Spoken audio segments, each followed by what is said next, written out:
you can see it. You can see it in his eyes. You can see it in his approach up at the plate.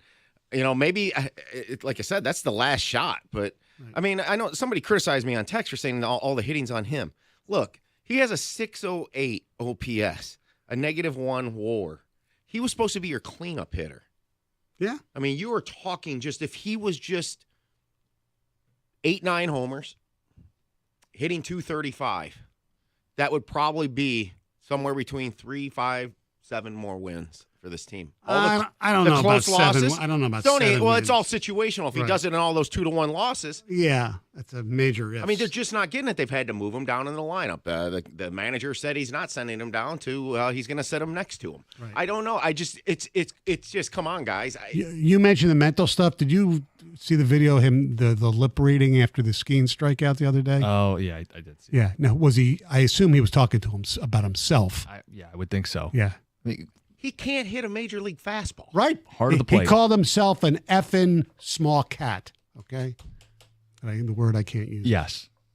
Appreciate the censorship. Yes. To tie a bow on this, I guess what bothers me is I think they could be faking it till they make it a little bit. No, I would concede your point, Stoney. They don't have 8 to 10 really solid foundational pieces. It's probably half of that if we're being generous. Right. But I think you can fake it till you make it a little bit. You're a 500 team. You got a couple young arms. You got a couple young bats. Fake it till you make it. You almost have to believe that Colt Keith is going to develop, that Max Clark is going to develop, and start to build a winner now as opposed to waiting until all the stars and the sun and the moon, they all align perfectly, and then you're going to go for it. But they're not going to align all contractually. So yes, right. we cannot have this freaking discussion at this time next year. We can't. And I feel like we've had this discussion last year and the year before, some iterations of it. So I would like a little bit of an investment, fake it till you make it. Anyway, we got Cookie Jar coming up. I was flapping my gums on a rival radio station. Want to know if people have my back. We'll do that at 8:50, the hype train that is out of control. Let's get to Heather's news. So Madonna is being sued by a man who claims that he was blindsided at how sexy her concert was, okay? So he claims that she should have given the heads up to folks before they bought their tickets, put down their hard-earned cash. So he filed a class action lawsuit alleging that he and others did not get what they bargained for. So there was lots of complaints in this lawsuit, including that her concert started more than an hour and a half late, that she was lip-syncing during parts of the show, that she had the air conditioning turned off, which then resulted in like sweltering conditions to the point that he and others got physically ill. But then he also claims that he and others were subjected to pornography without warning and forced to watch topless women on stage simulating sex acts. All right. And he said he felt like he was watching porn. Okay. I'm not going to defend her performance, but dude, do your research. What did you expect? You're going to see Madonna. I agree. I'm with you. And I'm sure he wasn't actually watching porn, because I'm sure that's not what her concert was. I get that maybe it was a little too risque for this man.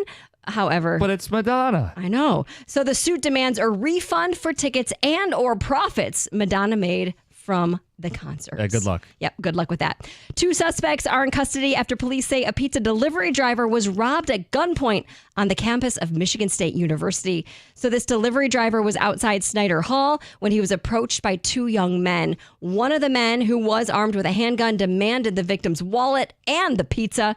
The victim was assaulted by one of the suspects, who then fled on foot. They took off running. One of the suspects was arrested almost immediately. The other was located about 2 hours later. Like I said, both are in police custody. And the delivery driver is going to be okay. It's good. Yes.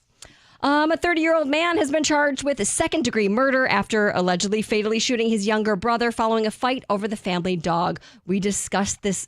It occurred last Saturday. The two were just arguing about this dog when shots were fired. Suspect fled the scene but was later charged with second-degree murder, possession of a firearm by a felon, and 2 counts of felony firearm. You guys, after a dramatic tiebreaker between the top 2 spellers, a 7th grader from Florida has been crowned the Scripps National Spelling Bee champion. Whoa. Bruhat Soma correctly spelled 29 words in 90 seconds in what's known as a spell-off. That was the tiebreaker. His opponent only spelled 20 words correctly in 90 seconds. Now, Soma did compete in the spelling bee before. In 2022, he was tied for 163rd place. Then in 2023, he was tied for 74th place. So he has made the upped his progression. game. Yeah. He's going to walk away with more than $50,000 cash and other prizes. He's going to get a commemorative medal and also the big Scripps Cup. So congrats to him. I never knew that they had like a lightning round or whatever. So I to didn't speak. either. Maybe because they went so long, they would go back and forth. I believe I read the second time that there's been a tiebreaker at the end. I am interested to see who he passes the Scripps Cup on to next. And that is Heather with the news. Coming up next, the cookie jar. It's 97.1.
All right, kick back, relax. It's a Friday. We're going to have some fun, and we're going to go to the cookie jar.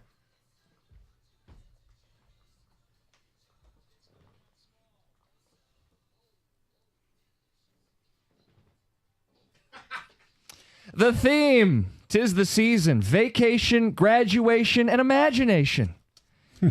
We will start with vacation. John's been out all week. Your ideal vacation, is it more hustle, bustle, go around and explore, or is it R&R, rest, and relax, Stoney? It should be to see some sights and be educated, but give me a pool, give me a beach. I just want to chill out under sunshine. Heather? I think you know my answer. It's the hustle and the bustle. I want to go everywhere. I want to see everything. I want to do everything. While I want to relax a little bit as well, I definitely want to get out and about and do it all. Greg? To quote the Green Bay Packers quarterback at the time, RELAX.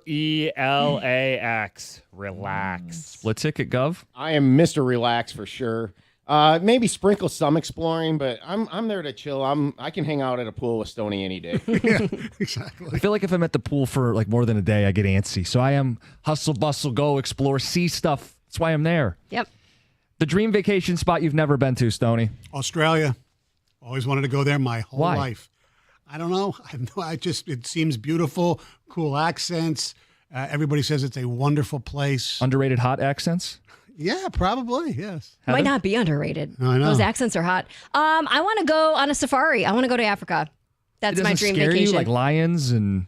Well, I mean, I don't want to be attacked by an animal, but I love animals. I want to see them in nature. That's where I want to go. It would terrify me. Greg?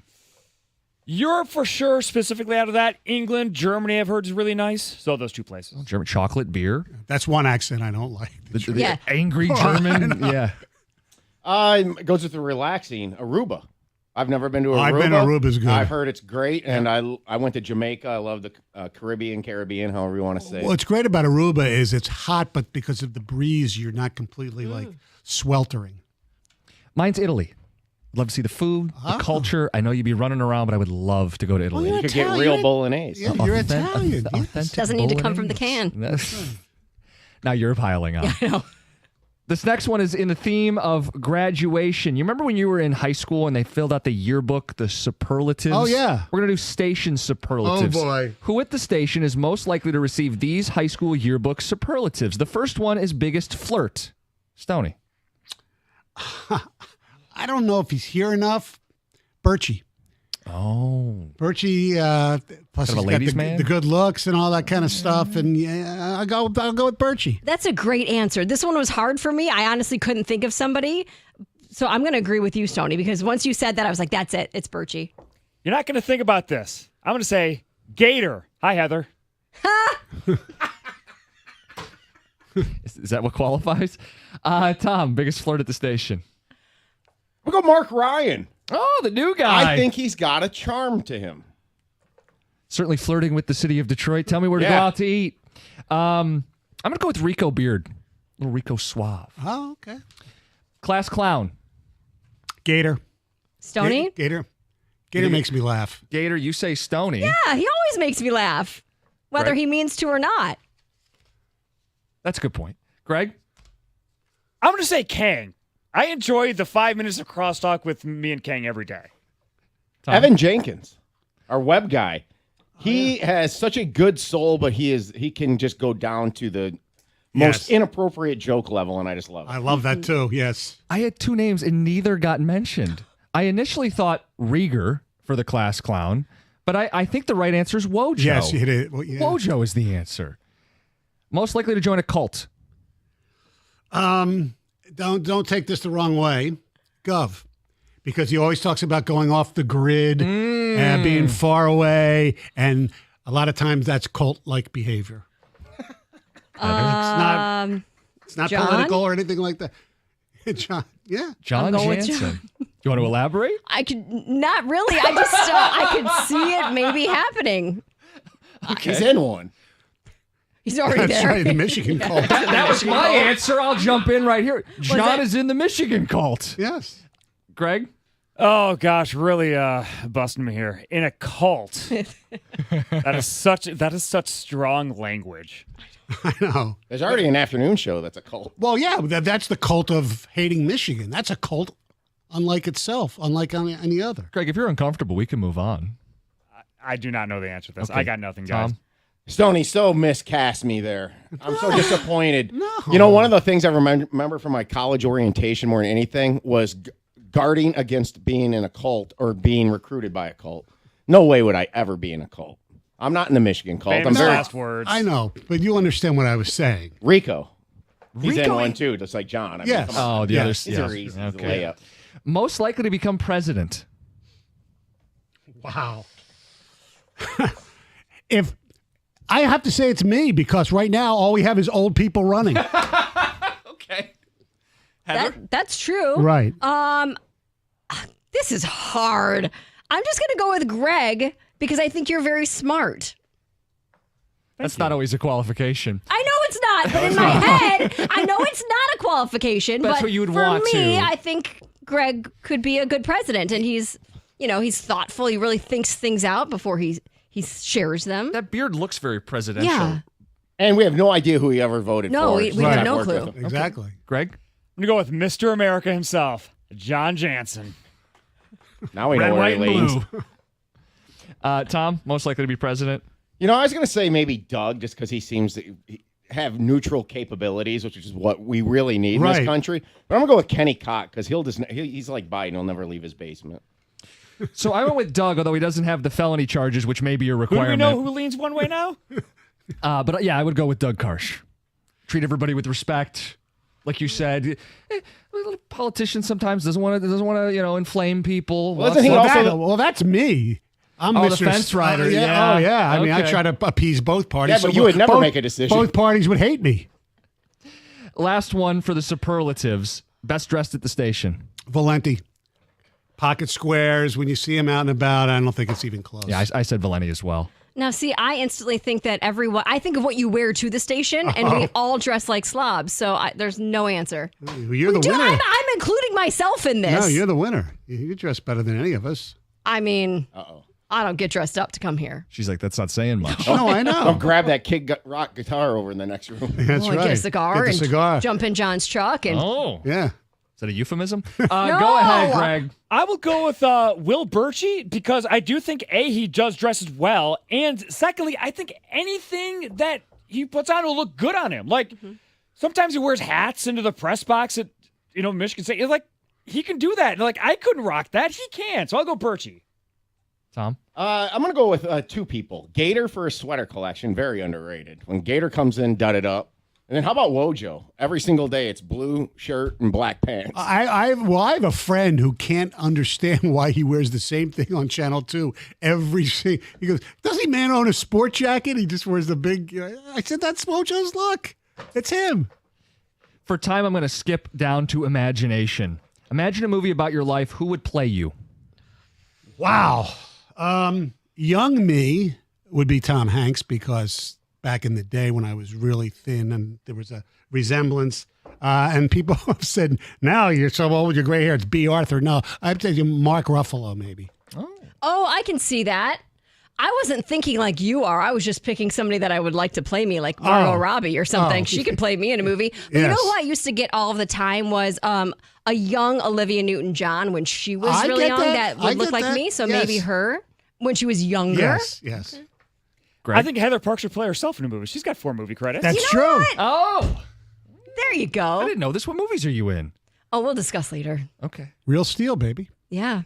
I've never seen Real Steel. Well, you'll have to check it out. What do you do in the movie? I play the girlfriend, Kingpin's girlfriend. Real Steel? I'm going to look this up. Greg, Yeah. go ahead. Oh, you already said Heather. No, that's who what be it you? was. Yeah. For me, a little bit older, but I'm going to go Anson Mount. Plays Captain Pike in Star Trek Strange New Worlds. Same birthday as me as well. Oh, wow. February 25th. I love when he makes a Star Trek reference. Tony just rolls his eyes and turns his head. No, because there's the other thing is there used to be this sports writer who used to write for Playboy magazine named Anson Mount.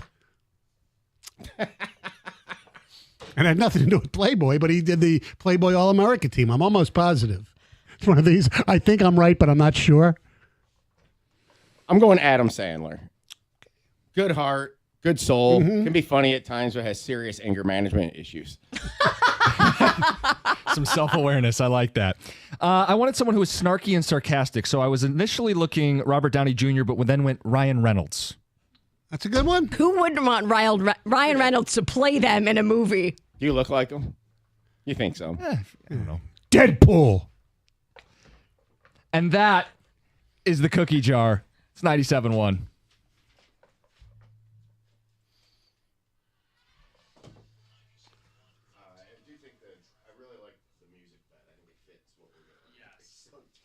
It is cheesy, but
So I pulled up Real Steel on IMDb. Yeah. 2011 movie, Hugh Jackman. Mm-hmm. I'm scrolling down. They have, all the actors and the cast. I don't see your name. Oh, well, I was in it. You'll have to watch the movie. You'll spot me. So what was your... How many lines did you have? Like I 2 or played 3? Kingpin's girlfriend. That was like my official role. Your credit was Kingpin's girlfriend. Yeah. And Kingpin was... Like the bad guy. Oh. Who played Kingpin? Gosh, I can't remember his John name. Gattens? Yeah. What's... Yeah, it was such a fun experience. I did not know that about Yeah. you. Now I know this. Mm-hmm.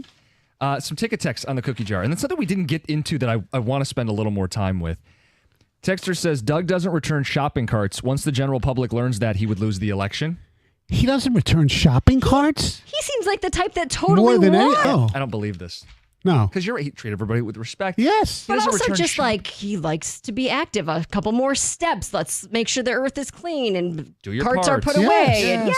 And yeah. I don't believe that. That can't be real. We'll confront him about it in Yeah. an hour. John Jansen would not join a cult. A militia, maybe.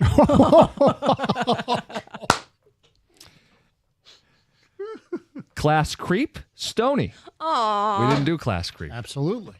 You think you'd win that in the runaway? The lingering? In this and- place, either me or Caputo. Okay.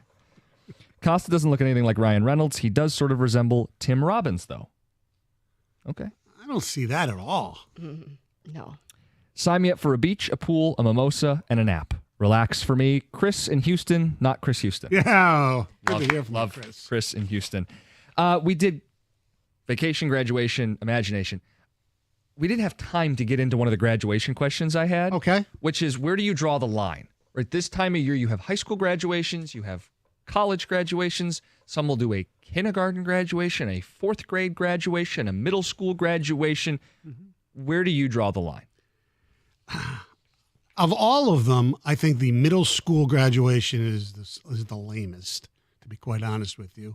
The leaving the elementary school, they do the clap out and stuff. Everybody gets into it or whatever, so that's okay.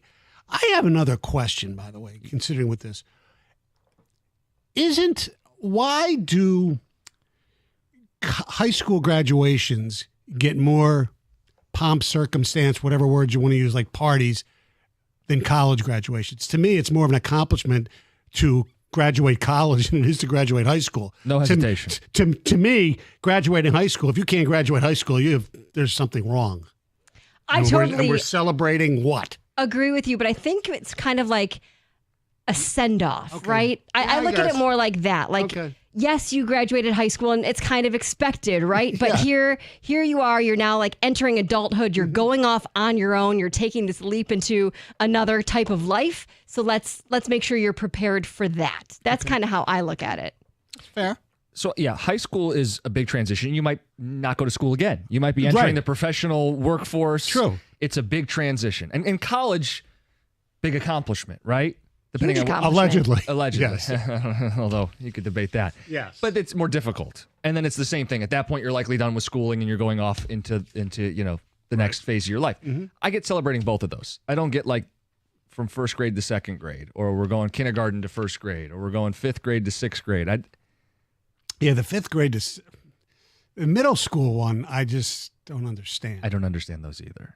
But people aren't having big parties for those. No. It's just a little like in school, like Last ceremony day type of- thing, well, right? When you say ceremony, what do you mean? Like they're gonna? I don't know. get I a don't remember diploma? middle school, but like kindergarten, that's they adorable. don't like, get a diploma, Well, but like a little sheet to put on the It's so refrigerator. yeah, I With a think they little do. hat. It depends on the school. Middle school, I remember going to a presentation, a whole big deal that they graduated middle school. Okay, congratulations. You're gonna, go up the street now to high school. Why not? Just I'm all for I mean, it. I'm not against the parties or against if you're going to do them, but you asked the question, which ones basically. To me, it's just high school and college.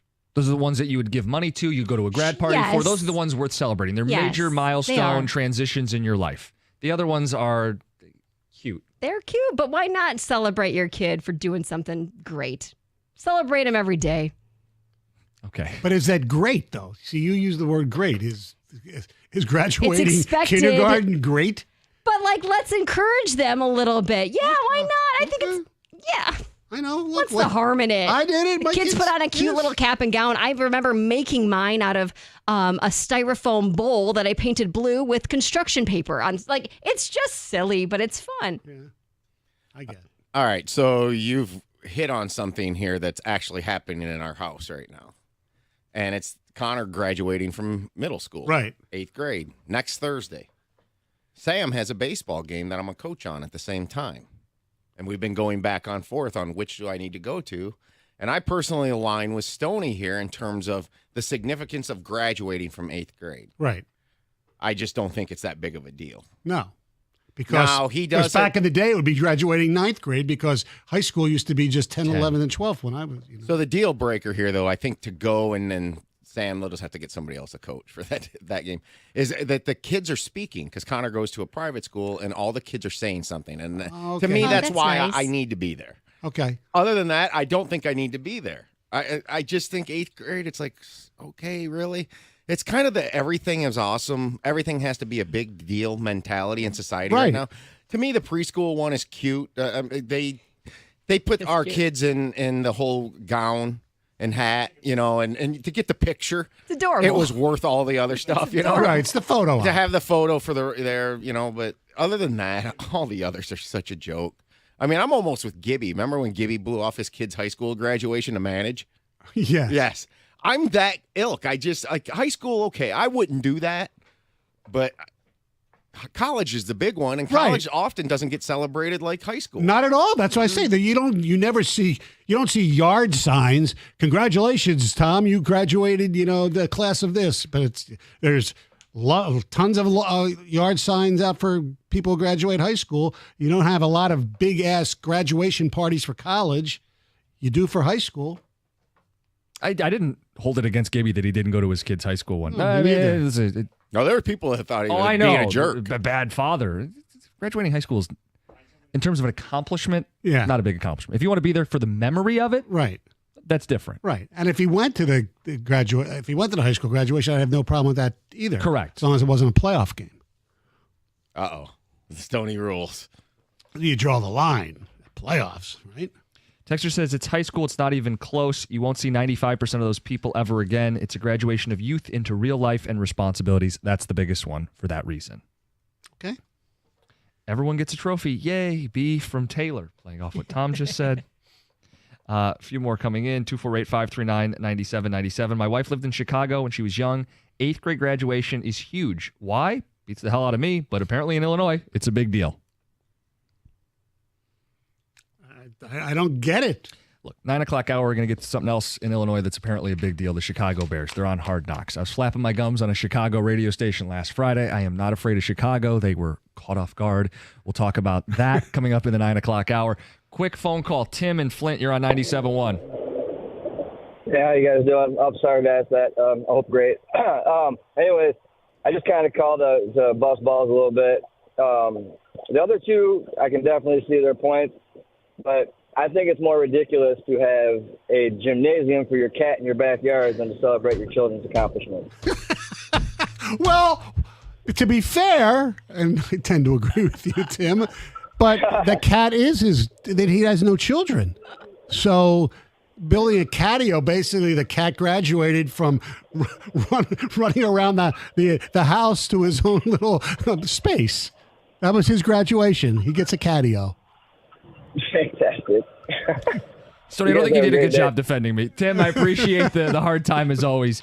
No, it's just taking care of your pets. People do stuff to take care of their dogs, but God forbid someone does something nice for their cat. They want them to be outside but not be hit by a car, and you're the weird guy. Catios should be more standard. Should be more normal. More mainstream. I know they're not. We'll get more phone calls on all the ridiculousness and some football next. It's 97.1.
People pointing out in the ticket text that, yes, 8th grade graduation is a huge deal in the state of Illinois. Can attest to it, celebrating middle school graduation when I lived in Naperville. Every child has an open house for middle school graduation, signed Jason in Rockford. Whoa. Why? Stoney, I don't get it. Maybe I could see if it's more in a rural area, but I don't know, where going to the high school is like miles away I have no idea. It makes no sense to me. An open house. Do you have to bring- Counterpoint, parties are cool. Okay. Oh, yeah. Look, no, everybody likes a good party. But we're talking about the reason to have the party. If you just want to have a party, have a party. But Yeah. to Do you celebrate bring in gifts? middle school. Yeah, apparently. Like here's it's an open house. Trapper Keeper? Like what are you bringing them? Money? I don't know, because I get the money for someone graduating high Backpack? school. They may be starting their Yes, life. I do too. Yeah. And they're going out on their own. In a lot of cases, yeah. You need the justification now for a good time? No, No, you can have a good time. I'm questioning the justification. Yeah. Exactly. Why not cuz? Allie. Why can't you do both? Like develop and spend At the same time. All right, I Right. get your point. Allie in Brighton, you're on 97.1. Hi. Hi. Hey, good morning. Good morning. I was just calling about that high school graduation that you guys were talking about. Yeah. And how it, like, not being a major deal. And I just feel like it is a big deal anymore. I feel like these kids aren't graduating. Maybe they don't have the support at home. And maybe things are screwed up. And it's a gigantic deal this year. I mean, in all the years, But the bullying, the bull crap, and all this stuff that happens now, it's really rough for a lot of them to get through it. I can see that point. And, you can even take it to the level below, Allie, that we're in middle school, because they always say middle school is always the worst. The kids' behavior in middle school is usually the worst. Oh, yeah, I could never imagine being a middle school teacher. That's a lot of hormones and junk. But, I mean, they can do whatever anymore. Like, they don't have to graduate to succeed. They can go to different trade schools. They can do a lot of different things. So I think it's pretty big deal that they do keep going and graduate. I won't dispute that there are people who come from tough backgrounds and situations, and it's more difficult for them. Right. Michigan high school graduation rate's 80%, and for a lot of cases, you're just kind of on the assembly line through to graduation. Yes. Getting a high school diploma doesn't mean you're like a super genius. No. Is kind of my point. Right, exactly. That's why it's kind of expected. Right. Now, there are, unforeseen circumstances like she mentioned, and she talked about the hormones from middle school, which brings me to a terrible dad joke that I remember when I was a kid. Well, now you Are have you to going to share it? Yeah, sure. How do you make a hormone? How, Stoney? Don't pay her.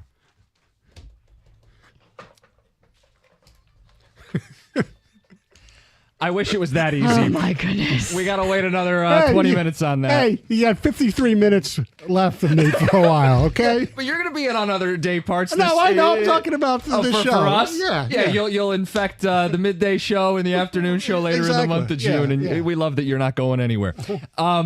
Okay, I wanted to talk about the Bears. They are on Hard Knocks. It got announced yesterday. There is already going to be a lot of hot hair and let me try that again. A lot of hot air and wind coming out of Chicago, as is. Now they're going to broadcast it nationally. They are already overconfident because they ended the year on a decent note, because they have the number one pick, and it's Caleb Williams. And it's so wild to me how much hype is coming out of there. Did they not realize that they're in for an adjustment period with all new weapons and an all-new quarterback and an all-new offense, that it's not like they're just going to hit the ground running? No. I went on afternoons in Chicago. They did like an around the NFC North kind of deal. It was like quick hitters. And they asked me about the Lions offseason. And at the end, they said, are you afraid of the Bears? It was Parkins and Spiegel. Oh. And I said, no. And they're like, what do you mean? Why wouldn't you be afraid of the Bears? I'm thinking, ooh, the Bears. Ooh, they're so mean, the Bears. I mean, really? Come on. Who would you take in a fight, a lion or a bear? that one's harder than who would you take, the Detroit Lions or the Chicago Bears. True. The Lions won 12 games last year. The Bears won 7 games and finished dead last in the division. Mm-hmm. Okay, could they be better? Sure. Are they making up all of that ground with a rookie quarterback? No. No, they're not. Caleb Williams Whether you think he's good or he's bad, he's a rookie quarterback. And if you watched him at USC, he tried to make a lot of things happen. A lot of hero ball, a lot of out-of-structure stuff, YOLO balls. You're going to get to the NFL, and those windows are going to close. The timing is going to be off. You're going to get hit. You're going to make mistakes. That's the life of a rookie quarterback. The good ones and the bad ones. Mm-hmm. Stroud is the exception, not the rule. And I think they're talking this up like they have C.J. Stroud and everything's going to click and they're going to win, double-digit games in a playoff game and all this other stuff. I get it. He was more acclaimed coming out of college than C.J. Stroud. C.J. Stroud's rap was because of what happened against Michigan. He couldn't win the big game, whether it was his fault or not. Caleb Williams, part of the reason he did have those YOLO balls, as you say, is because the fact that their defense was so horrible, he thought he had to overcompensate. Bears have a pretty good defense. I think he'll be more measured, but he's still a rookie quarterback. And I went back and I looked up quarterbacks who were drafted number 1 overall and how they fared in that first season. Only one in the Super Bowl era had a winning record in their first season. It was Andrew Luck. And he threw 18 picks. Mm-hmm. And the team he took over had playoff aspirations. Manning got hurt. They tanked, and they got Andrew Luck. They won 11 games his rookie season. All other number 1 picks had a losing record in the games they started in their first season. The total record, I went back just 15 years. I didn't need to go all the way back to the start of the Super Bowl era. Last 15 years, that leaves out Jamarcus Russell. Not trying to poison the I get it. 15 years. So that includes 7 different Heisman Trophy winners. It's 11 different quarterbacks. Trevor Lawrence is in there. Lawrence is this generational quarterback out of Clemson. You had future MVP Cam Newton. You had current Lions quarterback Jared Goff, former Lions quarterback Matthew Stafford, who's gone on to win a Super Bowl. In that group, 15 years of number 1 overall picks, 11 different guys, most of them highly decorated. Their record was 50, 102, and 2 in their first season. Right. A lot of losing.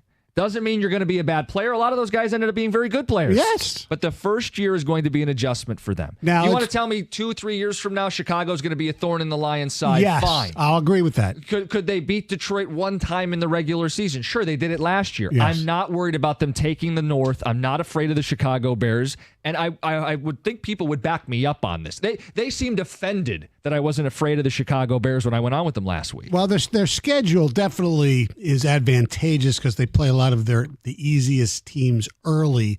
So Caleb Williams, if he is going to start from day one, which we assume he is going to have a easier, debut scenario than if he played the hard teams, early. But look, their defense is really, really good. They have good wide receivers. Their offensive line is a work in progress with some young players. Their running game, will it improve with DeAndre Swift? Maybe. Their tight end's not great. Decent, obviously. That's fine. Yeah, he's okay.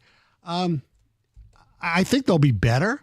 I think Green Bay is going to be better than Chicago. Yeah. I think the Lions are going to win the division. You could arguably say the NFC North is the best division in football, although the Vikings, who knows, but they still could be decent. It's probably the AFC or the NFC North. You could argue those are top divisions in football. The idea that a rookie quarterback is going to come into one of the top divisions in football and storm the gates and win 11, 12 games and win the North, I don't see it. Yes, but when I heard they were going to be on Hard Knocks, the only thing that gave me pause was, damn, the Lions' turnaround began the season that they were on Hard Knocks. Now, the two had nothing to do with each other. The Lions' record would have still been the same if they were not on Hard Knocks. But the buzz about the football team, people were really starting to like and dig the Lions. Now, I don't know if Matt Eberflus is going to have the same dynamic personality as Dan Campbell, where they'll become likable. That depends on, the personalities, how they show them on Hard Knocks. But I said, there, God, another NFC North team on Hard Knocks, that's not a good omen for the Lions. That was my only. It doesn't mean anything. It's all, in my head. It's in your head. I don't think the omen means anything. No, I know. Because to your point, Hard Knocks made the Lions likable. It didn't make them good. Correct. Everybody gets painted in a positive light. This is in conjunction with the NFL. They're not going to show stuff that's really bad. No. And they're going to try to, find a story of a guy fighting for a roster spot. And we know what Hard Knocks is. I think if anything, it's going to be nauseating because there's so much talk about how good the Bears could be this season, and that's only going to fuel it. And I don't know that it's founded. Well, you know what? In a weird way, maybe that's good. Maybe the Bears themselves and their fan base, more importantly, the Bears, because who cares about their fan base, will overinflate themselves. Sure. Ticket Texture's pointing out the one flaw in the stat that I gave is that the Chicago Bears weren't the worst team in football. We've said that, though. But my point would be, sure. But a lot of these guys were seen as like stars, and they struggled right away. Cam Newton was one of the most dominant college football players of all time. Losing record his first year in the NFL. Eventually became an MVP. It wasn't a knock on who he was. Right. We're not saying Caleb Williams is going to be a bad player. It's just in this first year. Now, look, he's got Trevor Lawrence, 2-7-1 his first year, and he led the league with 17 interceptions. I'm just telling you, Caleb Williams is not a guarantee to hit the ground running and take a 7-win team to a 10, 11, 12-win team. But he does have an advantage because they were a 7-win team with a really good defense at the end of the season, and he does have DJ Moore and Keenan Allen and a really good rookie, we believe, in Rome Odunze. So maybe they go from 7 wins to 9. Yeah. Be a hell of a job if they did. Right. It'd be a hell of a job if they did. Right. And even if they beat the Lions twice, who knows? I still think the Lions are going to win the division. The Lions are really freaking good. Yeah. So I don't know how people feel about the Bears on Hard Knocks. It was a question. I'll watch it. I would be more likely to watch. I watch it all the time anyway. It's a little self-scout, scout in the division. Are you more likely to watch? Right. Okay, fine. And then just your thoughts on the Bears as a threat, if any, to the Lions. It's 97-1.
Hey, it's Stoney here for Planet Fitness, the home of the judgment-free zone where anyone, and we mean anyone, can feel comfortable and work out on their fitness goals. I love going to Planet Fitness, the one in West Bloomfield, squeaky clean gym. And sometimes if you don't have a lot of time, you do the 30-minute circuit, boom, you're done. And it helps your mental attitude as well. They got all the perks, including the Planet Fitness Black Card, where you can sit back in the lounge and get a massage. That's right, the hydro massage. Planet Fitness, I've been to the one in Philadelphia when I'm visiting my relatives because you have access to every single Planet Fitness worldwide. Right now, there is a great deal going on now through the month of... No, hold on. Stop that for a second. My script went away. Okay. There's a great deal going on right now at Planet Fitness through June 14th. $1 down, $10 a month. Save big when you join the judgment-free zone. Join Planet Fitness today for just $1 down, cancel anytime. Planet Fitness, it's the best. Over 50 locations in the Detroit area. Planet Fitness, $1 down, $10 a month through June 14th. It's a judgment-free zone.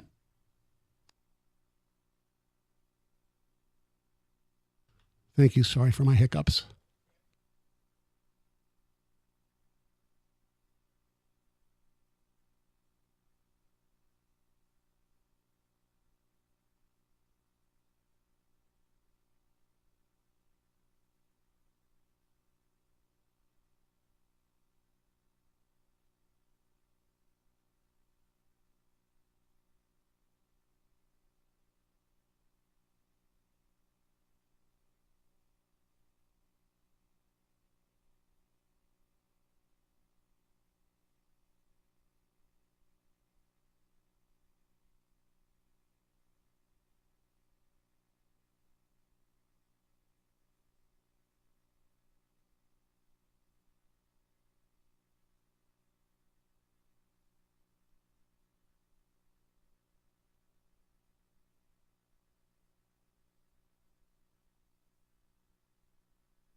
Ticket text coming in, 248-539-9797. We're going to get to Ben Johnson audio at 9:35. First time he spoke since his decision to come back.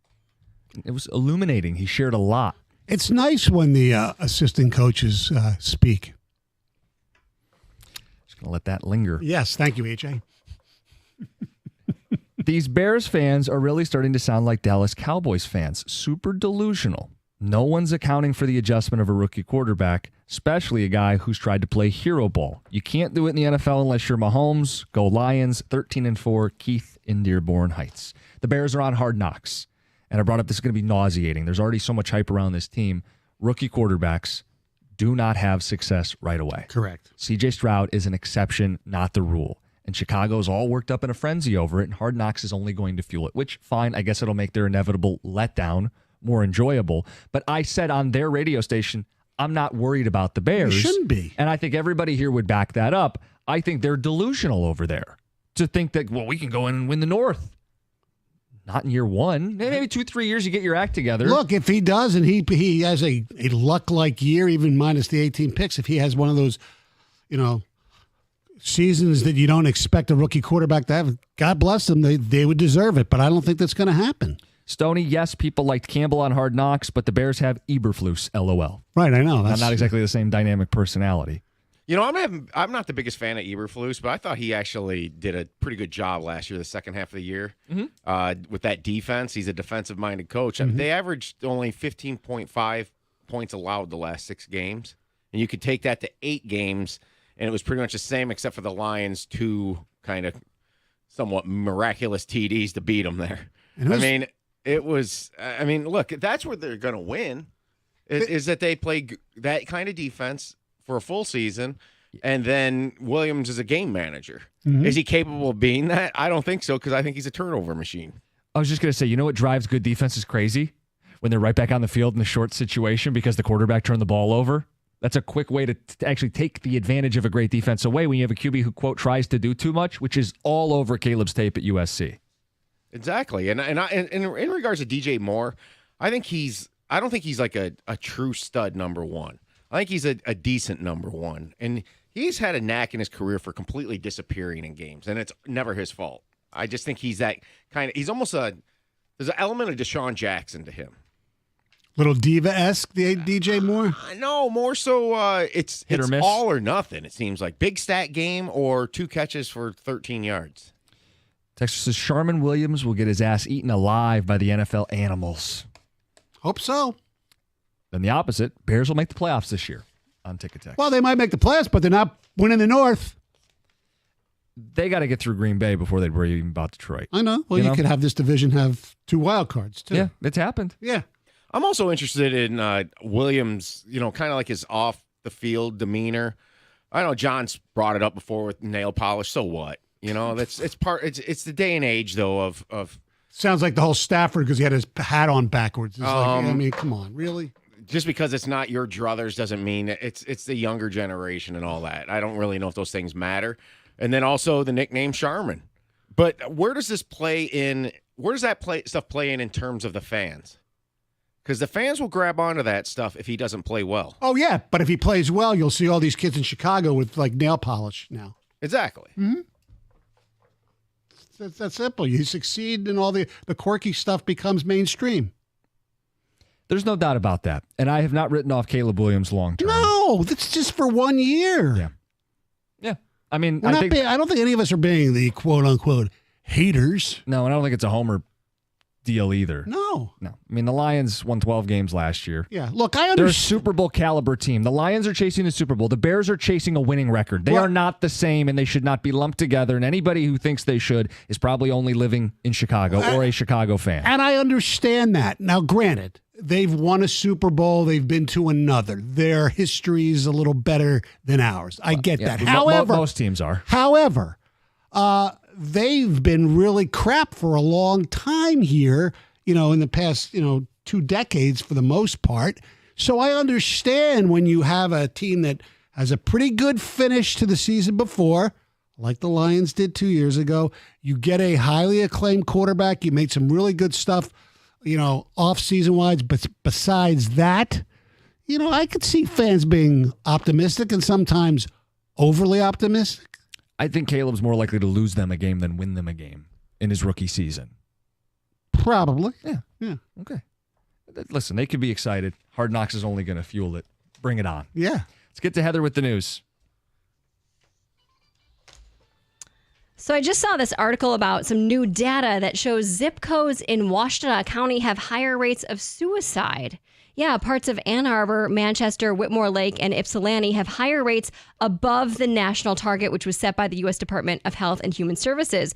So there's officials from the health department that are just basically saying they hope this data just shows health, mental health professionals and researchers that we need to there's still more work to be done. And hopefully people who are suffering feel like they can have a safe place to go and find somebody that they can talk to and get help, because there is ways to prevent this if we make it known. And they didn't go into why these particular areas have a higher rate of suicide. They did say there is a higher rate among white males compared to anyone else. So just check on your friends. Yeah, we talked about it yesterday. Yep.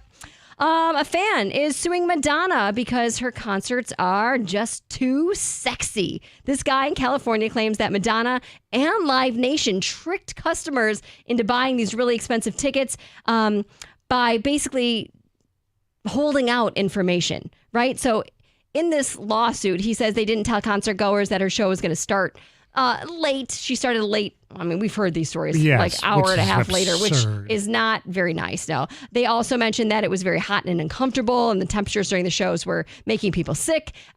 He also complains that she was lip syncing during parts of her show, which not that abnormal for stars who do performances like that. But anyway, last but not least, this guy also says that he and other fans were not informed that they were going to be subjected to, quote, pornography without warning, including topless women simulating sex acts. This guy is just jealous that she didn't call him up on stage and spank him. So he is looking for at least a refund of his ticket, but he wants more than that. He wants income that she made during her tour. Good luck to you, sir. Exactly.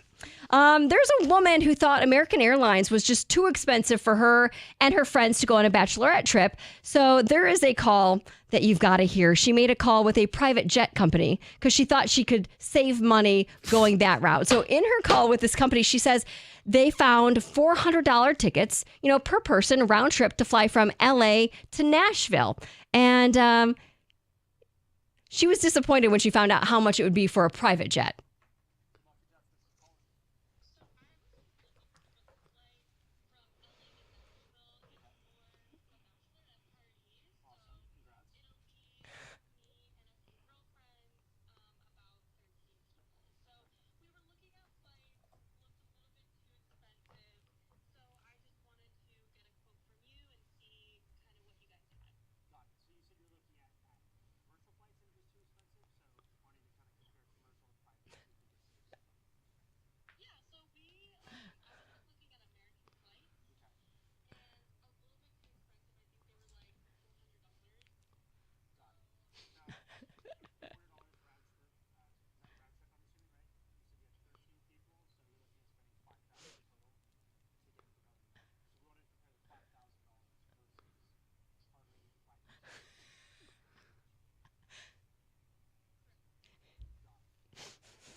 Oh my God. I love how he was being very polite, but also kind of being like, is this really what you're asking? You really think a private charter jet is going to be cheaper than a commercial economy airline? But then she's accepting it. I know. I think she's confused. I think she should just call Spirit. That's what he was going to say, right? He's like, I have one option for you that might be cheaper than American. Right? Yeah. It's spirit, right? I think that's what he was going to say. Don't bring any checked bags. Don't bring a carry-on. Just bring a personal item, and you're good to go. But I love how he set that up, right? So we're looking at about 5,000. Look, he gets, if they do a survey after the, would you like to hit pound if you want to do one survey? Very good on the phone, that guy. Yes, he was very good, very polite, but I just loved it. It was a little bit like, really? He wasn't going to recommend his competition being like NetJets or something like that. Oh, girl, what were you thinking? Hopefully they get there. Yeah. I hope. Find the best flight. Greyhound. That's an option too. Well, maybe. The Nashville on a bus. I can't imagine that. Stoney, I know you're a fan of the recumbent bike, right? Yes. Yeah, you go to the gym and you sit on that bike and you're great with that. I play Wordle and can you ride Cribs. a real bike, like a bicycle? Yeah, I can ride a bike. The reason I'm asking is because nearly a quarter of adults can't ride a bike, which is a little shocking. When I saw this story, I said, it is shocking. And then I said, wait a second. Maybe it's not. Maybe do kids still learn to ride bikes at a young age? Oh, I think even younger now, because now they have like the balance bikes that weren't around when I was a kid. Right, because we always hear, us old people, well, when I was back in school, we would ride our bikes to school, or we'd ride our bikes to this. And today, nobody does that. Uphill in the snow, both ways, yeah. Right. I think kids still ride bikes. I don't think that's a trend that's going away. Oh, good. But there's a lot of people that can't ride them. 22% of those that can't ride a bike did express the desire to learn, though, but they feel like they're too old to pick up a new skill. And they're a little bit embarrassed. I have to admit, like when I go up and down hills with speeds and things, I'm not very good at that. You just want to focus on the give basic. me on the boardwalk and straight, flat, just a regular foot brake. That's good for me. Oh, a foot brake. Oh, yeah. Well, a foot brake? That's like a child's bike. Most adult bikes don't have maybe like the handles. I know. I like foot brakes better. They're easier for me. I guess so. Like right away, you just, but I don't know. That's Heather with the news. news. It is, yes. All right, dive into the best pool in history. We're talking about Stadium Swim. It's located at Circa Resort and Casino, where you can catch the biggest games at an experience that's built for sports fans. You can chill in one of the 6 pools. It's on 3 different levels, multi-level, always a perfect view of that 40-foot tall high-definition screen. That Stadium Swim, America's favorite place to watch football. Could be playoff basketball, playoff hockey, baseball. Get it up on the big screen and be there to take in sports 365 days poolside. Perfect spot with the cozy day beds, private cabanas, or lounge at the center of the action. Reserve your spot today. Located at Circa Resort and Casino, downtown Las Vegas on Fremont Street. It's Stadium Swim, all sports, all seasons. Book your spot today. That's circalasvegas.com.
Texter says the Bears on Hard Knocks is awesome because it's a division rival. Be more interested than if it was other teams. Plus, we can see that train wreck that Williams might be early.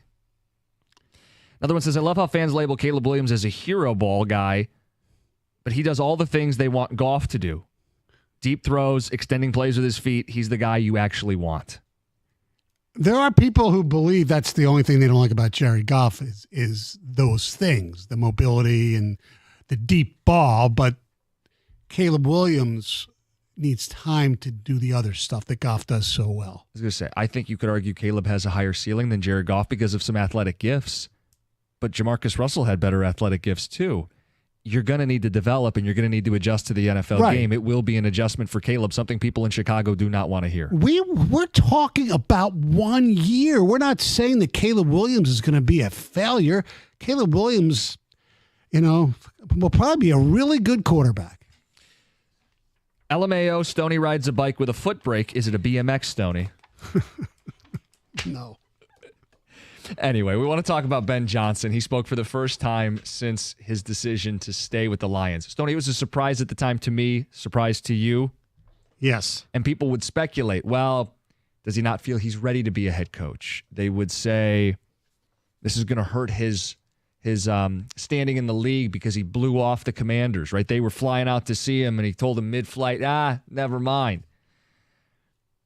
There were a lot of things said about Ben Johnson at the time. He finally got to step up to the podium and explain himself and why he made the decision to pick Detroit over leaving for a head coaching opportunity, why he stayed.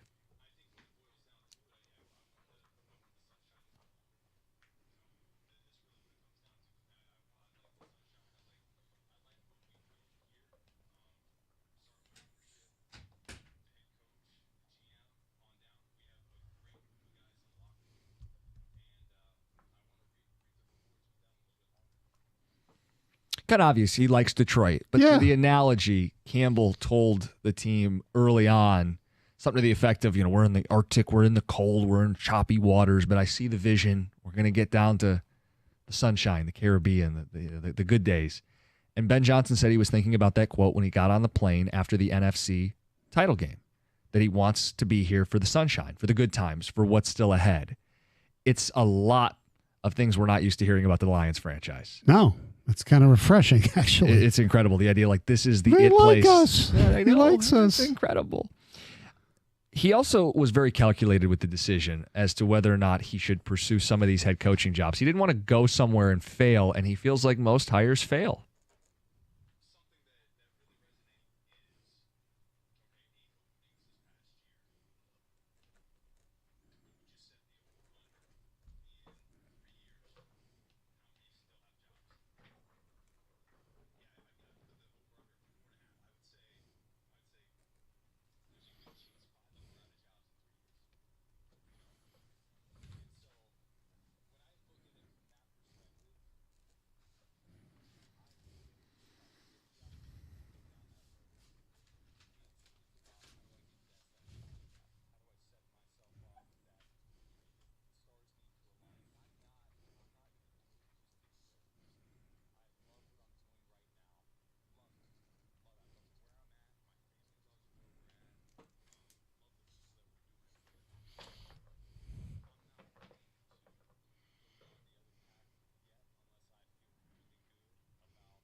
Lot there. He's right about the odds. Yeah. 3 years ago, the 2021 cycle where Dan Campbell was hired, the majority of those coaches have been fired 3 years later. So, stands to reason. 8 coaches in this cycle, most of them will fail within 3 years. Mm-hmm. He wants to be picky, choosy, selective. And he kind of has the option to now, right? Because he's been taken care of here. He's got a winner here. His family likes it here. I love the fact he did his research. Yes. And he's doing odds. He's listening to Catch the Ticket. Yeah, there we go. Odds on whether or not you're going to succeed at the next gig. So, question would be, what kind of jobs do you think would be appealing to Ben Johnson? Well, which teams right now? Yeah, I mean, if the job opened up, I don't care who the coach is, how many jobs do you think are slam dunks he would take? I believe he would take 3 of the. I think he would he deal with Jerry Jones? I'm going to say no. So I'll say Eagles and Giants, which are possibilities. If things don't go well for those teams. Okay. So that's 2. The Arizona situation, I don't know how he feels about Kyler Murray, the whole Bidwell thing. So Yeah, I'm ownership going to might not say be the best. no to that one. Okay. Who else? Seattle's, they're not going to get rid of Just got a McDonald first after coach. 1 year. In this division, no. I don't. Well, if the Bears, I don't think he's going to go to this division. If the Bears don't do what Bear fans think they're going to do. That would be diabolical, but I Yes. wouldn't rule it out, right? No. Okay, so let's look at the AFC. Chiefs, if Reed retired in the next year or two. I don't think Reed's retiring. Okay. But yeah, hypothetically, you have your chance to be with Mahomes. Yeah, sure. But Cincinnati, but the ownership's not exactly Correct. regarded as a good ownership group. I mean, there's always talk of Tomlin stepping down. Steelers, great organization, great ownership. His quarterback situation's kind of murky, But but they've invested in the O-line. Maybe you could resurrect another quarterback the way you've helped Jared Goff. correct. Steelers would be interesting. The Bills, if they fall short, do they make a change at head coach? Weather's the same, no sunshine. Oh, there you go. Josh Allen, that'd be appealing. Get it right with him. Yeah. Miami, the coach ain't going anywhere. Baltimore not going anywhere. No. Out west, Reed, Harbaugh, no. Pierce, no.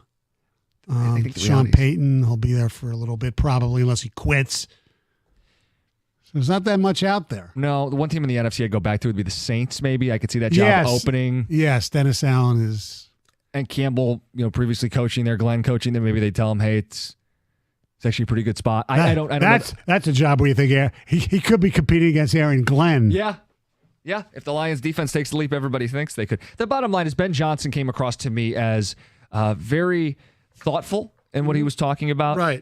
Very mature and grounded in his approach. It wasn't just, I want to be a head coach, I'll take whatever job is out there. No. He seemed to be really thoughtful in his decision-making process. Because there are a lot of people out there who believe you take any job because there's only 32 of them, right? And if you don't, opportunity knocks only a handful of times in your career. Ben Johnson does not subscribe to that. Greg, if we could play the cut where he talks about how he does not think this will hurt him at all, the fact that he didn't jump at those early head coaching opportunities.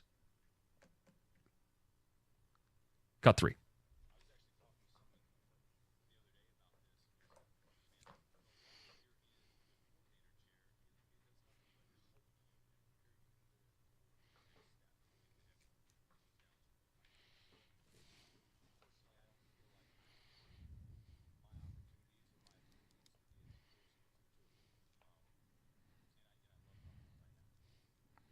He was also asked if he had any doubts if he could be an NFL head coach. That was something, maybe he needs a few more years to season. Maybe there's some self-doubt. He was asked directly about that.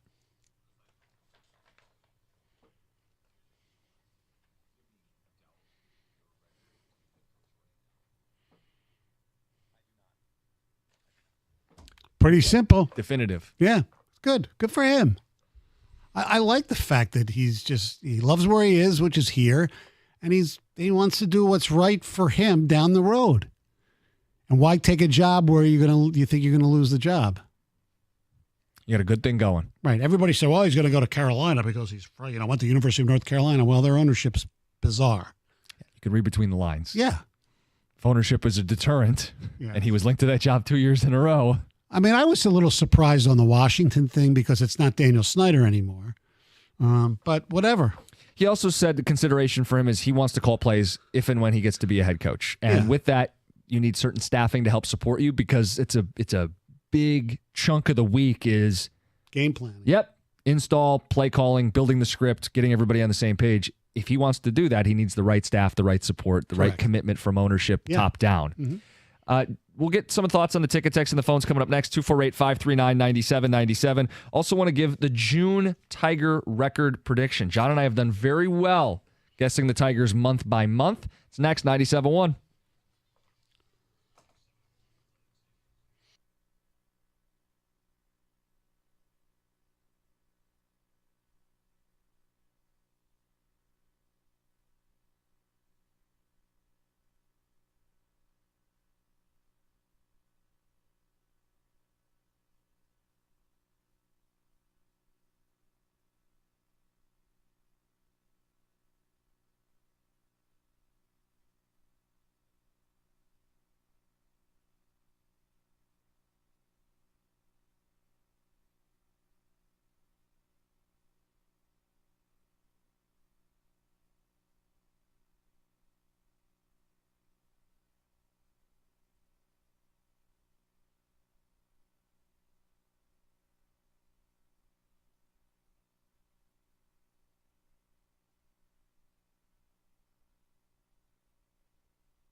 3-home run day for the Tigers. They don't waste a Flaherty start. No. Back against the Red Sox tonight, Fenway Park on 97.1. The Ticket. What's it? Maeda tonight, I believe. Correct? Yes. Yeah. Final game in the month of May. Mm-hmm. We've done this, John and I, every month, guess the Tigers' record. For April, we both thought they would be 16-14. Okay. They were 17-13. They were a game better than we thought. Everybody's feeling good in April. It was the first winning April AJ's had, right? Yeah. May, I thought they would finish with a 29-28 record, which means if they win the Maeda start, I nailed it. If they lose, John's right. He had them going 28-29. So we've been within a game each of the first 2 months of the season. Pretty good. Mm-hmm. I know people go, well, Jim, if they're doing exactly what you said they would do, why are you so mad? I had to lower the bar because they didn't add any bats. They've wasted really good pitching. That's what made last night so nice, is that they did not waste Flaherty start. But they've had great starts all month long from Flaherty, Skubal, poor Reese Olson. And they have a losing record in the month of May. I know. That's been the issue. Anyway, my prediction, it's 27 games. Yes. 12-15 would put them at 41-43 at the end of June. Mm-hmm. The schedule features Phillies and Braves. They're going to play both teams in the state of Texas, in Houston and the Rangers. And those teams aren't good, but I think they are due. They are better than their record suggests. Mm-hmm. They play the Brewers in this stretch. Yep. So I think it's a losing month again for the Tigers. They'll be 2 games below 500 at the end. They also play Washington at home, and they also play 3 with the White Sox. Yeah, they'll beat those teams. And they play the Angels, who are... The team, Detroit seems to struggle out west historically. It's a 4-game series to wrap the month. Stoney, what do you think? Mr. Negative here, 14-13. They're going to have a winning record in June. 14-13. Keeping everything alive. Mm-hmm. Allowed to play? Yeah. Yeah, sure. After my May performance? You thought they'd win 31 games this month. No, not no, in for the month. for the I season. I actually had them at 32-25. I did not see the 5-14 coming. I never thought the team would have that bad of a stretch. So wrong. But I just think they're a 500 team. This is just what they are. Right. And I'm actually the same as Stoney. I'll go 14-13. They'll be 42-41 as we are close to the All-Star break then. A couple weeks off. Yep. And should they buy will be a topic. Well, if they're in 4th place in the division, I guess it depends on the wild card. But that's going to be the debate then, right? If they can hang in. You asked earlier, Stoney, like, do they have a core or foundation? Sorry, your word was foundation. Mm-hmm. And I said, I think you got to fake it till you make it a little bit. Like, if you have real pitching and you got a couple young bats, you just keep spending and developing at the same time. You fake it till you make it. You have to assume that Colt Keith's going to pan out. You have to assume that Perez is real, that Green is real, that Carpenter's real. And if they're not, you deal with it later. But the idea that you should just not try, that you shouldn't look to improve, spend a little bit of cash, it's never sat well with me. Because you go, okay, they don't have a true ready-built foundation, and it might take a couple years. Or it might take a decade. It might take forever. I mean, you have to try at some point. And it just shows you if they had done a little more in the offseason, instead of flirting with 500, are they in the wild card spot right now? Are we having a much different conversation? Depends on who. Let's say, hypothetically, since they didn't do anything really, with the exception of Kana and Urshela, let's say, in addition to them, let's say they did get who a lot of people wanted, J.D. Martinez, okay, who was hurt for a decent part of the season. How much better would they be right now with J.D. Martinez's wins and loss because of his injury situation? I don't think. Maybe 1 game, maybe. I would tell you, I have to keep going back to Chapman. I know. I just said J.D. Martinez. 2 to 3 wins for Chapman. That's what his stats would indicate so far this season. With 2 or 3 wins, I know it doesn't seem like a hell of a lot, but 2 or 3 here, another 2 or 3 in the second half of the season. That's 5 to 6 games in a wild card race that everybody's sitting there waiting for them to make some noise in. I mean, it'd be right there for them. You guys think Torque gets sent down? Yes. I think they have no choice. Yeah, they're running out of options. 3 strikeouts again yesterday. That's 0 for 12 the last 3 games, right? Yeah, with a ton of strikeouts. I mean, it's just getting ugly. He's down to 205.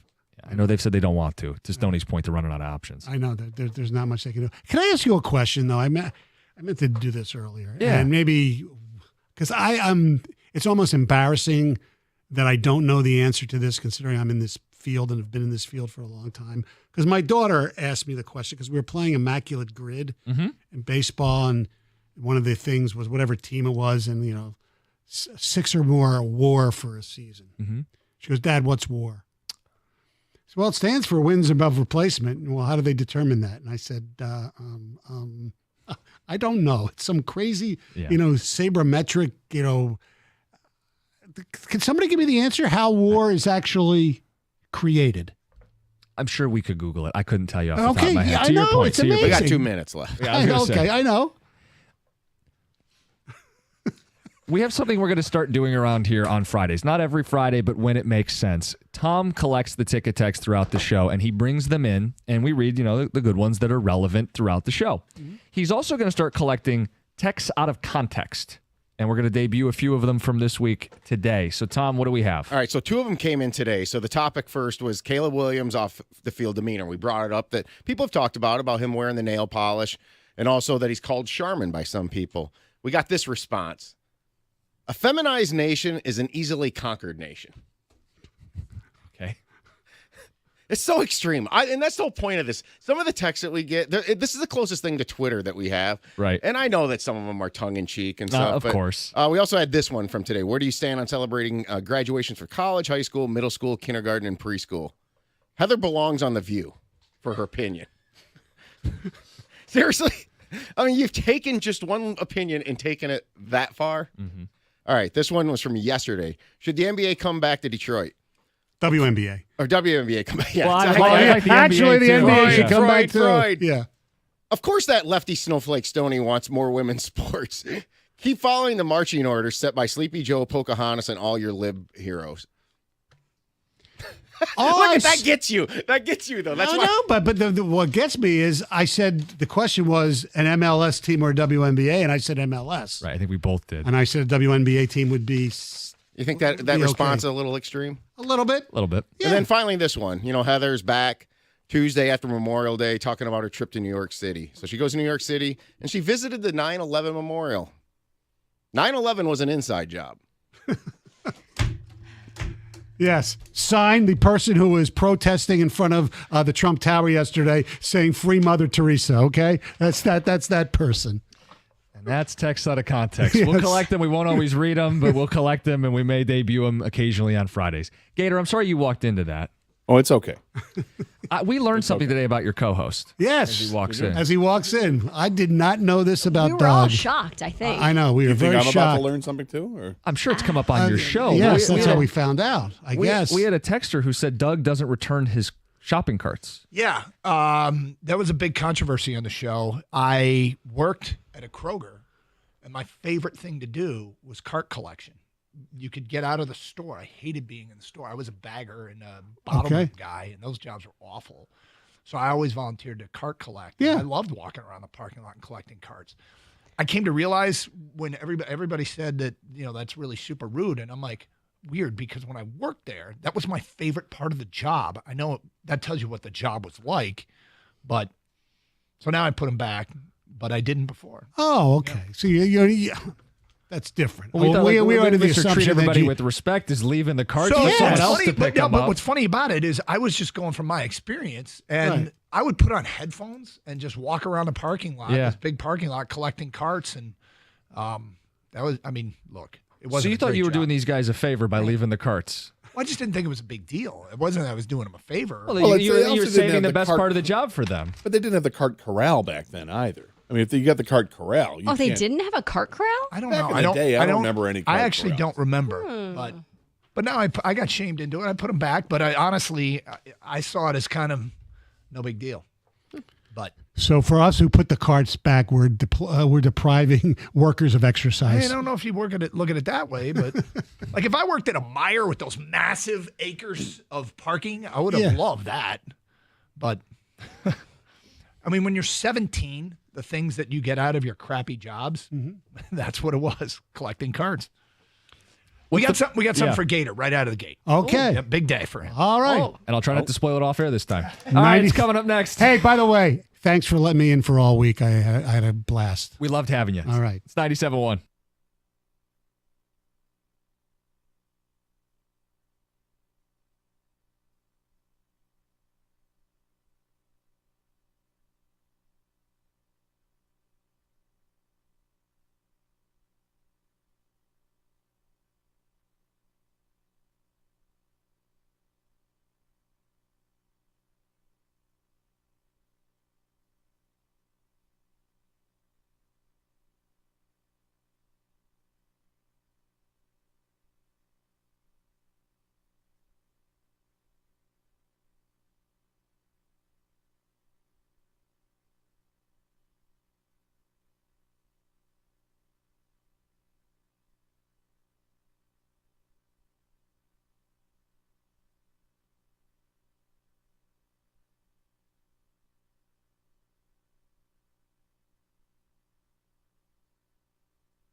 Hello, and happy almost weekend, everybody. Doug Karsh, Scott Anderson.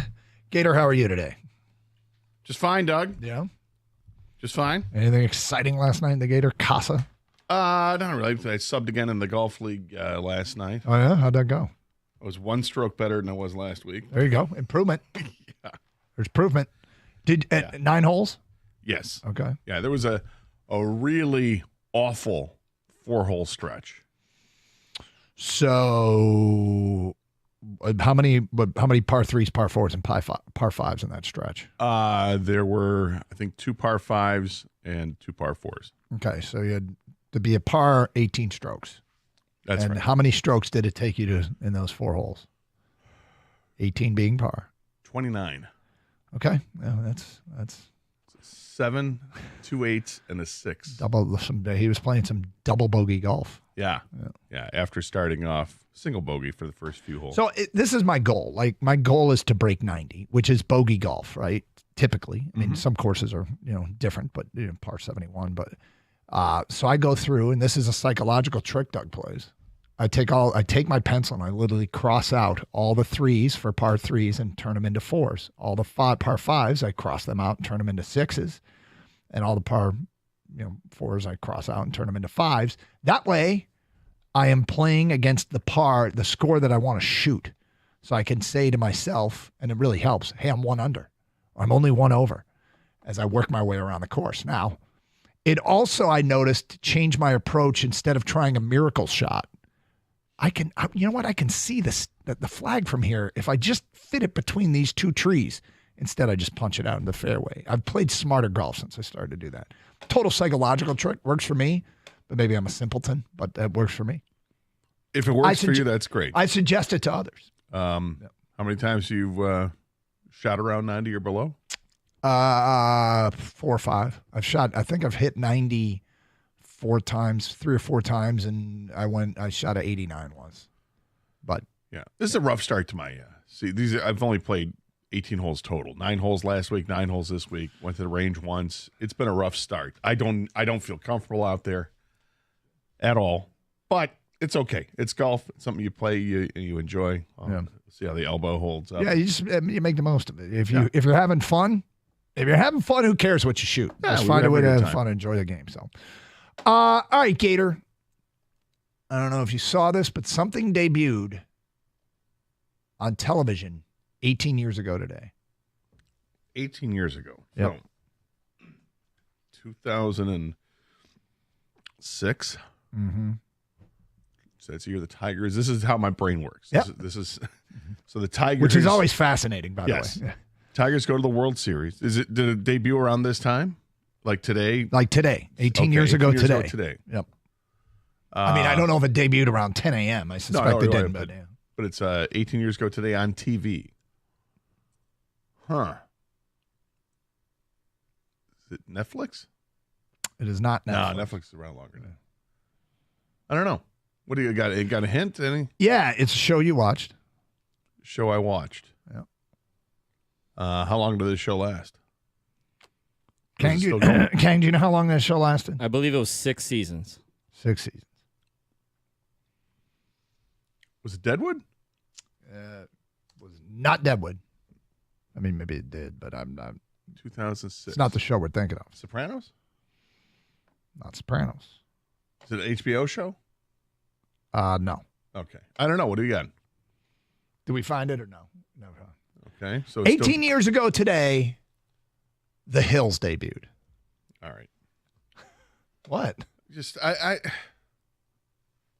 Great. You guys are awesome. You enjoyed the show. You did enjoy the show. You loved the show. Stop it. Stop it. Did you not love the show when it was on?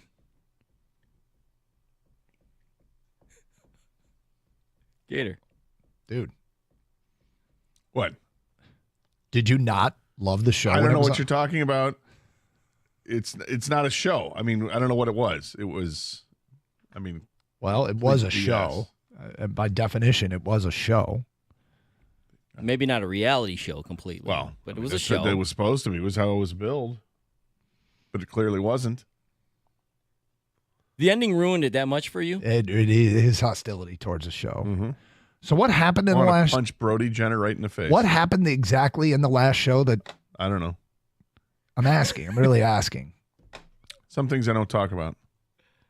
There's some things I just won't talk about anymore. Yeah. Okay, like I'm not going to talk about problems I had with Tetris anymore. Okay, that's in the past. It's buried. It's gone. All right. I don't need to address Jim Belushi stuff. Dead to me. Done. In the past. Gone.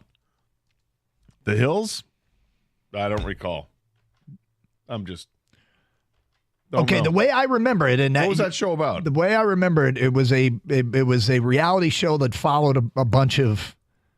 Well, it was a spinoff of Laguna Beach, basically. Okay, so these are young adults. Yes. Mm-hmm. They are transitioning from high school to their post-high school, I guess, right? College, and trying to find themselves in this world. And whatever the hell it was that they were doing. In Southern California. Mm-hmm. And they ended up, the last episode, it was revealed somehow that it was actually they were all actors. Yeah, it was scripted, basically. Yeah. They the last episode, Gator just took off his headset. The last episode, they basically drive off the set. Doug. Is that what it was? You could see the Hollywood set behind them, and like, hey, this whole 6 years it was all fake. Yeah, it was all fake. We just scripted like everything, and Gator believed everything. And then the last show, yes. I remember he wasn't happy. I didn't realize the hostility had grown this much over the years. It's licking like his arms. Tell people what Gator's doing right now. He's got his arms behind his head. He's moved back from the microphone. He's leaning back in his chair. I think we might. Did we go too far today? I didn't know. I didn't realize it was this hostile. I did not realize your hostility had reached this level. Are we done? Gator, you got to remember the good times. Yeah. Like when you, what was the girl that you liked on the show? What was her name? It wasn't one of the main characters. LC. No, he liked LC, but it was another one that he was really into. Low, yeah.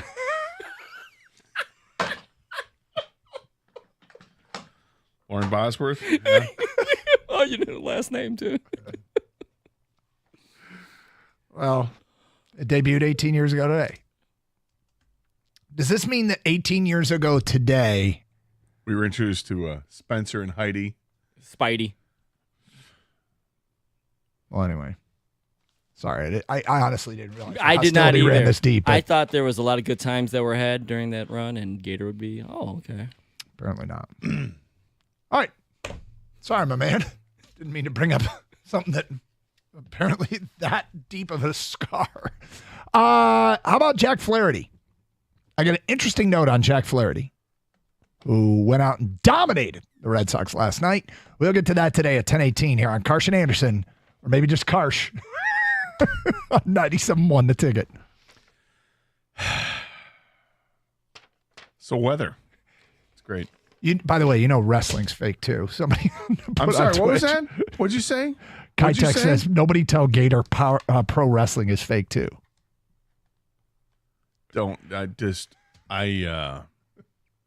Stop poking the bear, man. I don't know why we're off to the start today, but blame Kitech. Time to go home. Time to go home. And make sure that my AC is working properly.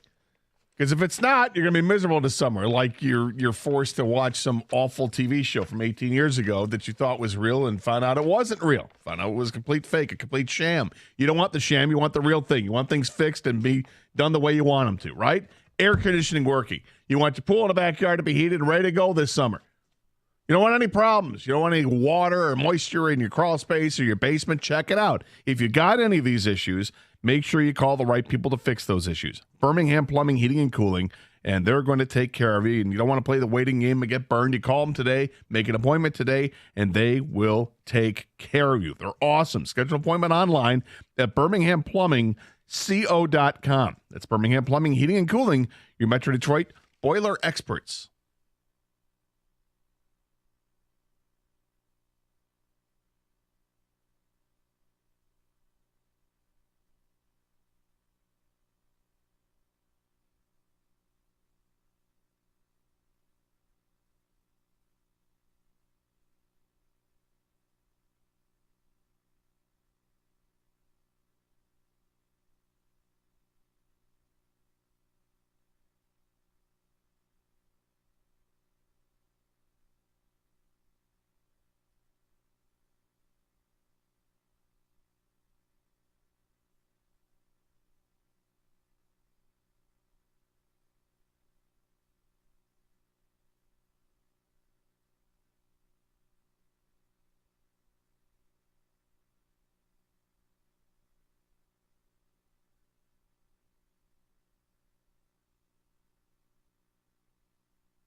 So I have a theory, Gator, and I've shared it on the air here quite a bit. I have a belief that if you are not a fan of a player and that player does something to win you over, your commitment and love for that player is greater than a guy that you're really excited about when they come to your team.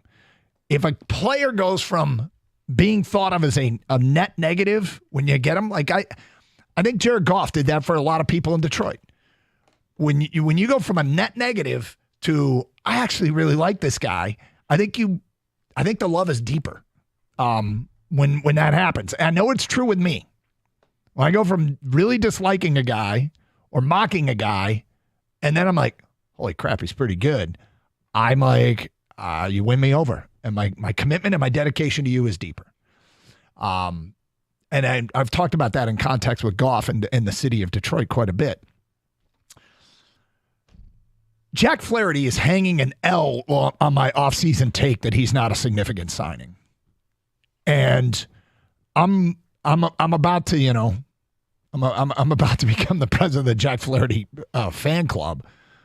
His improvement this year has been pretty significant. And the Tigers and Chris Fetter, I mean, they've unlocked some stuff, and we'll get into that a little bit later on. Do you remember the day it was announced that he was signing with Detroit? I vaguely. Okay. You were on the air. I was not. It was December 14th. Okay. You were on the air. You want to get rid of that frog? Yeah, I'm losing my voice here. Sorry. So apparently I was on the air and Doug was not. Here we go. This is not good. You're good now. No, all right, I'm better. You were on the air. I was not.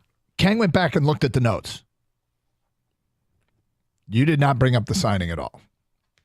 We were in full football mode. We have a belief here at the station you play the hits. The hits at the time was a Detroit Lions team trending towards winning a division. I was going to say, there may have been other topics that day. There were other topics that day. Tons of other topics. I was on shortly thereafter. You were, I think it was either Thursday or Friday. We checked the 15th because sometimes these stories break late in the day and we don't talk about them on the show if they happen after 2. The 15th, I think I was on the air. I didn't bring it up.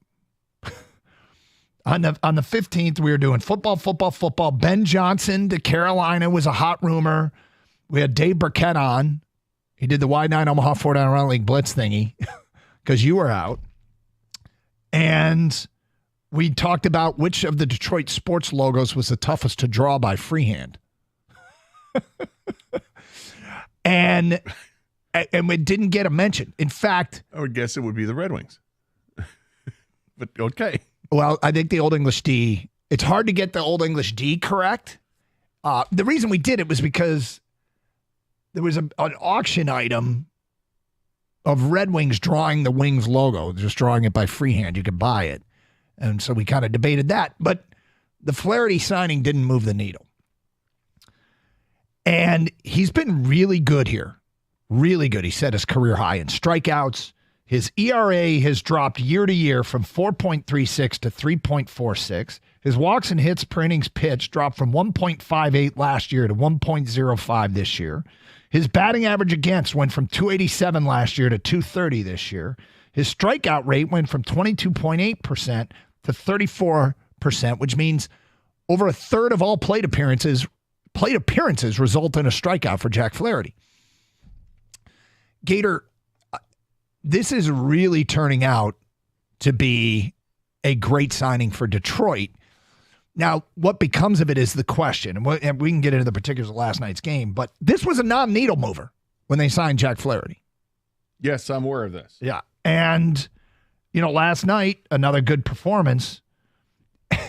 Kang was a fan immediately because when Jack Flaherty signed, did he have a caption with his tweet? No, it was just a picture. He tweeted out a picture of Isaiah Thomas. When they won the championship. Yeah. Big smile on his face. That was Jack Flaherty. Jack Flaherty just tweeted that out. And here he is having a pretty damn good year. And I don't know what significance it means long term. This could be the next Michael Lorenzen. Or it could be, he's only 28 years old, 1-year contract. but it was a non-needle mover, and now I'm on board. Well, we do need to keep in mind that he has shown the ability in seasons past where he was really good. I think he's dealt with injuries in his career as well that have limited what he's been able to do. And here he is healthy. And he's been very good. He's had a couple of clunker starts, and that's it. Like literally like 2 clunker starts. I think there are 4 starts this year that he's made where he's given up 4 earned runs or more. Everything else has been really, really solid stuff. And last night he was literally unhittable into the 7th inning. When they made the signing, I remember a couple weeks afterwards, it was Christmas time, and kind of talking with my niece's boyfriend about it. Yeah, big baseball fan, played in college, and we talked baseball with each other, and he mentioned, because I really like the Flaherty signing, and I said, I said I wasn't down on it. Like Kenta Maeda, I think was more down on than Flaherty. But I was like, I said, I don't know. I'm curious about the Flaherty signing because he hasn't been good lately. You know, maybe he's still young enough where they've got something there. But at one point, he was really good. You know, his second and third years in the league, his earned run average was 3.34 and then 2.75. But then it ballooned up to 4.91, and it was a short year in 2020 for him. Follow that up with a really good 2021, but then not so good 2022 or 2023. I said, there's something there, but I just don't know. I'm not buying into it yet. I kind of slow played it and downplayed it. And then when you get through spring training, and I was kind of like, yeah, same kind of thing. You know, we'd have discussions about it. And then I got a text last night, which I was expecting. From my niece's boyfriend. Yep. I was totally expecting this text, and sure enough, it came up. And he said, I think you might owe Jack Flaherty an apology. And then it had the emoji with the arms to the side. Like, Yeah. And I said, I might indeed, but I don't want to jinx a great start either. This was while he was pitching? No, this is a great start to the season is really what I meant. All right. And then he says, I didn't know you were a superstitious guy. I said, only when it's convenient. Yeah. Like blaming someone for good things coming to an end. And he said, fair enough. So this has been on my radar. This was something I was actually thinking about last night before I got the text sent to me. I was thinking about, do we owe Jack Flaherty an apology? But I want to say it's too early, because it is too early. It we might haven't be. got to the All-Star It might break. be. And I will say this about the old apology is I don't look at it that way. I look at my man proved me wrong. I don't feel like I need to say sorry or anything. I mean, I guess I could. I'm not sure it does anything, but this is a great L to get hung on, you, me, anyone, if indeed that's what he's doing, because it's just great for the Tigers. Absolutely. And now your question is, did they unlock something? And I think they did for a variety of reasons. But did they unlock something? And, you know, if this continues, what do you do with Jack Flaherty? Because they traded Michael Lorenzen. And, you know, I don't know that what they got back. What they got back is right now a double-A 21-year-old second baseman who's having a decent year. But it wasn't like a king's ransom. So, you know, you can also think about, do you try and lock him up long term? A lot depends on June, July, and August. But so far, this is trending in a really good direction. 248-539-9797. It's Carson Anderson, open lines, 97.1 The Ticket.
Jack Flaherty throwing 7 shut last night and really dominating. He gave up the run in the 7th, right? The hit in the 7th? Wasn't it with one out in the 7th? Yeah, he went 6 2/3 total. Is that what he came out? Okay. 6 2/3 then. But retired the first 12 in order, and he was great. He had a walk in the 5th that broke up the perfect game. Base hit from Reese Snyder broke it up, the no-no. But we all went over his numbers and how much better they are. Looking forward, though, this is a 28-year-old pitcher that's, he finished, I think, 4th in Cy Young voting earlier in his career. So it's not like there's a track record of success for an entire season. That's what I said. He's had a couple of nice years in his career, but he's also had a couple of, it's been hit or miss with him. So the question is, if he keeps this up, is he a part of this team's future? Like, I don't think that the timeline for them adding a little gas is that far off. I hope they, Cole Keith establishes and maybe they feel better about Riley Green by the time the year is done. And Parker Meadows is just killing it at Toledo in a variety in the field and at the plate. But we'll see if he gets back into the mix. Jace Young will probably get a call up at some point this season. But if they can do whatever they think they need to do to establish a foundation. But Flaherty, if he finishes out the year in a positive way, I think you got to try and bring him back. He is only 28, and he's about ready to hit this. These are the prime years, right? Yep. And it's not like you're going to sign him to a 6 or an 8 year deal. I can't imagine that's not in the cards. That's reserved for someone like a Tarek Skubal. Yep. Who's younger and phenomenal. But I'm not opposed to bringing him back. I mean, free agency was his first year to enter free agency. He got a 1-year deal for $14 million. Yep. What would it take to sign him to do you sign him to a 2-year deal? Can you do that? Is that yeah, you can, but the way he's pitching, he's increased his value significantly. And when you look back at his career, there are 4, he's made 11 starts this year. There are 4 other seasons in his career where he's had double-digit starts. 28, 33, 15, and 20 are those totals. In those years where he had double-digit starts, the earned run average was 3.34, 2.75, 3.22, and then 4.43. This year he's made 11 starts. The ERA is 3.46. So I think what it tells me, and you're going to hit on something with the Tigers unlock something with him, and he's always been a strikeout guy, but maybe all that you've unlocked is him staying healthy. Because if he stays healthy, if he makes more than 10 starts, 80% of the time so far, he's been really good. So a big thing that is evident this year and just kind of looking back is he believes in his stuff. Like, he's not afraid to throw in the strike zone. He's not nibbling. And his confidence really seems to be at a good place. And I credit coaching staff a little bit. There have been some mechanical changes that they made, and they have worked to the positive. But, look, the Jack Flaherty question falls in line with the questioning of ownership. And that is, if he finishes the year out, ownership step up and pay him. Skubal. If Skubal has the kind of season he's having, and is still, I think he's 2 years away from being a free agent. That doesn't mean you can't sign him long-term now, get him a little bit cheaper than you will in 2 seasons. I mean, when you sign, everybody knows the formula. Sign before your contract's done. You get money now, and it's a little bit cheaper. Not a ton cheaper, but a little bit cheaper. Pay him, requisite of an ace. Then, that could go a long way. There's baseball reasons that you do signings, and you should do them for baseball reasons, not for PR reasons. But right now, in this town, undeniably, there's a segment that's not a small segment of Tiger fans that question ownership's commitment to winning. Yep.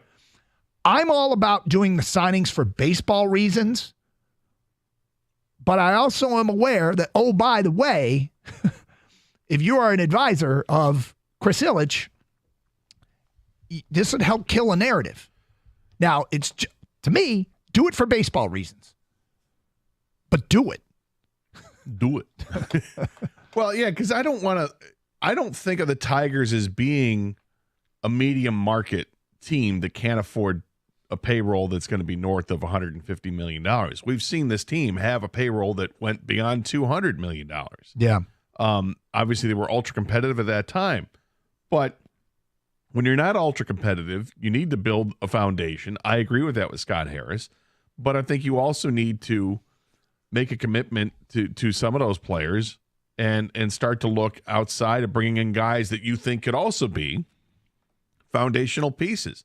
I'm not talking about going out and signing a bunch of free agents that are in their 30s. I'm talking about trading for or acquiring a free agent, somebody who the guys that are in their 20s.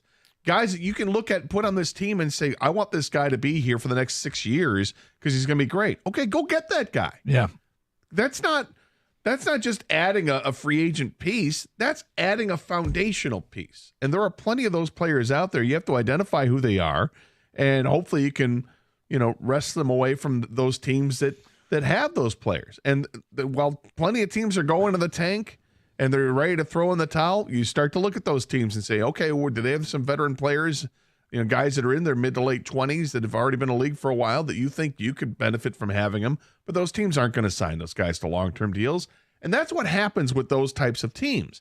Kansas City, Oakland, Pittsburgh. That's what those teams are. They're the bottom feeder teams that flare up every once in a while, have a great season, but they can never afford to hang on to the guys. I don't ever want the Tigers to be considered one of those teams because we've seen too many good years where they haven't been that. They've had the big payrolls. They can afford to pay the team, the players. I want to get back to that. And that's kind of what I was saying yesterday, Gator. Like, you don't have to go get Juan Soto or the biggest name on the market, but you can spend money still for foundational guys, whether it's talent. I brought up Pudge Rodriguez yesterday because of just the leadership foundational part of it. No one wanted Pudge by then. The Tigers gave him a contract, and he ended up being kind of the catalyst for a great run. Is the first red flag for you guys, though, this Flaherty and Skubal contracts coming up? Like what kind of GM president Scott Harris is going to be? Yeah, I mean, and what this combination of Harris, Greenberg, Illich, what they're going to be, these are telltale signs. Now, Flaherty's got to justify it. I want to make that point very, very clear. There's a really nice trend here with Jack Flaherty, but he has to justify it. I'm not planting a flag. You need to sign him on May 31st. I'm not planting that flag, but he is earning strong consideration for a guy you lock up for the next 3-4 years. Now, the team could fade. That's the other thing. And if Flaherty keeps this up in June and July, do you think he gets more than Lorenzen got at the trade deadline, which we talked about it? It was Hao-Yu Lee, who's 21 years old, a second baseman. They got him from Philly. He's got like 6 home runs. He's got a great on-base percentage down at Erie. He's been okay down there. Yeah. Do I think they would be able to get more for Jack Flaherty if they were to move him halfway through the season? If he keeps this up. I would think so because of the strikeout rate. Yeah. Because he's got a 9-to-1 strikeout to walk ratio. Yeah. That's crazy good. Yep. And he's striking, I think he's got 90 strikeouts in 60-something innings. I mean, he's been really, really good with that this year. But if I was another team and I wanted to acquire him, the counter to that would be, okay, well, and I'm not sure I'm willing to give up too much because we don't know how healthy he's going to be. Yeah. But the upside is because he just hit free agency last year and the Tigers gave him $14 million, and he looks like, I mean, he's going to hit free agency after the year regardless, unless the Tigers decide to give him an extension. He's going to get paid, but it's not like he's going to get paid $30 million a year. Not going to happen. But it's an affordable somewhere in the, $18 to $25 million a year range. And that's for other teams that are contending teams right now, that might be appetizing enough if they're concerned about, am I going to lose this guy long term if I trade for him? But to answer your question, that's a long way to answer the question. I do think that they would, I think they would get more than what they got for Lorenzen last year. His strikeout to walk ratio among starters in Major League Baseball right now is third, third in Major League Baseball. His strikeouts per 9 innings is second in Major League Baseball at 11.97. I think he could get more than Michael Lorenzen got. Now, I don't want to go there. I hope that they're in contention and like to see them maybe give some gas, which they probably won't. But But if he becomes a sell piece, I feel like the opportunity is there to score, and hopefully it goes down better than it did last year with who's the dude that turned down the trade to LA? Oh yeah, him. God, I know, right? 248-539-9796. Jerk. Yeah, that didn't work out well. No, that did not work out. It's Carson Anderson. Neither is our memory. No, well, I never remember what I did yesterday. This is absolutely 100% true. But if I don't say this before the break, we're going to hate ourselves. And Rodriguez. Rodriguez. Thank you. Yeah. God. I know, dude. I know. All right. Yep. All right. It's Friday. All right. It's Friday. Friday.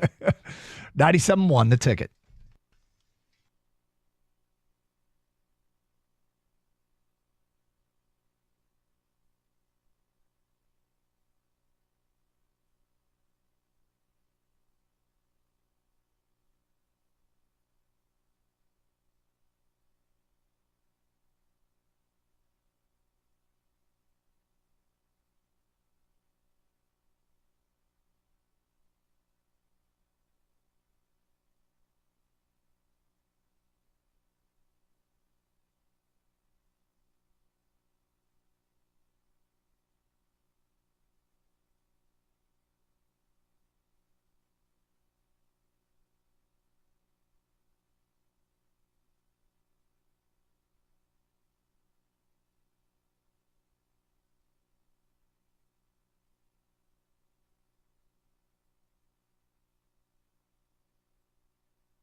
Doug Carr, Scott Anderson, 97.1 the ticket. Feedback coming in to the Carson Anderson inbox.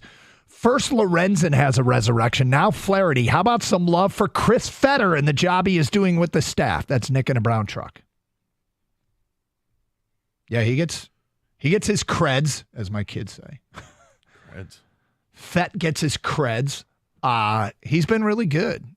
Chris Fetter is a hell of a pitching coach. Can we find a hell of a hitting coach? Can we find that guy? Who can we get the Fetter of hitting coaches? Honestly, yeah. I don't know if it's the hitting coach's fault because it just might be a collection of players that can't do what we want them to. But I would love to know that they have the Fetter of hitting coaches too. And I guess when I've thought of things, oftentimes, Doug, when you think of things like if I owned the team or if I were the general manager or if I were, what are the things that I would want to do? Coconuts at every concession stand? Well, I would preach a peaceful, serene situation. We wouldn't need the coconuts or the pineapple.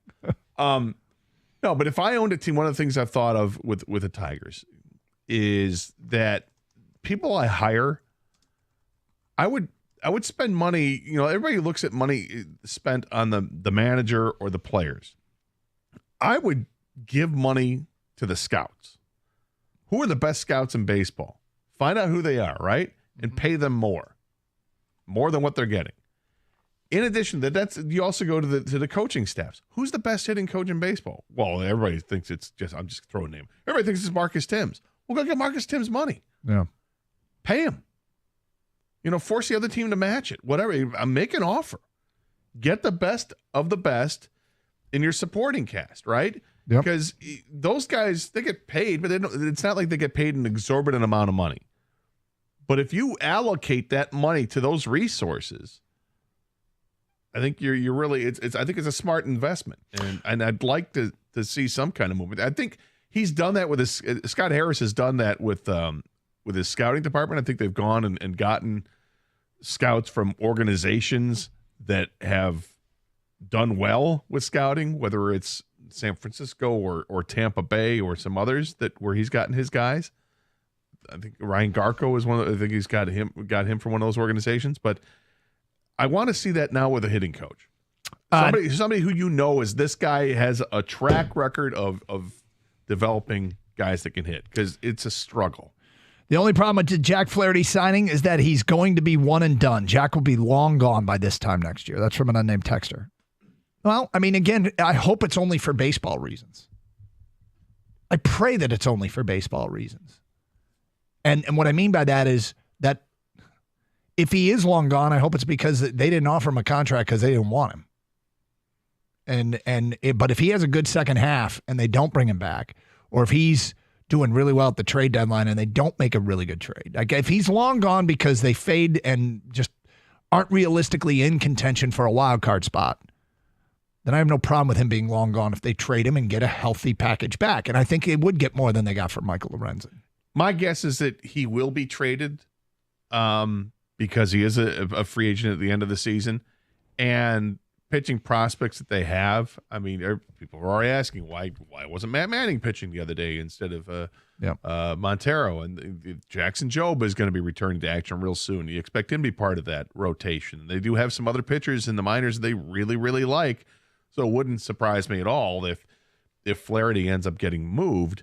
And it wouldn't necessarily be a step back for the team if you could bring somebody else up. And, of course, what do you get in return for Jack Flaherty if it gets moved? But that's a long ways away. We're two months away from the trade deadline. I'm not worried about that right now. I'm basking in the glow of a hell of a start last night in a game where he had to match the pitcher on the other side. Pivetta was devastatingly good to start off until he wasn't, until he made a mistake. And then they got down, the Red Sox got down 2-0, and Pivetta comes out of the game, and thank goodness, because he had just as good a stuff. I mean, it's all going to depend on, do they think this is sustainable with Jack Flaherty, and how much is it going to cost at the end of the year, right? Because I know the trade deadline's a couple months away, Gator, but they're looking ahead because that's part of their job. Is he going to be traded? Because if he's traded, that means they don't think it's sustainable, or they don't think he's worth what he's going to get in the open market. They're not going to match what some other team is going to pay him. Right. Well, and you're never going to know that until you start fishing around. But I don't know if fishing around here on May 31st, or even the first couple of weeks of June, when you still have 8 weeks to go before the trade deadline, when is his value the highest? I mean, he coming off this game that he pitched, you'd think maybe now, but I doubt it, because more teams are going to – it's more defined who's in it when you get closer to the trade deadline, when teams are going to want to get that extra starting pitcher in the rotation. 248-539-9797. Juan, you're on 97. Want to take it? Hi, Juan. What's up, fellas? Hey. Just wanted to talk about the Flaherty. He's pitching so good at this. I'm kind of thinking, is it possible you can package this guy up with Baez? Pack it up a deal to a contending playoff team and maybe get another bat? Interesting is thought. That possible? It makes somebody, if you want this guy, you also have to take Baez? I don't. The Tigers would have to spend. They would have to buy out a huge portion of the remainder of his contract to make any of that work, and then you'd be diminishing the value of the trade because you're not going to get value in return for Jack Flaherty. I do like the way he's thinking. I do like the way he's thinking. Yeah, but I mean, Juan, if you're another team and you want Jack Flaherty, are you going to take on the albatross that is Javi Baez in that contract? I'm just thinking of some of these big market teams like the Yankees or the Dodgers who maybe can afford it, and they might can afford it to the fact they're already considering cutting Baez next year. But I don't know, just a thought. No, it's an interesting and creative thought, and I appreciate the creativity. I do, and because you know what. That contract just simply is not going to be easy to get out of. Right. Well, that's how I figure he'll be a bargaining chip. No. And if you're the Yankees and you just saw what Jack Flaherty did at Fenway and you played the Red Sox a ton, maybe that could speak to that. But I do have a hard time thinking any team is going to want to take on Baez. But if you get Flaherty out of it, and you're a big market team, getting Flaherty, but you're not getting you're not getting Skubal. If you traded Skubal, could you do it? Maybe that's a better argument. But I don't know. Yeah, you're talking about a rental player in Flaherty. We want to operate within the guardrails of realistic ideas. I don't think it's crazy that if you eat some salary, and I mean it's not like you're eating $5 million. You're eating some salary. You're eating some big. Yeah. And you include Flaherty, you might be able to get out from under that. God, that's so bad. Well, we need Scott Harris on to ask him, are you going to eat that? Well, one last question. We do this game here, Scott. Yeah. It's are you going to eat that? We've got one scheduled for 12:35. Wait till you hear about the new cereal that's out there. Oh. Yeah. Another one here. It's all credit to Fett and the coaches. Here's another name, Reese Olson. Yep. I mean, Reese Olson is the biggest argument. That was the numbers aren't there to support the stuff that he allegedly had when they traded for him. But they were like, we love this kid stuff. And when they got him, you could almost see the results and understand right away. And he made it up here to the bigs, and Reese Olson's a great pitcher so far. And he was not in the minors. Nope. So that is a shining example of one. Jack Flaherty had a track record where he had been really good. Yep. And this is another year. Like I said, there were 4 years prior to this one where he made double-digit starts in a season. Only 4 because of injuries and whatnot. And 3 of those 4, he was really good. 248-539-9797. Let's go to Bill. You're on 97 on a ticket. Hi, Bill. Hi, how are you? Good. Good. Hey, two quick thoughts. I think we do need to trade an arm, whether it's Skubal or whomever, to get a real bat. And because we're going to be sitting around 500 all year. And as for Baez, why don't we just Bobby Bonilla him? Meaning what? Redo the contract and pay him for the next 30 years? Yeah. I don't know if he'd want to redo the contract. Yeah, what's in it for him? What's in it for him? That's the money's still going to always be there for 30 years from now. But what was it for Bobby Bonilla? And they've done it with others. I think Bobby Bonilla was a straight, here's the contract we're signing you to. This is asking Baez to defer his money, right? And why would it? I think they renegotiated it to do the deferral. Yeah, I don't remember that, but I don't know what would be in it for Baez. Why would Baez say, this money I'm going to make in the next 4 years, you want me to spread it out over the next 30? It's just, you know what? Pitch the idea. All right, nothing ventured, nothing gained. Yeah, I guess. There's no way in hell I think he'd do that. Why would he do that? You wouldn't. Yeah. I mean, money now is more than money 30 years from now. I mean, you know? I remember when I was young, I was like, yeah, then you know what you have the next 30 years. Love it. But now I've got to be an adult. No, you don't play the lotto, but this is why everyone takes the lump sum. They Yeah. don't defer the 30-year No, payment. right. You take it now. Buyers wouldn't do that unless Because you can invest the money now. Yes. And do better with it. Then. Yeah. So unless you offered Bias even more money, right? Which no one wants to do. No. That's his money. I like the effort. 248-539-9797. I got a really long Jack Flaherty text that has come in. Really long. Without one period. Oh. It is a giant run-on sentence. The anti-punctuation text. I'm going to attack it. Are you gonna? I think you need. Are you gonna read it with or without punctuation or both? I can read it without punctuation if you want, and now we can go back and try and place the periods in it. Okay. Good luck with that. We'll get to that at 11:02. And I have an edition of: Are you going to wear that? Not are you going to eat that? Are you going to wear that? Wear that? Yeah. Huh. I'm gonna tweet out a picture. We're gonna have from our Twitter account a picture sent out and see if people would wear this. Because I really dig it, but I don't know if I can wear it. We'll explain today at 11:06. It's Carson Anderson, 97.1 The Ticket.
Brought to you by North Bloomfield Properties. It's Grand Free Day in downtown Detroit. Festivities are beginning for the weekend IndyCar race. The big one will run on Sunday at noon, but fans can sit in the multiple grandstands for no charge today and watch the first practices as they roar around the streets of the Motor City. Now, one of this weekend's racers is Santino Ferrucci, who placed 8th at the Indy 500 last week and has been looking forward to returning to the D.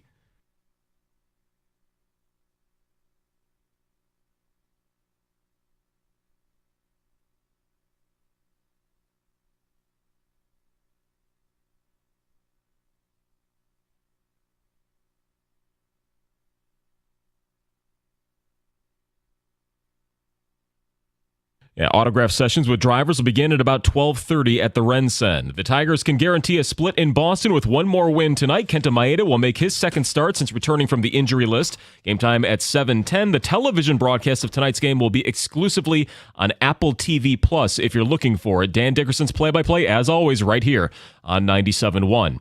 Clarkston legend Dan Fife has died at the age of 74. The longtime high school basketball coach won a couple of state titles. The boys program posting the news on social media saying that his impact will live on both on and off the court. A final OTA session for the Lions in Allen Park. When that wraps up, the next workout going to be mandatory minicamp next week, which will bring all players in to start preparations for the upcoming season. From the Corewell Health Sports Desk, I'm Chris Villar. For more, go to 97.1 The Ticket and Odyssey.com.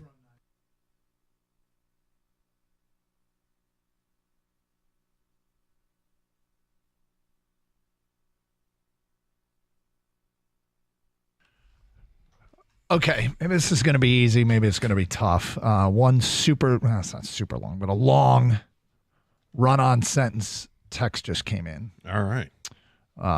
And I'm going to try and attack it here.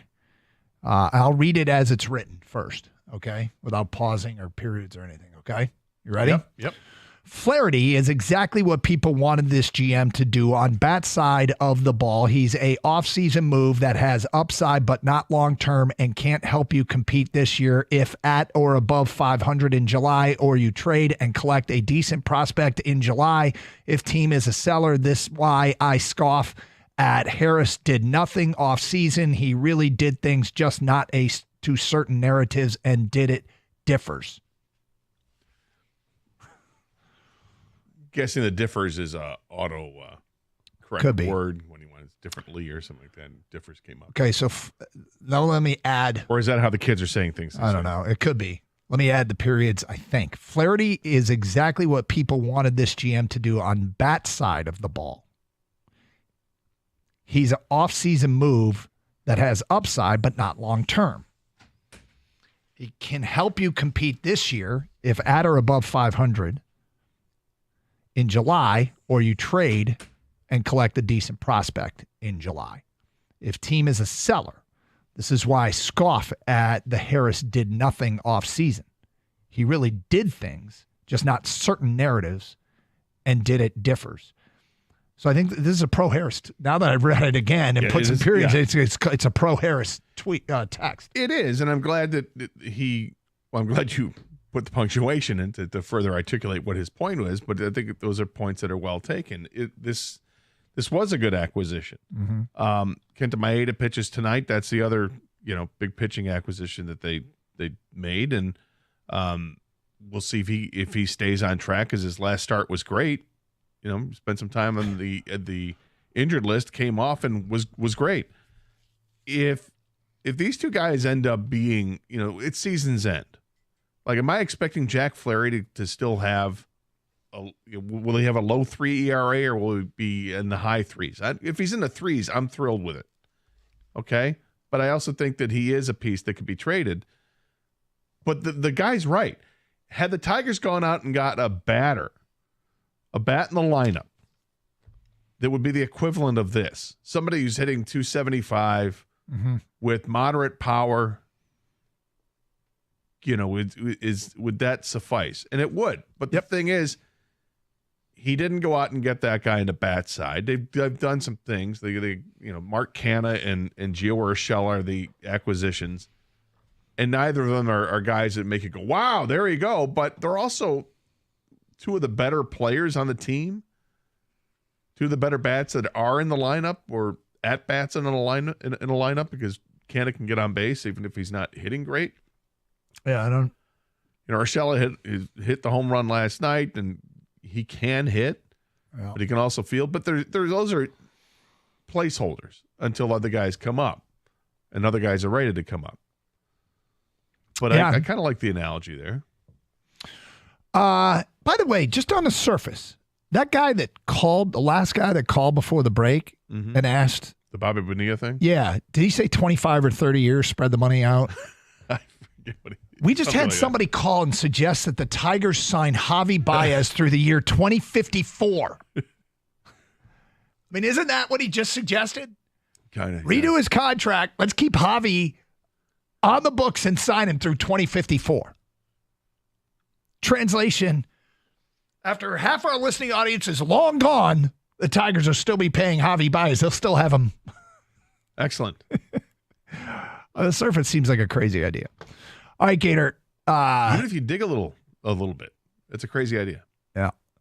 So I just saw something this morning. I want you to. I tweeted it out. It's been tweeted out. Sorry. It's been tweeted out from our Twitter account, Gator. Okay, I'm gonna go look at our Twitter account. I want you to take a look at the hat that has been tweeted out from our Twitter account at DunganGator971. Okay. Yep. Do you see it? Yes. I really like it. Do you know what it is? Well, the Maple Leaf suggested it has something to do with Canada. Mm-hmm. I have Canadian roots. Mom grew up in St. John, New Brunswick. I have cousins from Antigonish, Nova Scotia to Victoria, British Columbia. Is this a Toronto Blue Jays City Connect hat? It's exactly what it is. Okay. It's cool. I really dig it. It's really cool. I just don't think I could do it. I don't care about the Blue Jays at all. I don't like the Blue Jays at all. What does the rest of the jersey look like? What does the jersey look like? I mean, you can look it up. I'm only interested in the hat. You know, I have a hat problem. Yeah, you definitely have a hat problem. I buy too many hats, and I'm trying to cut back. Valenti's like a pusher, too. He keeps coming in and telling me, did you see that Padre hat on Fanatics? I'm like, nah, I did, Mike, but come on, treat yourself. He's got that one company that has the states. You know, Mike always wears the hats with the outlines of the states. Wants me to get a Montana one because I love Montana. But this hat, being given my Canadian roots, I feel like it'd be justifiable. It's a maple leaf. It's like a dark navy blue hat with a red maple leaf on the front and a two-toned T behind it. It's the Blue Jays City Connect hat. And I love the hat. I just don't think I could don Blue Jays gear. No, you can't. No, I mean, you're not allowed to. Why not? Come on. I don't. King's wearing his Dodger hat. Yeah. Well, it's not a Dodger hat. It's a gangster rap hat. Sorry. There's a difference. Yeah. It's a black LA hat for those that are listening. Black LA. Yep. It's not a blue Dodger hat. That's why I wear it. I don't like the Dodgers. But you like gangster rap? Yes. Is that it? Yes. Back in the day or still to this day? Still to this day. Yeah. But, Doug, this is you talking about your Canadian roots. I know you were joking. For hats, it's not like you're running for political office. You can buy a hat that you like. No, that's all you need. I'm not joking. I do have Canadian roots. I know, but I'm saying you're, well, regarding my Canadian I'll say this. I was joking. You can wear whatever you want. Do I have plenty of hats outside of like Detroit stuff? I mean, I have an old Texas Ranger hat that I don't wear anymore because it's a little off center and doesn't fit very well. But yeah. I think there's some other hats I have. I have a Cleveland Indians hat that I used to wear. I haven't worn that in a long time. I don't particularly like the Blue Jays. It is in a lot of ways a rival city when it comes to sports. But because this hat doesn't tell you it's Blue Jays. It doesn't say it directly. It's the red and blue tee, mostly blue, with the red maple leaf in the middle of it. I think it basically just says you're supporting Canada. I just think it's a cool lid, and I if you can see it for yourself, add DunganGator971. You should get that Padre hat before you get this one, though, Doug. The one that Mike keeps pushing. Yeah, on the me. one that you keep saying how much you like, and now this one's grabbing your eye. I'm trying. Yeah, I know. I'm trying to cut back. Remember, I took the picture of I put down all the hats I own on a bed. It took up the entire king bed, and I'm like, I got a problem. And then we brought them in and we got rid of one. Do you remember which one we got rid of? Was it the Maryland hat? The Maryland hat. I had a Maryland. It was a freebie they were giving away at a Michigan-Maryland game, and it had the underneath the bill. It had the Crash Test Dummies Maryland flag. It was a bit boxy for me, although I have some boxier hats, but that one was even boxy for boxy hats. No Anyway, hat today, though. What's that? No hat today. No hat today. I went hatless. Hair's getting long too. A little shaggy. It looks like felt. All right. Felt? Yeah. It's growing the bangs out. I mean, that's got to be a 1/4 inch. How does it feel? Like Velcro. Feels furry. Yeah. See? It's like It's like the old G.I. Joe head. Yeah, that's right. it's like the beginning stages of a chia pet. Yeah, it's early. I got early chia going on. Yeah. Yep. Like a kiwi. Mm-hmm. Kind of like a kiwi. Yeah. And not someone from New Zealand. No, not Auckland. Yeah. I'll probably give it a fresh weekend cut. By the way, Thursday mow yesterday. Nice Shout job, out, Doug. Kenny. All right. It was the end, by the way, and it was painful because it was the end. It's the end of No Mow May, and it was a lot of grass. Oh, you didn't mow at all in the month of May? And not in the backyard. I had one mow early in the month in the front yard, but the backyard, it was out of control. I do one pass and have to empty the bag. But yes. Okay. I bet you it looks great now, though. It does. Yeah. Yeah, plush. We heard during the update there the passing of Dan Fife. Kind of certainly a high school coaching legend. Got some thoughts on that we'll get to today at 11:18 here on Carson Anderson on 97.1 The Ticket. NBA playoffs. FanDuel is giving all customers 2 chances to bring home a big win with a no-sweat same-game parlay every weekend of the playoffs. Just place the same-game parlay on any playoff matchup, and we're through to the finals. You get bonus bets back if you don't win. Is it a week off? It's a week off, right? Let's apply to next weekend. But anyway, same-game parlays on any playoff matchup. Bet on everything from rebounds to assists to three-pointers and more. Visit FanDuel.com/Doug to shoot your shot on America's #1 sportsbook. FanDuel is the official sports betting partner of the NBA. Must be 21 or older and present in Michigan. Minimum 3-leg parlay required. Refund issued as non-withdrawable bonus bets, which expire 7 days after receipt. Maximum refund is $5 unless otherwise specified. Restrictions apply. See terms at sportsbook.fanduel.com. Gambling problems? Call 1-800-270-7117 for confidential help.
All right.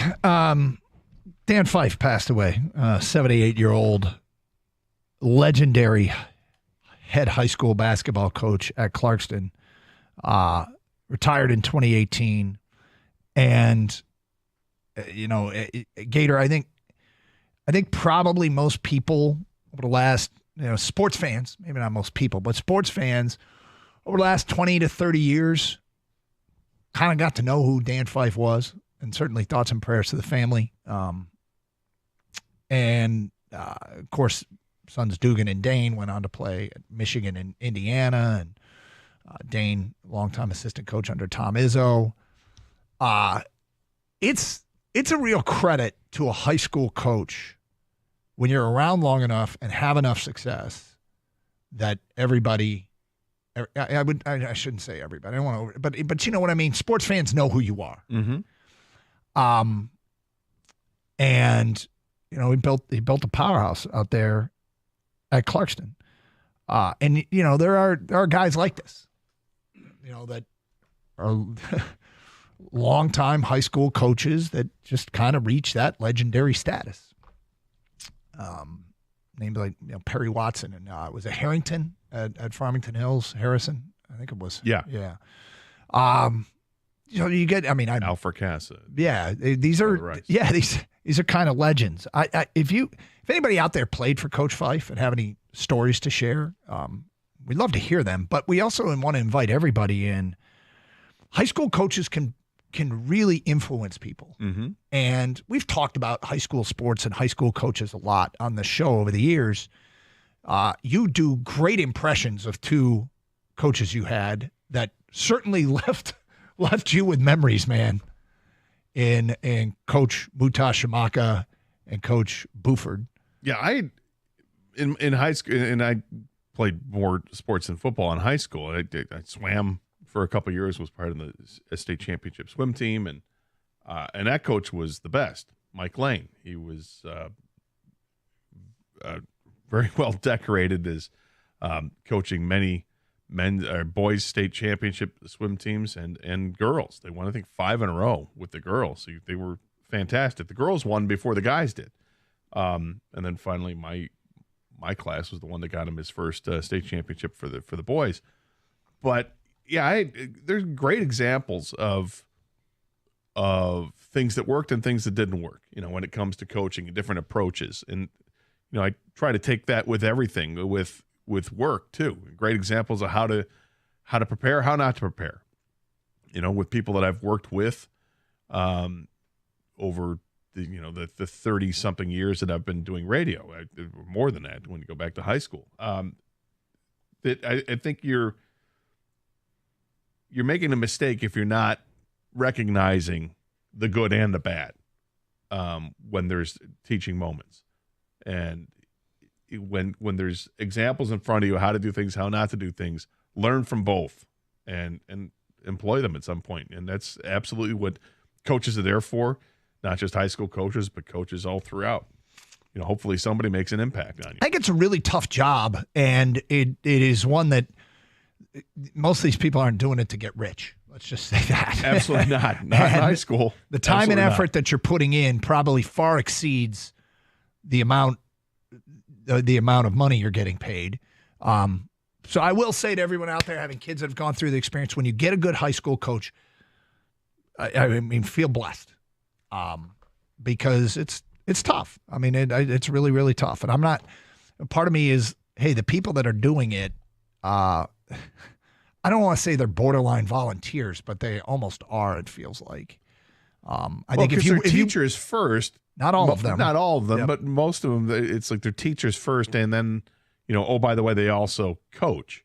Yeah. A lot of them got into teaching because of coaching, but it's the teaching that is generally going to pay their bills, not the coaching part. Because, it is almost, it's not voluntary, but it's kind of feels that way. I think if you did the how much you get paid per hour, I think high school coaches would probably be amongst the least paid people. You just look at what their salary is to be a coach. I don't think it's much. Yeah. In comparison. So anyway, a couple things about this to invite in the audience on the conversation. One, if you did play for Coach Fife and you have any stories, feel free to share them. But the other is, just any, if you want to give your influential high school coach at the school you played at any shout outs and maybe the lesson that they taught you, feel free. I talked about this years ago, Gator. We were doing a show down at Comerica Park when one of my first travel soccer coaches, John Levins, passed away. I played for a guy, and he was great. He was from England and was every bit straight out of Central Casting as an English soccer coach. Like, it was awesome to play for him, and he knew what he was doing, and we had a decent team growing up. When travel sports was like, there was one team from every town kind of deal, and I was a goalie with his son Nate, who went on to play, I think, at Bowling Green. He was a really good player, but really good keeper. Fearless. I was not. But anyway, if you want to give a shout out to an influential high school coach in your life and a lesson that they taught you, and you just mentioned preparedness, and whatever it might be, 248-539-9797, we welcome those thoughts. I played basketball. So I went to Ann Arbor Community High School, and Community didn't have sports teams, small school in downtown Ann Arbor, but you could go play for whatever school, whatever district you were in. I played for the security guard at the school. I think he was a security guard, might have been a counselor, but we knew him as a security guard. He coached our basketball team that we had a small gym, and we would go around and play JV teams and Class D schools and all that. But it was just kind of a after school activity. It was like a club basketball team. And these teams would look at it as scrimmages. Here comes Community to scrimmage us. Coach Mead. I have no idea if he had any other name. He was Mead. Coach Mead. I don't know if first name. I don't know if Mead was his first name, his last name. I think it's his last, but I would think so. But we just knew him as, before he coached us, he was known as Mead. And then he coached us, and we started calling him Coach Mead. And boy, did he give me a hard time. He gave me a really, really, really hard time. And it's so funny now, looking back in retrospect, I probably would have done the same stuff he did. Like, he pushed me. I remember once, there was one kid he said wasn't aggressive enough. And he took a $20 bill out of his pocket and dropped it on the ground in the middle of a scrimmage and said, "Go pick it up." And the kid just stared at me. He said, "Go pick it up." The kid stared at him, and he went and picked it up, and he goes, "I knew you wouldn't take it." And I was like, "What is this?" And I think he was trying to get some fire out of him or something. And challenged him, I guess. I don't know. I'll never forget that. It was the middle of the gym, and we're all like, I'll pick it up, coach. But he didn't pick it up. So it was strange. But would there be one very memorable lesson you had? Well, it's a phrase that Mutash Shamaka, George Bard, used my freshman year of football. Mm-hmm. And the phrase is great because we had a small team. We had a team that had maybe 15 guys to start the season. Yep. So most everybody played both ways, offense and defense, and special teams, 3 ways. Most everybody did. And after a couple of weeks, you had a couple injuries, and everybody's playing both ways. Yep. So conditioning was huge for us. We played games on Thursdays, which we obviously, I said a million times, we lost every game. So the Friday practice was always conditioning. Okay. And we hated it, right? Because nobody wants to run and do push-ups and all this stuff all day long. Sprinting, long distance running. We did it all practice on Friday. We hated this stuff, let alone we did a lot of it during the week. And the phrase the coach had was, when you look back on it, I think it was brilliant. And he would say simply, "It's hard, but it's fair." Okay. And right. Well, what the hell does that mean, coach? It's hard, but it's fair. Well, it's hard. You don't want to do this, right? Yep. But I'm not asking you guys to climb mountains you can't do. I'm asking you to do this because it's going to pay off in the long run. Now, Right. It didn't, in terms of wins and losses, it didn't. But in terms of us not being completely gassed in games, we understood halfway through the season, okay, this is the hard but fair part, okay? Yeah. We may hate this in practice, but it's not like the worst thing in the world to be running and stuff like that. But taking that to real life, something, because life is hard. Life isn't easy. But is it fair? The struggle that you're going through, is it a fair struggle to go through, or is it unfair? And if it's unfair, then you get yourself out of that situation. But I've often looked back at that. 248-539-9797. If you want to give a shout out to a life lesson you learned from a high school coach, who it was, anybody who played for Dan Fife that has any comments, passing away at the age of 78, legendary coach at Clarkston High School basketball. 248-539-9797, 97.1 The Ticket.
Doug Carr, Scott Anderson, 97.1 The Ticket, 248-539-9797.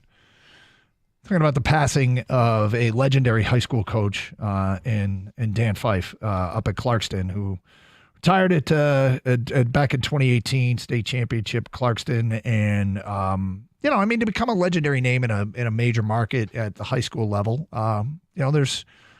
it's kind of rare. But I think most sports fans knew the name Dan Fife, and certainly Dugan and Dane playing in the collegiate level and locally with Dugan, and then Dane coaching at MSU with Tom Izzo. I think people got to know them a little bit. So if you have any Dan Fife stories you'd like to share, we certainly would like to pay appropriate homage. In the meantime, too, there's a lot of great high school coaches out there, and a lot of great life lessons that were probably taught to you at some age. If you want to give that person a shout out and maybe tell us a little bit about them and what they helped you with, 248-539-9797. Steve writes in, played for Fife, graduated in 2008. He epitomized first one in, last one out. There were moments I hated the guy, but I'd be lying if I said he didn't get the best out of me day in and day out for life and basketball. That's from Steve and a mower. Jared at Waterford Mott says, I coached high school for 13 years and stepped away for 1 year and already itching to get back. Seeing former athletes now married with kids and they still call me coach is a great feeling. Everyone should coach/teach in their life at some point. Nick and Davidson, my senior varsity coach, Shane Alderson, taught me so many life lessons, but most important to me was he showed me what it was like to be present in a young man's life.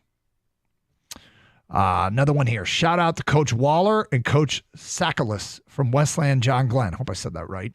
Saved my life. Rode with me to get me a college visit and got me into actually starting a few games as a true freshman at Heidelberg University. I wonder what sport that is. Chris Pfeiffer was my assistant wrestling coach at Heartland High School. He's probably 5'4", but he coached like he was 6'5". All I wanted to do was wrestle great for him. To this day, I think about him and the lessons he taught almost daily. 248-539-9797. Let's go to your phone calls. Kathy, you're on 97 on a ticket. Hi, Kathy. Hi. I have a story. My son was a hockey player, and he loved hockey. Hockey was his first sport. He was kind of tall for his age, so when he went to high school in ninth grade, Coach Fife came up to him and said, we need you on the team. We need you on the team. You'll be great. You're tall. You'll learn the game. And my son said, no, well, I'm a hockey player. I really love hockey. And he goes, it's the wrong sport. Trust me, it's the wrong sport. So years later, we would go to games or whatever, and he would say to my son, you're still playing the wrong sport. You're still playing the wrong sport. Or he would see me on the street, and he goes, when's your son going to move from the dark side? So my son ended up getting a full ride to the University of Michigan, played hockey there. And one time he came back from a road trip, and we went to a Friday Night Lights game. Coach came up to him, and he goes, yeah, kid, I guess it worked out for you. What was your son's name? Tim Miller. Oh, way back in the day. Yeah, he played, and I think he graduated in 2007. Yep. So Sweet. Yeah, so it was fun to run into him. Cool. Well, thank you for sharing. Great story. Wasn't that far in the day? No, it wasn't that Come far. on, man. It does feel bad. Jeez. I thought he was older than that. You said way back in the day. I'm thinking, wow, is this like we're going like the 70s, the 60s? What's it? Oh, 2007. I swear. The thing is, there's a lot of Millers that played hockey. And maybe I got confused. 248-539-9797. Usually at Michigan State, not Michigan. This is true. Let's go to Mike. You're on 97 on the ticket. Hi, Mike. Hey, how are you guys? Good, thank you. Thanks for having me. I'm a football coach at Dearborn High, and I just want to give a shout-out to two legends from our school, Dave Mifsud and Jamie Greeno, some of the most influential people that I've had in my life.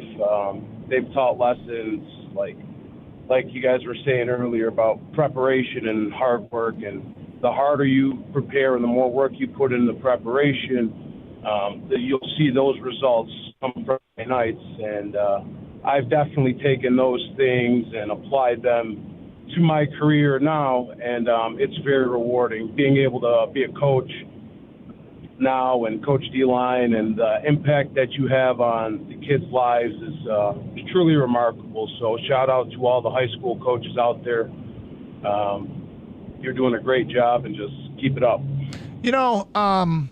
The fact is, when you're a high school kid, you're awfully impressionable. Like, you start thinking about, things that happen in that era of your life. You're growing fast. You're paying attention to everything, and there are role models. And not every coach is a great coach. Let's face it. But when you get a good one, you should feel very lucky. And there are a lot of good ones out there that do it for the love of the game and the love of young people. So, yeah, Mike, certainly do appreciate you telling us the story.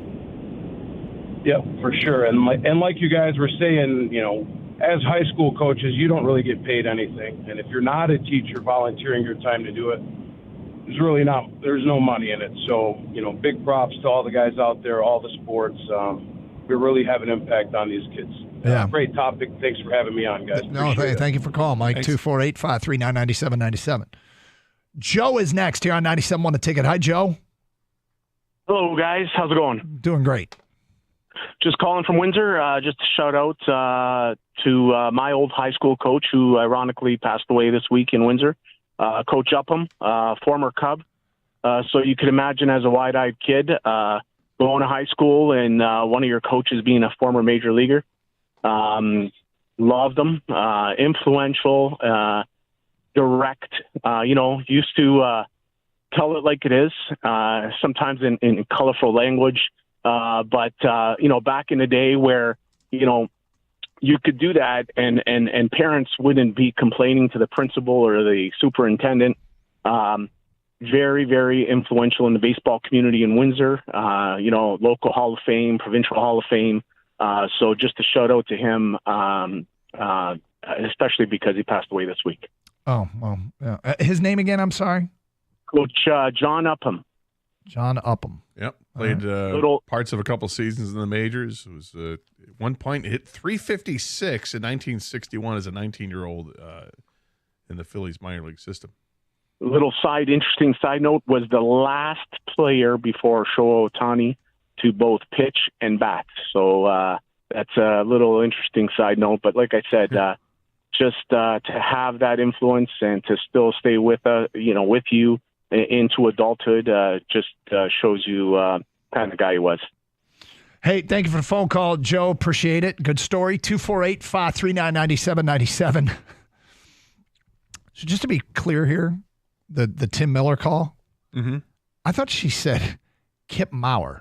I didn't think she said Tim Miller. I thought she said Kim Miller. Okay. I thought she said Kip Mauer, who played for Michigan in the 70s. So that's why I said back in the day. I just got a text that she said Tim Miller. So that kind of clears it up. So that is why. Thank you for. All right. Yes. Clear it up now. Yeah, Kip Mauer was really good. Kip Mauer? Yeah. Oh, sorry. That's Joe Mauer. No, a different one.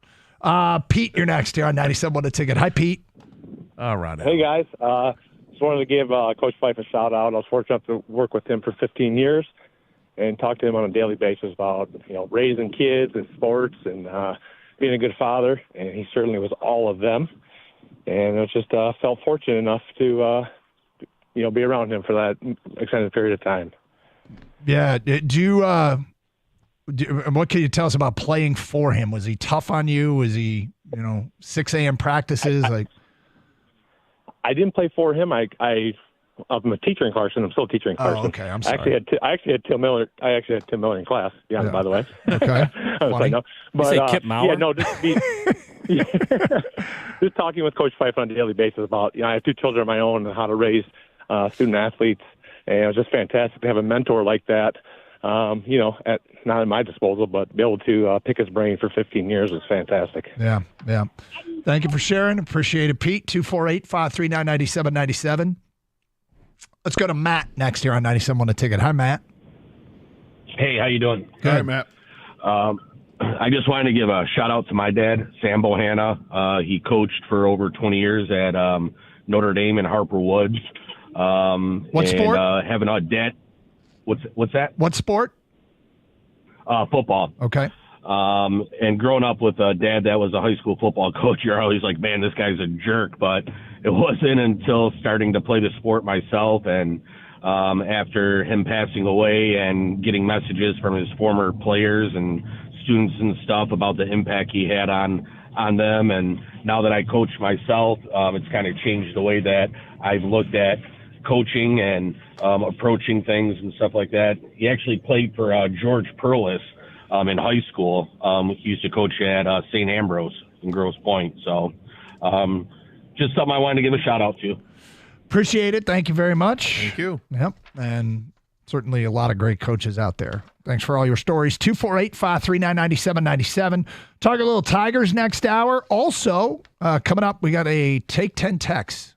Kang had a weird realization last night that he's, I think, struggling to admit, but he will admit it on the air today at 11:54. It's Carson Anderson, 97.1 The Ticket.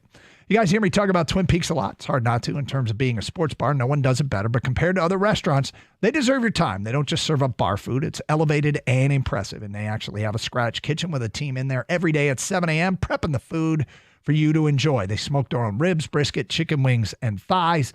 They cut their own New York strips, craft their own meatballs, hand cut their own chicken tenders and boneless wings. They make all their own salad dressings, even their own croutons. So they're more than just burgers and wings. A trophy trout mom's pot roasts are a lot of people's favorites. And there's more than just the food. There's a great bar, the Bourbon List you don't see anywhere else. High-end favorites like Orphan Barrel, Jefferson's Reserve, and Blanton's. High-end tequilas like Sancorjo Anejo and Don Julio 1942. And they pour the coldest beer in the state at the teeth-chattering 29 degrees, now paired all with wall-to-wall TVs and the beautiful Twin Peaks girls.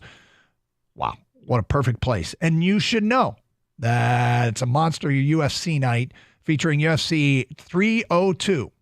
Makhachev squaring off against Poirier, how do you say it? Poirier, thank you.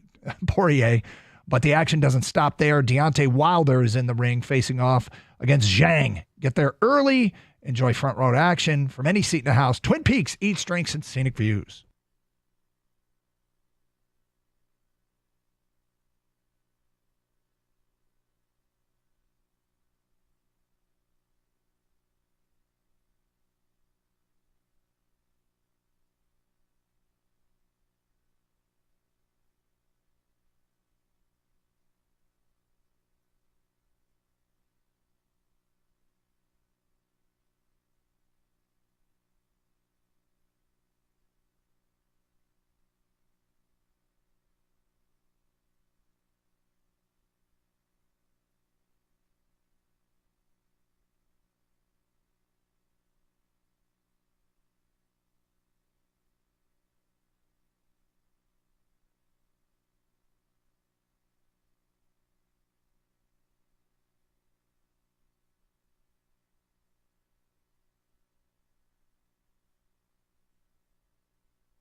Some college football start times released yesterday. Michigan State's opener now is officially a Friday. The game is Florida Atlantic, right? Yay. So having that stage the first Friday of the season doesn't do anything for you? I mean, I guess it does a little bit more so than just a normal Friday night game, but I just don't like the home Friday night game. Don't you? Not for my team, no. So, I mean, it's a meaningful game. It's the start of the weekend, but it puts people out of their Saturday routine. Is it? But it feels like it's kind of a growing tradition. But you might not. You don't have. That doesn't mean you have to like it. There are no traditions in college football. Well, this is kind of becoming a new one. Spartans open on a Friday night, right? Doesn't do anything for me. Oh, feel the warm embrace. No, to begin the season on a Friday night, it's fine. It's fine.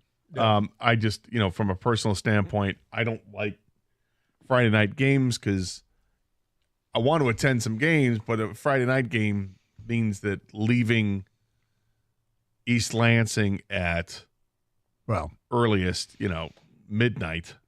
That's every night game, though, right? Well, right, and I don't like night games. Night games, yeah, I don't like them either. When they're at home, I don't, no. Yeah, I don't. Unless I've made plans ahead of time to stay up there, because then you got to drive, and it takes forever because it's a parking lot to get home. You're talking 3 hours after the game. No, I hear you. I've been stuck. Yeah, stuck on a number of occasions. Exactly. Other two game start times for Spartans. Maryland now, a 3:30. Is Maryland week 2? I believe Big Ten game of week 2 is. Prairie View A&M also a 3:30. Yeah, those are both 3:30s. Michigan announced one officially. Arkansas State game 3 is going to be a nooner. I have reason to believe, Gator, that there's going to be a whole bunch of nooners. Michigan's going to get a bunch of noon starts. Well, I'm happy for you. I know you like the nooner. I love the noon start. I'm very selfish in this regard, but and it's not for everybody. But I'm hearing multiple noon starts will be announced soon, so I'm very much looking forward to that. So, 248-539-9797. By the way, I wanted to say something in coming out of yesterday's show. We did a Who's on Top, and it was about a list of the top 10 beaches in the state of Michigan. Yes. And for people who missed it, the number 1 beach in the state was First Street Beach in Manistee. This was done by readers of USA Today, local readers. Stearns Park Beach in Ludington 2, Silver Beach County Park in St. Joseph 3. And Gator, you got 2 of the 10 when you guessed at the beginning. You got number 10, which is Sleeping Bear Dunes National Lakeshore at 10. And you got First Street Beach in Manistee at number 1. One of my favorite parts about that topic was we had packed phones with people just rattling off beach after beach after beach that they loved that didn't make this list. Right. I don't think if we get enough credit for being a great beach state. No, it's underrated, actually, nationally. I don't think people think about that. But then, all the shoreline that we have because of the Great Lakes, and it's lake shoreline, which is amazing. It's not the salt water. You don't have to worry about sharks. It's pretty great. And, the west side of the state, Lake Michigan side, it's all sandy beach. It's awesome. Yeah. It's like, would you rather be on the Michigan side of Lake Michigan or the Wisconsin-Illinois side of Lake Michigan? I don't know anything about the Wisconsin-Illinois side, really. Because I don't think it's as nice. I can almost guarantee it's not. I have no idea.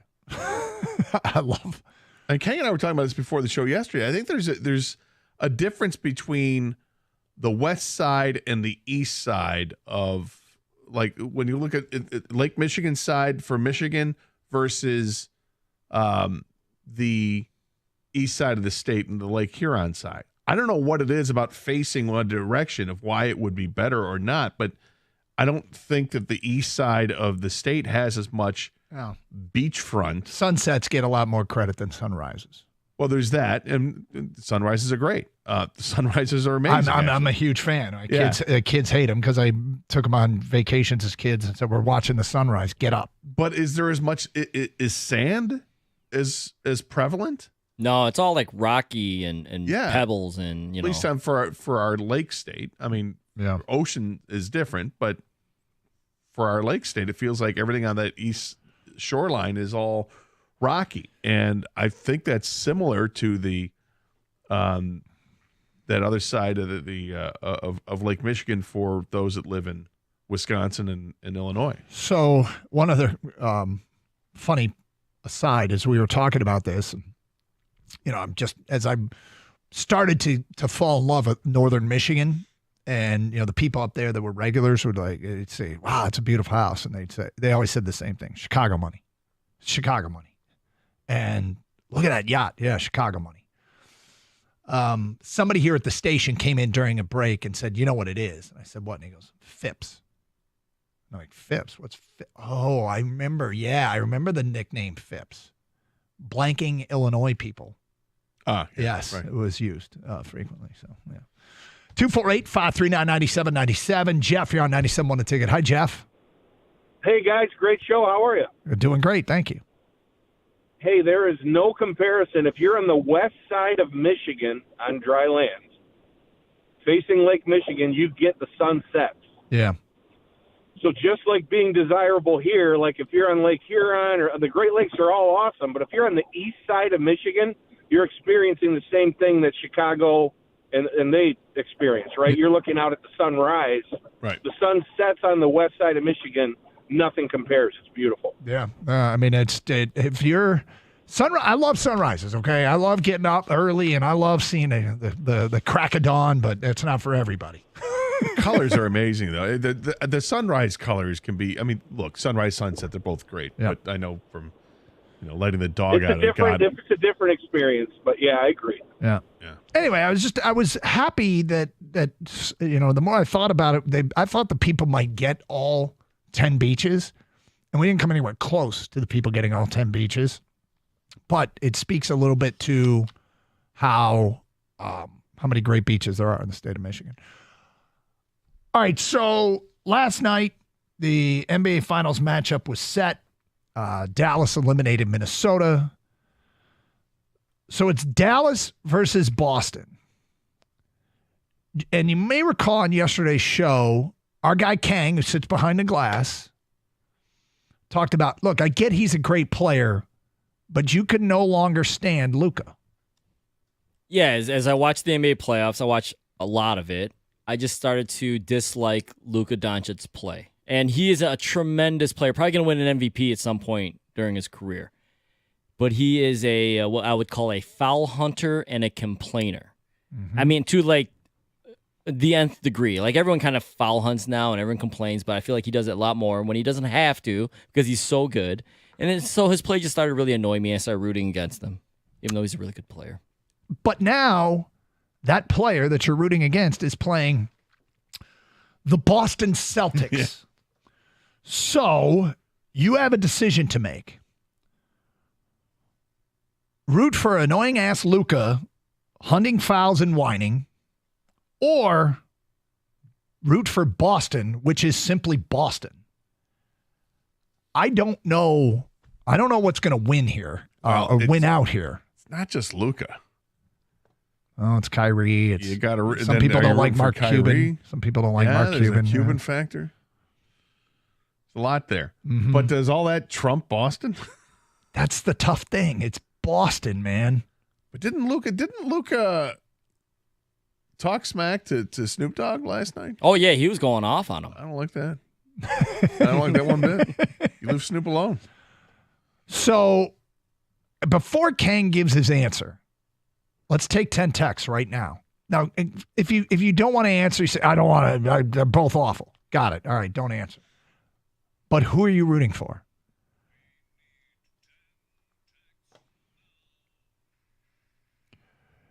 You rooting for Luka or are you rooting for Boston?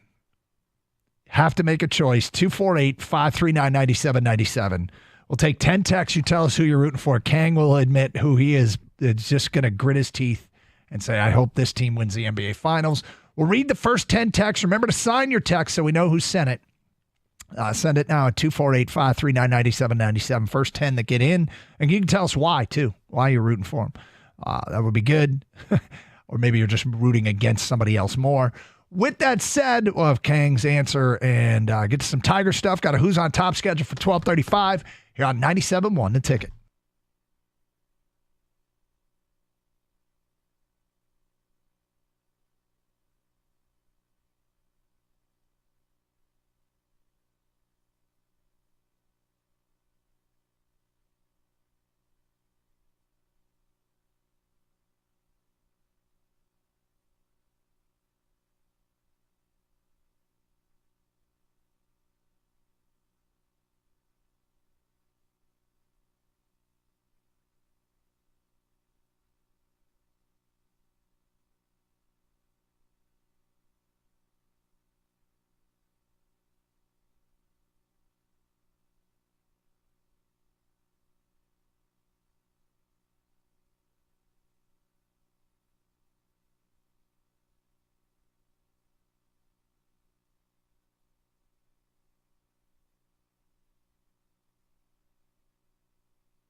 Okay, so look, there's a NBA Finals matchup set between Dallas and Boston, and Kang came on the air yesterday and said the more I'm watching Luka, the less I like him.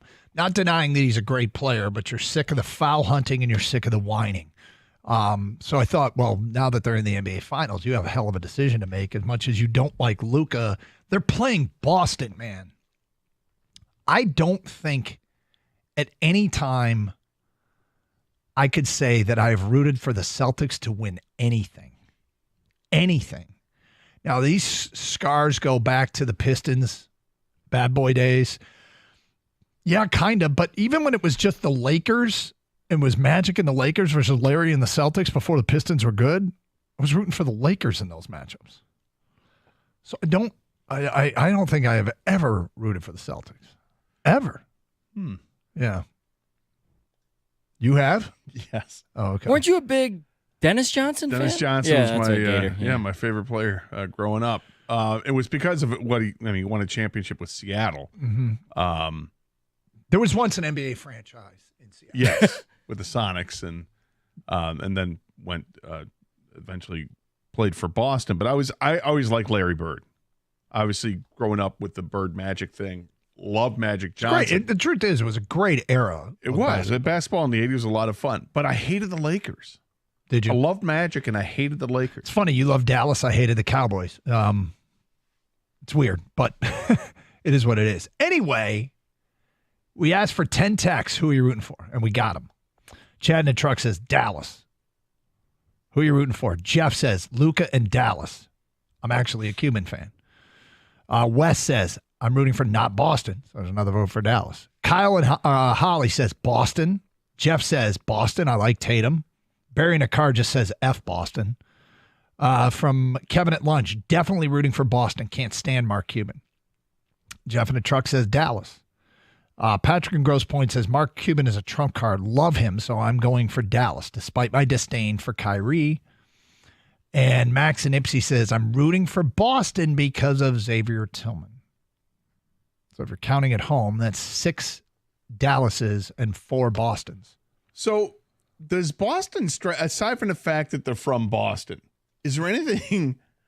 That's pretty bad. Right. That's a big stripe. I get it. But outside of that, is there something about the team that is dislikable? No, I don't can't think say. there I is. can't think say these that there guys is. Tatum, Brown, White. These are good guys, right? Great players. Yes, it's just Boston. It's just Boston. Yeah, it's just Boston. You don't want to see Donnie Wahlberg. The Boston fans are terrible. They are Celtic terrible. fans are terrible. They're awful. They're the worst fans ever. I don't want to see them happy. I agree with that 100%. And I'm probably rooting more against their fan base than the players. I have no issue with the players. I hope it's a good series, and I hope Dallas wins. But like Kang, I can't stand the Doncic constant, complaining, whining. And what? All right, so what are you going to do here, Kang? So it's a package deal, though, Gator. So I don't have anything. I actually like Tatum, too. Someone text that. I have nothing against the team, really. Someone mentioned Xavier Tillman's on the team. I like Xavier Tillman. Hauser's on the team, the brother of Joey Hauser. Yeah. The one that could shoot. Yeah.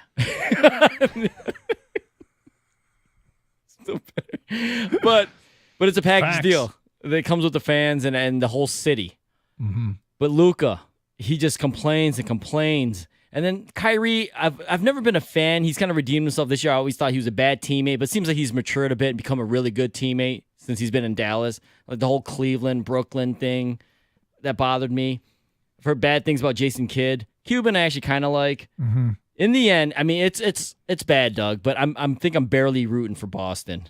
At this point, wow. Yeah, this is I might change in the middle of the series, honestly. I was about to make the prediction. Won't know until you see the game. I was going to make the prediction that throughout this series, you're going to vacillate back and forth between rooting for Boston and rooting for Dallas. Is it possible for you for game one?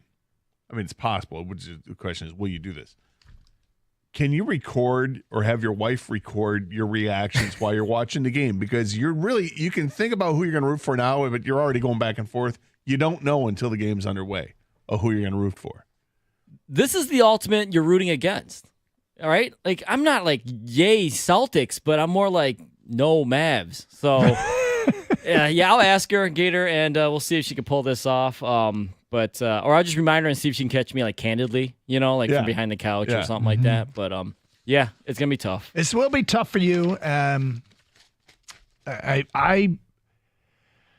going to sit down. Doug, what about you? Because you hate Foul Hunter Guy. I hate Foul Hunter Guy. I can't stand. I think Foul Hunter Guy is ruining basketball. But it sounds like you really hate Boston. I do. So I'm going to sit down and I'm just going to. Enough. They just haven't won enough. That's another thing, Gator. Like, the city deserves a championship. Those poor fans really have been through a lot. Suffered. I'm going to sit down and I'm just going to watch and see what happens. when things start getting real? Because there is no correct answer. There is only wrong answers to this question. But yes, because you instinctively say, "Hey, I'm going to root." You make a proclamation and think you mean it, but you never really know, do you? Until if you have no real interest in rooting interest, you just something takes over. So I'm hoping that something takes over, and I can maybe I'll just bet the games, see where my dollar goes. It's going to be hard to bet the game, too. Yes, it is. All right, well, it doesn't start for a week. Is that right? Yeah, I believe it's June 8th or something like What? that. I got to check that. Because they, TV June schedule. 6th. Oh, it's It June doesn't 6th? start till All right. Thursday. Okay. So, good God. I know, right? But they play it out. They have to, because what if the series would have gone 7? Do they have to? I mean, can't they just say we have this window for the Eastern Conference Finals if there's a game 7, or they just go? Will it be on ABC or will it be on? It's on ABC, ESPN. It's streamed on Uru. No, it's on ABC. All right. Yep. Stream. You already subscribed, Gator. It's gonna be. There are 2 types of broadcasts.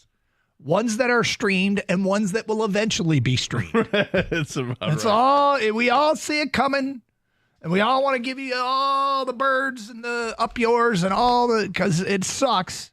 Just download the Orgasmo app, and you too can watch this game.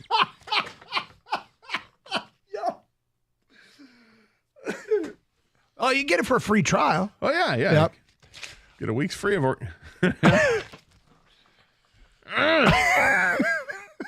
Damn apps. And spare us, yes, we know. All we have to do is jailbreak it. We are not jailbreakers here. No, sir. You're all suckers. All you need to do is jailbreak it. I'm doing it. Big fan of the AC/DC song Jailbreak, but otherwise no. Don't want to. We're not jailbreakers here. Or Thin Lizzy's Jailbreak for that matter. Which one's better? They're totally different. Yeah. I go with Thin Lizzy. Okay. Yeah. I'll trust you on this one. Okay. Tigers win last night. Really nice win. Jack Flaherty, a great performance. I don't know what Flaherty's, if he can finish this out this season the way he has started it, but if you look at what he's done year to year, last year his ERA was 4.36 with 2 teams. This year it's 3.46. Almost a full run a game less. His walks and hits per innings pitched, 1.58 last year, not good. This year, 1.05, good, very good.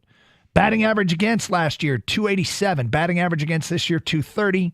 Strikeout rate last year, 22.8. This year, 34% of batters' plate appearances result in strikeouts against Jack Flaherty. He went 6 2/3 shutout baseball.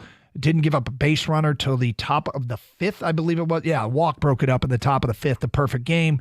No hitter got broken up in the 7th inning. He came out, bullpen did the job. Tigers get a win. Back on December 14th, when he posted on social media and was reported he was signing with the Tigers, it didn't even make our show sheet. Now, we were all football all the time back then because of what was going on with the Lions, and there was some Red Wing talk, and there was some college football playoff, Michigan talk. It was actually signing day, believe it or not, the day that Jack Flaherty committed and didn't move the needle. You have to wonder, is he a long-term possible addition? His numbers are actually better than even what you described compared to a year ago. You said it's a run better? Yeah. It's a run and a half better because of the 2 teams he played last year. He made 27 starts last year. His earned run average between both teams was 4.99. Well, then I did get it wrong. Well, you just didn't look at the Baltimore numbers. He was a 4.43 ERA with St. Louis and a 3.46 with Detroit. However, you got to factor in the 6.75 ERA he had with Baltimore. He was terrible. He's even better, people. Yes. He's even better. He's really turned it around. Now, credit Chris Fetter for sure. He's got the, what did we say, 3rd best strikeout to walk ratio in Major League Baseball. He's got the 2nd best strikeout per 9 innings in Major League Baseball. It's a find, but he's on a 1-year contract. What is next? We'll get to that today. 12:16. Are you going to eat that at 12:35? Hey, NBA playoffs. Well, we just mentioned they're on to the finals, but it's not too late to get in on the action with FanDuel because right now new customers get $150 in bonus bets with any winning $5 bet. So I've talked about this. Any winning $5 bet, you can move point totals, prop bets. I mean, you won't make any money. You bet $5, you win $5 and a penny when you move the Luka point total down to 5 points. But when he goes over, you get the $150 in bonus bets, which you can use on other sports or same-game parlays or live bets or championship futures and so much more. There's no better place to bet on all the action than America's #1 sportsbook. You can take the $150 and bet on Detroit to win the Super Bowl. Think about that. $150 on that. Not a bad plan. Go to FanDuel.com/Doug to get started. That's FanDuel.com/Doug and bet on all the playoff action on America's #1 sportsbook. FanDuel, official sports betting partner of the NBA. Must be 21 or older and present in Michigan. First online real money wager only. $10 first deposit required. Bonus issued is now withdrawable bonus bets, which expire 7 days after receipt. Gambling problem? Call 1-800-GAMBLER.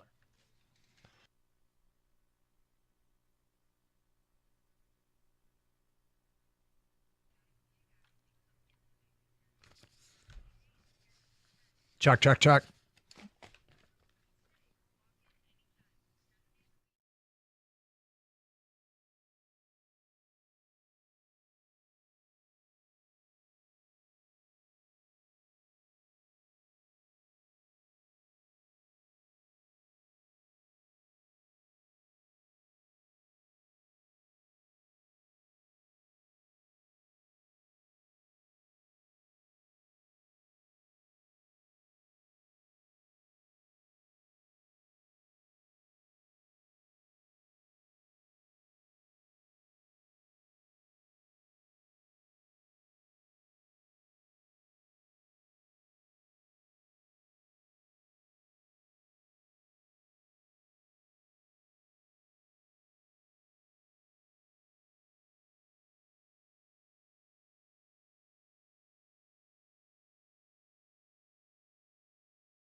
So we're discussing the Jack Flaherty start last night and really the Jack Flaherty start to the season.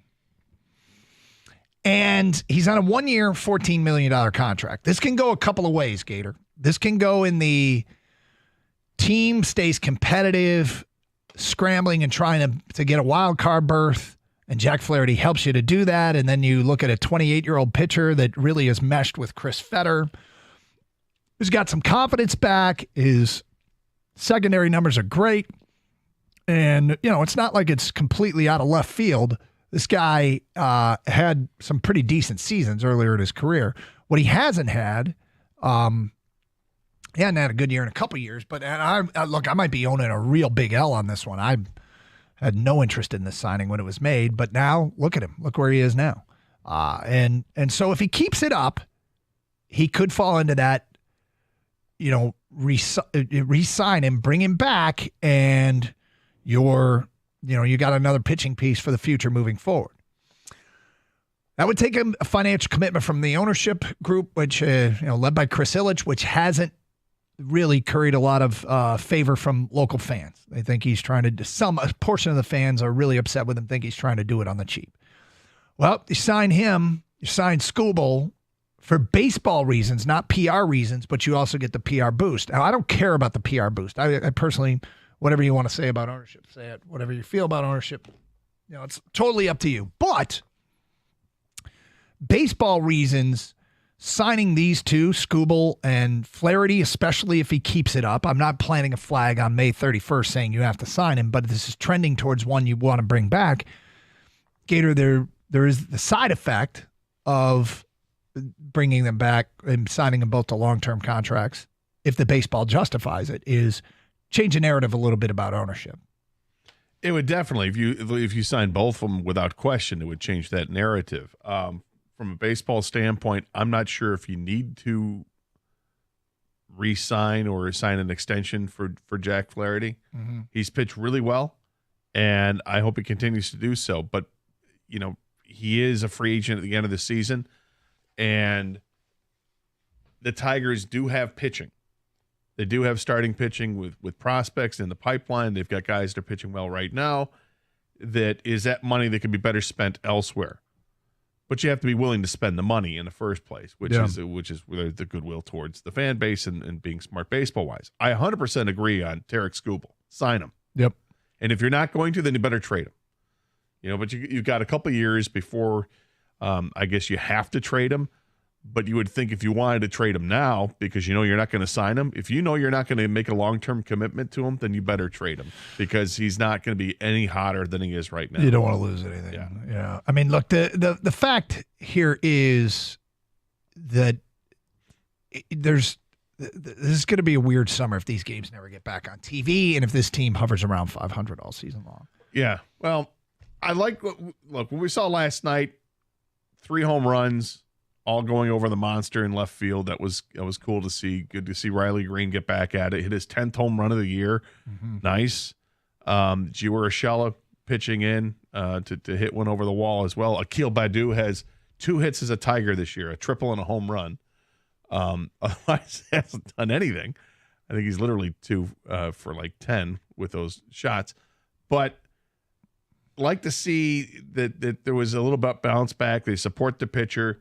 They get the win at a place that, they shut out Boston. It is not easy to shut out Boston in Boston because of that ballpark. It's a ballpark that's conducive to scoring a lot of runs. But if they don't figure out what's going on with Spencer Torkelson, or if Spencer Torkelson doesn't figure it out soon, they're going to have a real issue on their hands. And I know after last night's game, A.J. Hinch was talking about and raving about the play he made defensively. And he should have, right? Yep. Great play. He dives, stabs the ground ball deep in a hole, and then throws it well before the pitcher is running to first base and hits him in stride. And just a great play. And he wanted to make sure that everybody knew that that was a great play. And then he said something to the effect of, look, there's a lot of ways to win a game. A lot of ways a player can help you to win game. Yeah. And clearly meant because Torkelson's not doing it at the plate, but he's there because he can make defensive plays like he did last night. And a play like that is going to keep him in the lineup. But if he's going to stay in the lineup and continue to go 0 for 4, he had 3 more strikeouts last night, and looks like he's just missing on good pitches. He's just a step off. They got to do something. And I doubt he wants to send him to the minors. And we talked a little bit about it yesterday, but I think Spencer Torkelson is the key for this thing moving forward offensively with this team. Well, it feels like he could be a difference maker, and it just, sort of the typical get better isn't happening. And it's year 3. I mean, the only advantage of them doing what they're doing this year is and not going for it and giving young players opportunities is a guy like Spencer Torkelson.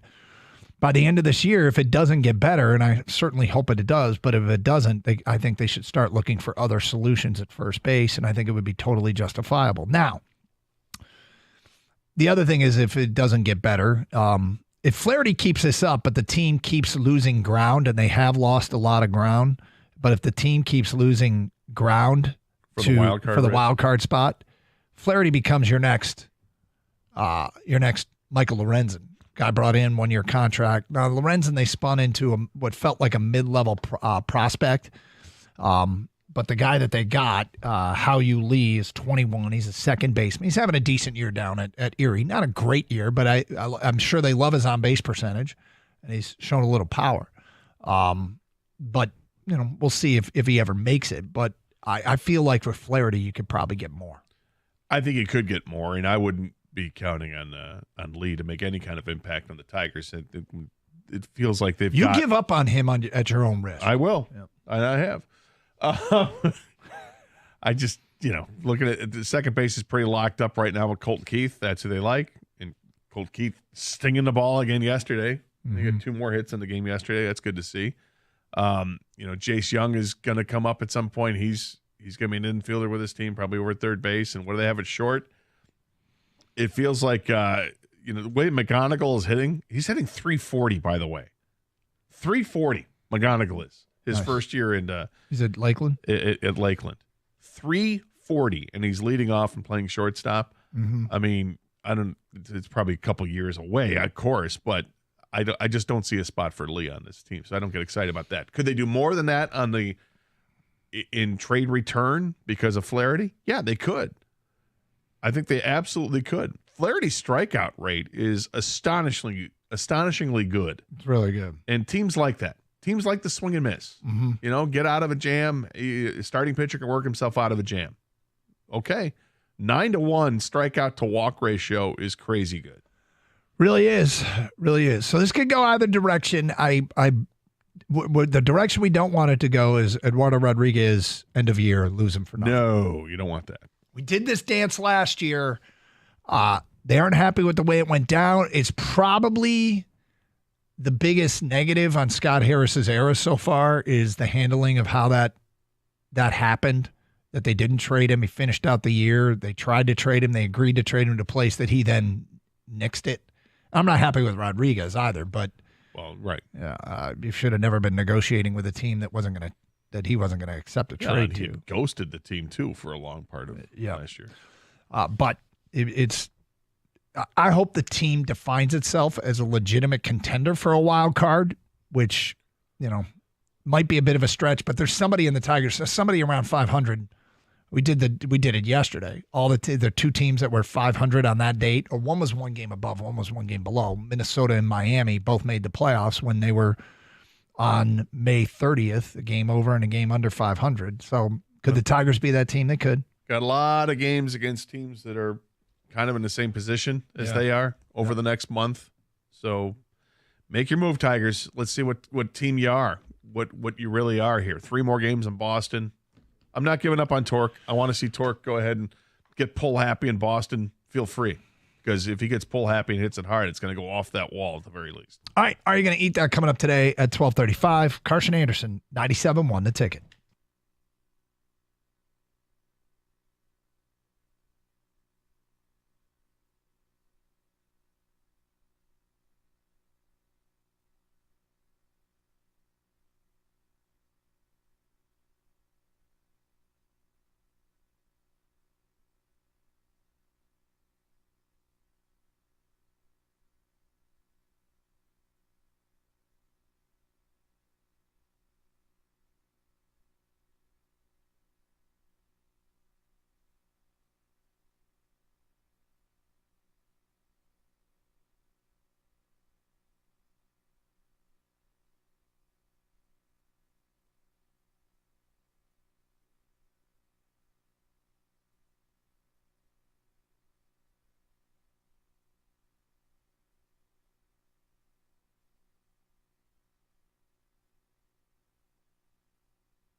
You diagnosed something for me.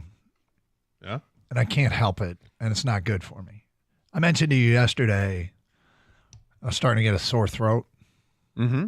And you said you sleep with the window open. I'm like, yeah, I did. There you go. Because it gets cool at night, and I love having the cool air coming in. And yeah, I do too. Pull up the blankets, get underneath them, and all that, and blah blah blah. So last night I'm sitting there, and the window's open. It's cooling off. And I'm like, should I close it? I don't want to. So I left it open. Woke up this morning, sore throat. Earlier in the show, those that were listening, I kind of lost my voice a little bit. It was just a frog in the throat. It happens, man. Yeah, it's not great though. I still kind of. You're fine. Yeah. You're fine. Get over it. Gator, it's Friday. He's got 2 days to recover. You're good, man. I need to close the damn window though. Apparently, yeah, you do. It gets like to 40 overnight. Yeah, although it's supposed to be really nice this weekend. This weekend? Yeah, it's supposed to be beautiful today. I mean, it's beautiful right now, and it gets warmer. I think up to 78 today, and then I think it's supposed to be like 80s on Saturday, Sunday. But the thing is, I'm literally getting ready for bed last night, and I'm like, Gator warned me, but I want to leave this window open, and I did. Warning you. I was just asking you a question. That's all. Well, whatever it is you did, it had me thinking about it, and then this morning when I woke up and my throat was sore again, and I'm like, he's right. Is it sore now? Yep. Be proactive, man. Keep drinking water. You're fine. Yeah. Some tea. Tea's the thing. Tea. Gotta get some tea. Tea. Yeah. All right. You ready for another dish? And are you going to eat that? I am, because I'm really hungry. All right, here we go.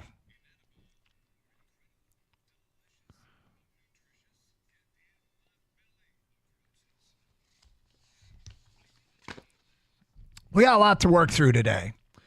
I will start with Wendy's. Has a brand new chicken nuggets flavors.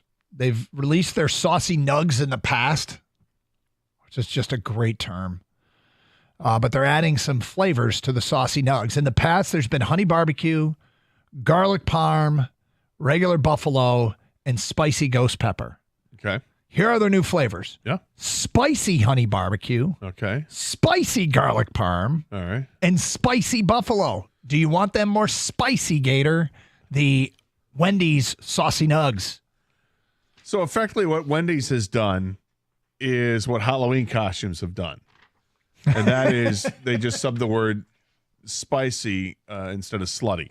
Yeah. Is that it? I think they use the word sexy. I don't know that they are marketed we know as, what they mean. We know we don't slutty. know that they market as slutty nurse. Yeah. They market as sexy nurse. Yeah, exactly. Yeah, it's sexy mouse. Come on, Right. man. Not Sexy. slutty mouse. Well, I don't know, man. Sexy Janet Reno. You know, that kind of thing. Anyway, go ahead. I can't. Yeah, spicy it's fine. I try all those. Okay. All right, good. You in, Kang? I'm in. I love nugs. Doug? I'm out. It's chicken. I know. And but spicy. Hold on. Let me explain. I do like the adult nuggets more so, the boneless. If I'm going to make this choice, I'm going to a place where I can get boneless wings. I like them better than any fast food nuggets. So I'm not saying I'd like to oppose to it. I just know I'm never going to do it. I know that already. I feel like there needs to be a taste test with Doug and get him nuggets from different places and see if you can really discern the difference between, a Buffalo Wild Wing nugget from a Applebee's from a McDonald's, from a Wendy's. Yeah, Chick-fil-A. Yeah. I'd be willing to give that a shot. You guys bring them in. I'll do a taste test. But I'm out. All and then one of them is going to be red meat. I'll be able to figure out which one that is pretty easily. Yeah, the one you like the most. So do you right. This is good. What is this? Wow. It's called meat. Not anti-meat. I'm anti-red meat. All right, you ready? Yeah. M&M's has announced a new pumpkin pie flavor fit for the fall. Milk chocolate pumpkin pie will combine pumpkin spice flavors, and then parentheses it says ginger, nutmeg, cinnamon, and allspice with a milk chocolate shell for that cozy autumn feel-good taste. I'm sorry, what'd you say? That cozy autumn feel-good taste. Gator, pumpkin pie M&M's with that cozy autumn feel-good taste. All right, you can stop reading with the A word, but Yeah, 100% yes. I mean, pumpkin pie flavored M&Ms. Who is against that? I want to know the person. Ken, you're not against that. No, I'm in. I'm in. Doug, I know you're an M&M fan. I You am love the pretzel specifically. I do like the autumn feel good taste. I am in on the pumpkin pie. Yeah, M&Ms. one of these. I feel like this is one that you're probably going to buy before the rest of us. So bring them in. Okay. It doesn't say, but it says it's for the fall. So. Oh, for fall. Yes, Yep, for fall. Yep. That's Doesn't say the exact season. date that it gets released. Yeah, But because- yes, it's 3 yeses. That's the best time to get the fake pumpkin spice flavor. That's right. Is the fall. All right, the new hotness is Cheez-Its on everything. Taco Bell has launched the Big Cheez-It Crunch Wrap Supreme. Partnership between Taco Bell and the Cheez-It parent company. The Big Cheez-It Crunch Wrap Supreme costs $5.49. This revamped Crunch Wrap features seasoned beef, nacho cheese sauce, lettuce, sour cream, and tomatoes with the classic tostada shell swapped for a giant Cheez-It cracker, all wrapped in a grilled tortilla. Gator, the Taco Bell Big Cheez-It Crunch Wrap Supreme. Are you going to eat that? Yeah, there's not much from Taco Bell. I'm not going to try. I don't know if the Cheez-It thing makes it any better or worse. I'm willing to try it, absolutely, because the Crunch Wrap Supreme is great. Kang, you going to eat the Cheez-It Crunch Wrap Supreme? Yeah, I'll pretty much eat anything from Taco Bell. The last time they did something like this, I feel like it was the Doritos Locos Taco, where they kind of replaced the shell with something else, and they're replacing the tostada shell with the Cheez-It thing, right? The huge Cheez-It. So I'm in. And I got to tell you, those tacos, the Doritos shells, they were underwhelming. You go into that. I went to that with the same feeling that I do with the cinnamon scented almonds at the ballpark. They smell great. Yeah, but there's no flavor to them. Yeah. The Doritos taco, go into that thinking, how perfect. Yeah, absolutely. Doritos shell. And it just doesn't deliver on the flavor as much. It's not bad. You were probably expecting more of a Dorito chip. You want it more Dorito-y. Yeah. Well, more Dorito. More Dorito-y. You're going to use the word Dorito and the name Dorito. Have a Dorito. All right, next up, Pringles. Yep. This one's kind of vague. I'm not sure you're going to do this. Introducing the Minecraft Spicy TNT Crisps.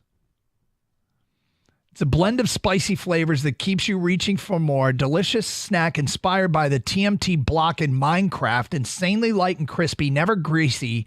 Each crisp is satisfyingly salty and made to enjoy during Minecraft gaming.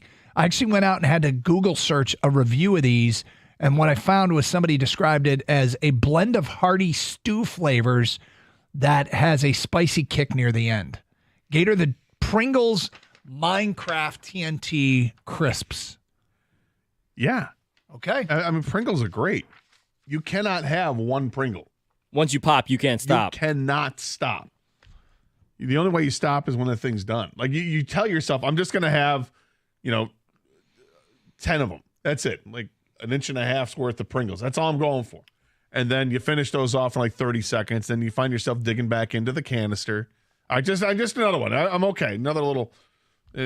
No, still going. And then the next thing you know, you're done. Canister's done. All right, That's Pringles. Kang, the Pringles Minecraft Spicy TNT crisps. You in? Yeah. Once you pop, you can't stop. Can't Like I stop. said, I bought a canister the other day, and I had like 2, and I put it back in the pantry. And I know inside that pantry that Mr. Pringles is saying he'll be back, and I was back within like a minute. Yeah, grab some more. So you can't just walk away. I am Minecraft Spicy TNT crisp curious here. I like the idea of a spicy kick. The blend of hearty stew flavors doesn't appeal to me, but I would give these a try. So I'm not out on these. Gator Chex Mix has introduced a new buffalo chicken sandwich flavor. They've unveiled the buffalo chicken sandwich Chex Mix. Combines the bold and savory tastes of the classic buffalo chicken sandwich into a convenient snack. This diverse combination aims to deliver the full buffalo chicken sandwich experience to every bite. Chex Mix buffalo chicken sandwich flavor. Each 7-ounce bag retails for a suggested price of $4.29. I would, I'd try it. I think it's Snyder's Pretzels of Hanover, or whatever it is. They do the. They got a buffalo. Yeah, they've got they do, a buffalo. They got a cheese flavored one. They have like just bunches. They're like the pretzel bits that they throw in different flavors. This kind of reminds me of that. Mhm. And the buffalo chicken one they have for that is really good. So, yeah, I would try this. Can you try the Chex Mix buffalo chicken sandwich flavor? I'm in. Yep. I think I'm in too. All right. I'll give this one a shot. My kids love Chex Mix, and so you pull over, you're on a road trip, you go to a gas station. Anybody want anything? Chex Mix. I get that a lot. So I'm going to look for the buffalo chicken flavored ones. If they don't like them, Dad will devour. You got one more? I got one more. All It's right. a heavy. We got a lot to do here today. First, I'm going to show you the picture. Oh, yeah. He's in? Is this an easy yes? I mean, I would try it. I'm curious as to it. I don't know if it'd be something I'd buy after it, but I'd got to try it. Yeah. Kellogg's is introduced, and I showed him a picture of the box. A icy Kellogg's cereal. ICEE. You know those like slushes you can get in red or blue or swirl them together? The icy. Kind of looks like a bomb pop. Yep. Breakfast cereal. The first summertime cereal to feature this cooling sensation. The cereal has a sweet, cool feeling, leaving you craving more and transforming milk into a tasty, slurp-worthy treat. Don't say slurp-worthy. I'm man, just that's reading awful. how it's written. Slurp-worthy. Gator, you're in? Yeah, I would definitely try it. Like I said, I doubt that it's something I'd want to buy another box of after you try it once, but it'd be worth trying. You're not optimistic. No. Okay, Kang, would you eat the icy cereal from Kellogg's? I've always wanted a brain freeze while eating cereal. No, I know it's not frozen, but yeah, it's curiosity. I would definitely try it because of that. Not sure if I'd buy another box like Gator said, but maybe, who knows, but I'd definitely try it.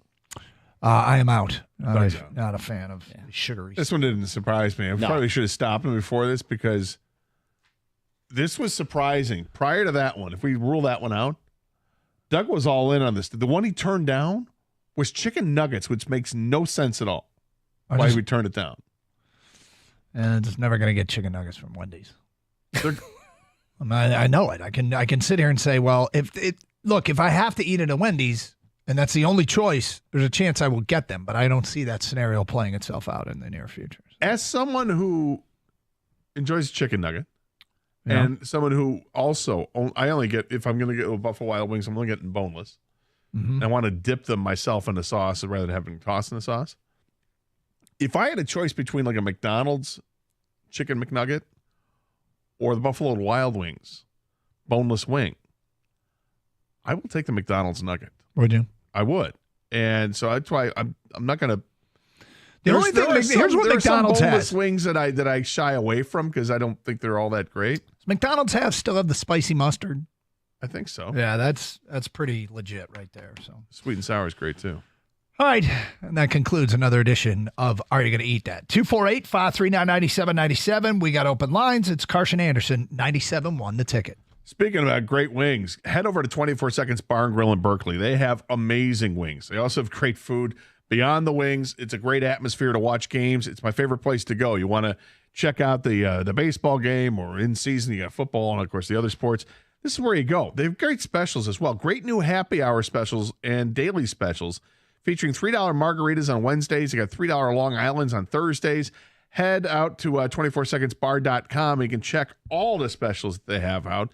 And, hey, for what's going on right now, you're going to want to check out all the specials they have for various hockey and basketball games. And now we're into the playoffs. And for our baseball team right now, got some great specials on bottles of Miller Lite. Thursday Night Trivia is back. Go to 24 Seconds Bar on Twitter, Facebook, and Instagram, and you can check out all the great contests they have. The rooftop deck is open, and with the weather being as great as it is, there is no place you'd rather be than on that rooftop deck. It is awesome. Every seat at 24 Seconds is a great seat, flat screen, high-definition TVs all throughout the place. They pipe in the sound for the big games. This is where you want to go. The service is great. Food's even better. They have lots of job openings as well, so you can check out all the specials and happenings there at 24secondsbar.com and grab a taste of the action for yourself. 24 Seconds Bar and Grill on 12 Mile in Berkeley.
So, Birchie Kid, who does a lot of content for our website, did a story on the Lions. OTA is going on right now out there, and there's a couple things. First of all, at this hour, he tweeted out, "The praise keeps pouring in for Jamison Williams." This from Sam Laporta regarding Jamison Williams. Quote, "He looks much more comfortable this year. I mean, holy crap, he is so fast right now. I'm watching him run posts and pylons and go routes. He just looks so smooth, so comfortable. He's catching the ball really well." Ball sounds different coming off his bat. Just Best sounds shape different. of his life. Just sounds Best different shape of coming his into your life. hands, yeah. This is the football. OTA hype is becoming the football equivalent to spring training hype. But I don't know if there's a player on the team. I remember last OTA session last week, Dan Campbell said he's the most improved player. And, one thing I think we've learned, fans love offensive weapons. Fans love guys with speed. And he is both of these things, an offensive weapon with elite speed. So there you go.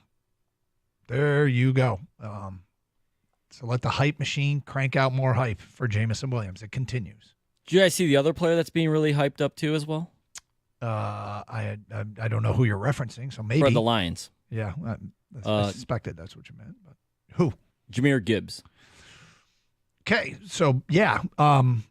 Is there anything specifically you want to bring up, or because that was sort of the next box to check here? Oh, sorry about that. It's okay. Just that these two players, coming into their own.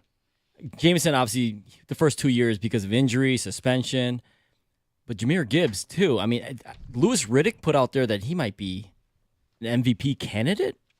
Yeah. Who are you more excited to see this upcoming year, I guess, was my question. So that's a pretty lofty. This was brought up to Scotty Montgomery, and the Birch Kid did a story about exactly this.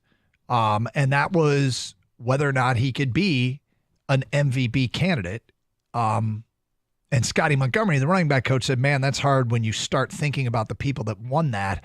I haven't thought about that. I have seen growth in a young player. I know he's super talented. I also know there are things he can get better at in that process. If he blossoms into what you say, then it would be great to be along for the ride. So the reason that was brought up is because there's a comp you can make between Jahmyr Gibbs and Christian McCaffrey. Gibbs caught 52 passes on 71 targets, both top 10 marks amongst running backs. But he only had 316 yards. Here's an interesting stat. Last year, Jahmyr Gibbs ran 36 routes from the slot. So 36 routes lined up basically as slot wide receiver. Compare that to Christian McCaffrey, who was Offensive Player of the Year. He ran 89 slot routes and picked up 564 receiving yards to lead the NFL in yards from scrimmage. And McCaffrey finished third in the MVP voting. So, imagine Jahmyr Gibbs and a Christian McCaffrey. I mean, I hate comparing guys to like the best at what they do, but yeah. And the weird thing is, it's the running back tandem in Detroit that might That's keep him the from thing. getting it. Is That's David why. Montgomery is going to get his share of touches and deserves them. That's what I was just about to say. So that's going to take away those receptions. Yep. I mean, but it's fun to think about. These are two young, explosive, exciting players that typical progression, but not guaranteed progression, could be way better this coming year. And certainly hope that JMO is. I like where Jahmyr Gibbs is at. You need Jamison Williams to step his game up significantly, and by all accounts he has. Although I did read some stuff from Dave Burkett that mentioned that there were some miscommunications with he and Jared Goff. I believe it was a drop pass. So there's still it's still work in progress, but they do like that there's progress being made for sure. Yeah. Well, suffice it to say, there are some young, talented, exciting players for this team, and it's fun to think about. 248-539-9797. All right, Gator. Eastern Conference Finals last night. NHL, Florida beat Boston. Florida leads the series 3-2. New York. I'm sorry. Yes, New York. My bad. Florida leads New York 3-2. My bad. Does it just kind of annoy anyone else? Just kind of annoy you when Southern teams have good hockey teams? At least better than ours. Just kind of annoy you a little bit? No, not anymore. No. They've been around forever, so it's not anymore. I like the team that they have there. I like that they're beating New York. That puts a smile on my face. Yep. It means Mark Messier's continue to be surly. I'm good with that. I'm here for it. Yeah, I like that team. I think it's a well-built team, a well-coached team. They got players that I want on my team. Yeah. So it doesn't bother me that much, no. And the fact that Tampa has been good for so long, Florida is a solid team. Carolina's been a real solid team as well. Dallas, gets you looking at another Southern team. Yeah. I remember what I said, just slightly annoy you. I find it slightly annoying. I don't know. I mean, there's something about – I love the expansion of the game, so I guess this is part of it. I hated Vegas being good right away, but I don't know. It's incongruent with what I think of the game. Florida's good. And Vegas is good. Slightly annoying. UK, slightly annoying? A little bit. Yeah. I think so. I mean, it's like they just got here. Maybe it's the Vegas thing that you bring up, Doug, but I know Florida's been around for a while. It's not, but maybe it's because I've do been. they even care? That's another thing. I have no idea if they. It seems like they do. But they had a great gimmick from moment one when they first started playing hockey. There, when was it, in the 90s? Is that when they first started? I think. I don't know exactly, but was it? You're talking about the Rats? The Rat thing with Scott Mellenby was a goal scorer, and there was a story that he had killed a rat in the locker room with his stick or something like that. This is way back when, and since then the fans would throw like these rubber rats on the ice when he would score goals, and now when guys get hat tricks, I think they do that in addition to the hats. I don't know, that was kind of a funny thing, so I've always sort of been okay with it. Yeah. When they were battling in the they went against Colorado one year in the Stanley Cup. Ed Jovanovski was basically a one-man team that kept them in it. They lost, so I never had a problem with them. When it comes to Tampa, I think I could have felt that way about Tampa, but I went to a game in Tampa in 2006, I believe. And we were down there for spring training before I was doing this show. And we got tickets to go see a game, and the atmosphere was awesome. Yeah. It's 80 degrees outside, and people are celebrating hockey. And I'm like, you got to give them credit when they do. Yeah. So I haven't really had an issue with the Southern teams. No, I hear you. Hey, new NBA mock draft. Have the Pistons got a new player projected to them at 5? Where does Bronny fall on the radar? And could my favorite NBA-ready sleeper slip to the Pistons in round 2? We'll get to that today at 105. Here are Carson Anderson, 97.1 The Ticket. At Sarah Chevrolet in Sterling Heights are getting you psyched for the summer with mega deals all month long. Right now, you can lease an Equinox at $239 a month or a Trax at $228 a month. Those are both LX front-wheel drive, and they're 2-year leases with only $19.99 down. Unlock the savings with their GM employee discount and a lease in your household. Sarah Chevrolet Sterling Heights, where they guarantee the lowest price or it's free. 17.5 and Van Dyke in Sterling Heights. Call 87-SAY-SARAH. Visit saysarah.com. Together, let's drive.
After last night's win, the Tigers have taken 5 of their last 6 to climb back to 500, but tonight they run into a pitcher who's on an absolute tear. Boston's Tanner Houck's 1.9 ERA, one of the best in the majors. And over his last 3 starts, he's allowed only 2 earned runs while striking out 19. Detroit counters with Kenta Maeda. He tossed 5 scoreless innings a week ago in his return from that viral illness. Hear it all here on 97.1. Pregame coverage begins at 6:45. Legendary Clarkston High School basketball coach Dan Fife has died. He was 74. Fife won 2 state championships, 30 districts, 13 regionals, and 29 league titles over his 34 seasons coaching the Wolves. He was a great athlete himself, playing basketball and baseball at U of M. Fife, a right-handed pitcher, was drafted by the Tigers, eventually traded to the Twins, where he made 14 appearances over 2 seasons in the mid-'70s. Fife retired in 2018. Clarkston named its field house in his honor the same year. He was elected to the Michigan Sports Hall of Fame in 2019.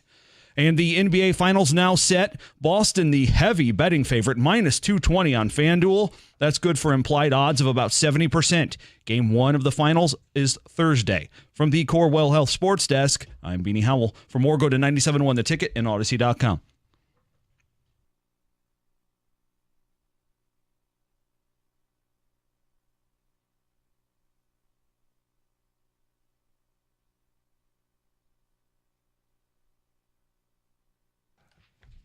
So, Gator, I'm sure are you streaming the Western Michigan, Kentucky regional opening college baseball game on your computer over there?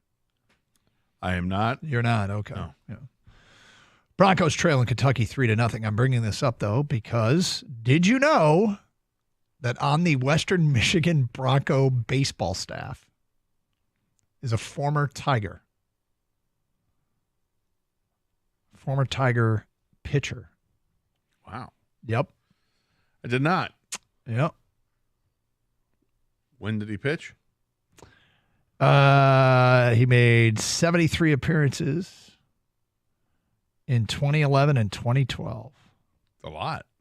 Yep. Each year or total between the two? Total. Okay. Was he a starting pitcher or bullpen? He was a bullpen pitcher. Interesting. Why don't you just tell me who he is? Sometimes you like to guess it, Gabe, but you know what I do. Yeah. Don't have it in me today. Let me see if I can give you another. He was traded along with Max Scherzer to the Detroit Tigers before the 2009 season. Okay. So he came from Arizona. Or was that a 3-way deal? I'm not sure. He came from Arizona. He was with the Diamondbacks. Daniel Schlereth? Bingo. Daniel Schlereth is on the Western Michigan baseball coaching staff. Now are you going to watch Western versus Kentucky? Probably not. Okay. Well, I mean, we're working. I'm trying not to watch a game while it's being streamed. I'm trying. Well, I don't want to be distracted by the thought that I could catch a glimpse of Daniel Schlereth in the dugout. Without question, you are always focused and never distracted. Laser focused. Yeah. Do you want me to be distracted? Do you want me to add another distraction? I really don't. So I don't know why I brought it up. Schlereth could bring the heat, man. He was. Oh yeah. He was diminutive in stature, despite the fact that his father was a awesome all-pro offensive lineman.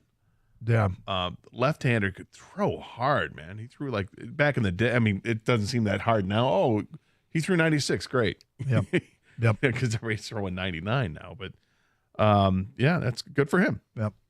Now 4-0 Kentucky. SEC, man. It just means more. Yeah, I guess so. Although Vanderbilt's struggling against Coastal right now. But, oh, wow. Schlereth is making a visit to the mound. There's the payoff, people. There's the payoff. You didn't think there was a payoff, did you? No, we got it now. Oh, that might not be Schlereth. That might be the head coach. Oh, my bad. No, I'm gonna check out the Fresno State Santa Barbara game tonight. That's when I'm. Is that the one you're dialed in on? I'm totally dialed in. That. Sure you are. What do you think of Mississippi State not getting to host? I think it's ridiculous. Okay, I thought so. All right, let's bring it back. NBA mock draft.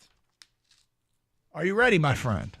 It's a recent update from ESPN, the worldwide leader, and their basketball writer, Jonathan Giovanni.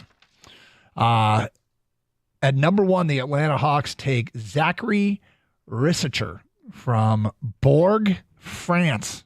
You know what a Bourg is? Well, at the risk of exposing my limited knowledge of Star Trek, the Borg was a very worthy opponent of Jean-Luc Picard. Okay. Yes. Well, the Borg is actually now something that college kids use to get a gallon jug and they pour it fill it with alcohol and like Kool-Aid mix and water, and then they drink the whole thing. That's not good. No, I think the Borg stands for Blackout Rage. That's terrible. Yeah, that's terrible. It's really bad. No. Blackout Rage water. gallon. Yeah. Lots of water. So Borg goes number 1. Alex Starr from Perth, Australia goes number 2 to the Washington Wizards. Alex Starr, by the way. Did I say I think you're right. I think it is Starr. Yeah, my bad. Number 3, Reed Shepherd from Kentucky goes to the Houston Rockets. I don't know what the Rockets are thinking, taking a player anyone's ever heard of and goes to a U.S. college. Oh, it could be the fact that he shoots like 48% from three-point land or whatever it was he did last year. San Antonio takes Stephon Castle, point guard from UConn, and the Pistons are on the clock. And just like the last time, the pick is Modest Bazelis. Modest Bazelis from G League Ignite, which I will warn you, if you go down the internet wormhole and start watching Modest Bazelis highlights, you might fall in love with him. Really? But it's a highlight reel tape. Okay. Highlight reel tapes are misleading. So I advise you to take it with a grain of salt and keep it in perspective. Well, but the highlight reel tape is great. He does have terrific size, Doug, at 6'10", and explosive ability. You're reading paragraph 2? I'm reading the last paragraph, yeah. Which happens in paragraph 2. And he's shown promising signs of perimeter shooting and rim protection prowess over the past few years. The fact that he doesn't need the ball in his hands to be successful, but has significant upside to grow into with his developing frame could be attractive with this pick. Yeah. Well, whatever, dude. Wait. What are we supposed? We're not supposed to do anything anymore because you really can't. Unless, do you know how much effort it takes to scout NBA draft prospects now? Like if our show, okay, if this town right now was Piston insane, I would have scouting reports on anybody they could take, who they might trade back and still get. We're not Pistons crazy right now. No. But it is so much harder to be prepared for the NBA draft than it used to be. Because you got to go watch games streamed live from Australia, from France. How else are you going to see Borg? Right. All three, yeah. I mean, the European leagues, absolutely. And I just go back to all the reports, and it's not because he was a bust. This is just going back to that era when Darko was being thought of as, hey, is this guy the number 2 pick? And everybody was like, yeah, he should be the number 2 pick. And everybody talking, raving about he's got a mean streak, he's got great size, great potential, knocks down 3-point shots, all that stuff. And then when it comes to the other stuff that people can kind of grab a hold of, like statistics, it was nothing. Like that's what these European players are, because they're not playing 35 minutes a game and dominating. They're getting like, oh yeah, he averaged 22 minutes and he had 8 points and 4 rebounds. Everything is based on potential and upside, and you have no idea because it's European leagues. You don't know. Yep. Do you have the next Luka Doncic or do you have the next Darko Milicic? Pick your chich. Your chich of choice. Any thoughts on this, Kang? I know you're an NBA guy, but how much time you spend preparing for the draft? Yeah, I hope they trade the pick. Are you serious? Yes. Okay. I would like a more ready-made player right now. I think they're wasting Cade Cunningham. I think there's people that have soured on Cade, but I stand with the group that is the Pistons have failed Cade Cunningham more than Cade Cunningham has failed the Pistons. I think Troy Weaver and the way he's built this roster has been just horrific. And so I would like to see Cade play with some players in this league, specifically at least one other all-star type player, and see where this team can really go. The 5th overall pick, you're going to draft a guy who's a project. I don't care if he's from the U.S., Europe, France, Australia. It is what it is. You don't know, Gator. But the league, if you have time, I mean, Wemby's a little different. He came in and he's been great since the start. Doncic was pretty good right from the beginning too, but like Jokic, other guys. I mean, European players or just players overseas, they're taking over the league. It's a different game. It is about hitting, what's your ceiling and how does it translate to the NBA. I don't have time to wait anymore. I know Trajan Langdon, that's not his fault, whenever he gets announced. But for me, the 5th overall pick, I'd like them to trade it. So do you have an NBA ready guy? Because I got 2 that are more NBA ready than Modest Bazelis. I'm intrigued by the Brandon Ingram rumors. I don't know if the Pistons have enough to get it done because it's going to take some draft capital and with the NBA rules and I'm not even sure what picks the Pistons own at this point. Mm-hmm. But then there's a big contract extension. You probably have to sign Ingram too. He's a name that's been floated out there. I mean, I don't know, man. Paul George, I'm not saying Klay Thompson's probably done, but I'm just saying go out there and get a better roster built around Cade. I'd still like to build the nucleus, it being Cade, but go get some guys to help them. The Pistons own pick 5 and pick 53. If they trade back in the first round, the NBA ready player that I have watched and really like is Dalton Knecht from Tennessee, who I think is close. And this mock draft, they got Terrence Shannon from Illinois in the second round. And that's the other guy I feel like his game is NBA ready. He obviously had some off the field issues, off the court issues that you need to get to the bottom of.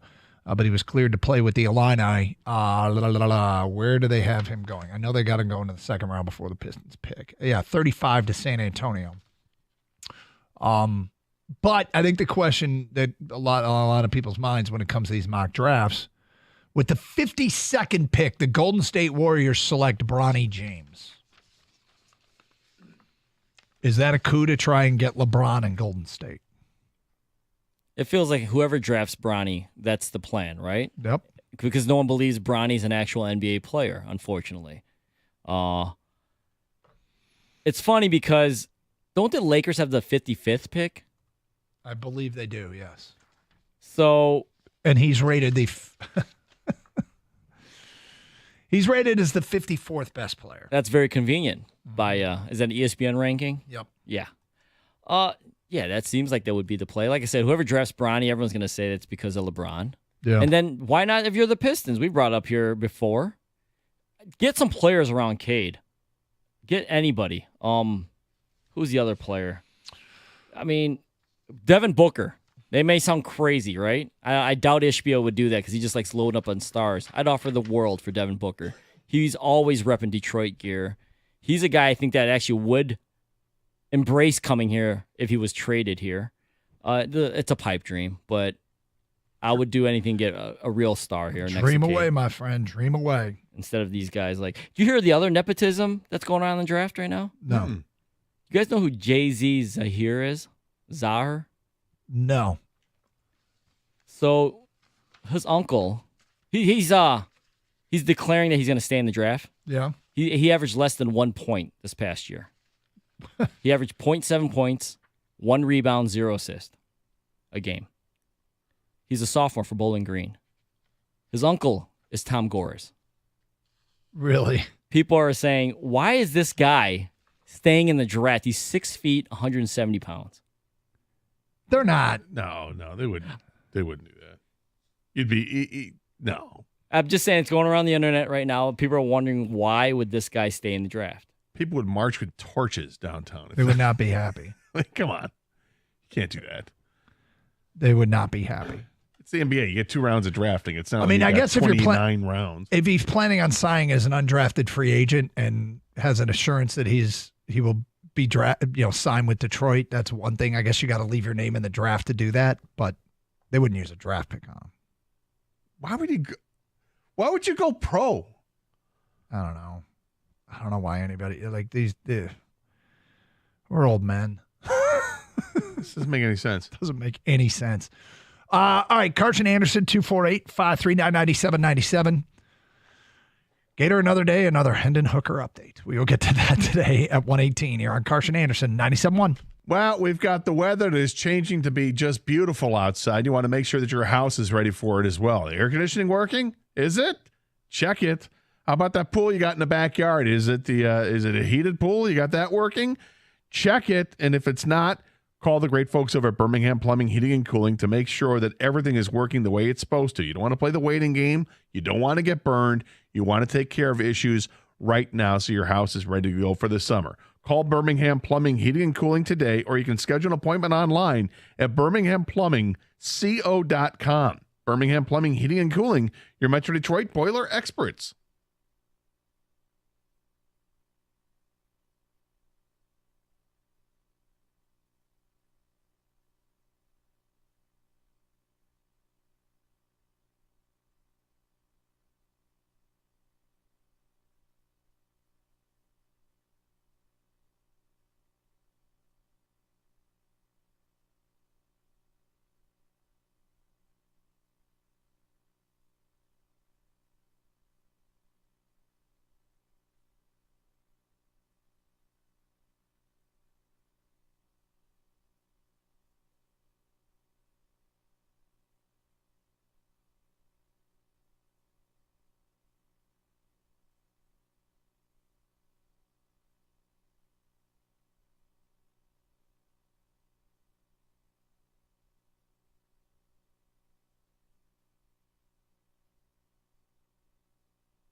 All right, so Dave Burkett, Detroit Lions insider for the Detroit Free Press, does a good job. They got a lot of good beat writers and do appreciate their work. Reporting that Hendon Hooker has a ways to go to take over the number 2 quarterback job from Nate Sudfeld. So I'm rooting for that to be the case. I really do want Hendon Hooker to establish himself as a quality backup. But that's not surprising to me. And the reason it's not surprising is simply because of sitting out, lack of experience, and trying to get into, get into the integrate yourself into the NFL when you've had very little practice time. And to get up to speed, I think, is a major, major hill to climb for Hendon Hooker. Like the talent, very intrigued by the skill set that he has. Loved what I was seeing in college. There's talk about whether or not that offense is, one that a guy can easily transition to a more complicated offense in the NFL. But, Gator, I will say this. If he's a long way away from passing Nate Sudfeld, doesn't that also imply that he's a long way away from passing someone else that might be on the roster as a quarterback? Yeah, I imagine if you look at any quarterback 6 practices into their career, that you'd probably come away with the same conclusion, and then just give it time. This is something that I imagine that every practice he's got a way to get better. But in Burkett's article, he says he's got a big arm and he's a good athlete, but he has a ways to go to surpass Nate Sudfeld as the second best quarterback on the Lions roster. Mm-hmm. The next sentence, it says, on Thursday, Hooker, the likely backup to starter Jared Goff, no matter how quickly he progresses, was inconsistent with his passes and decision-making, in part because the game is moving so fast for him.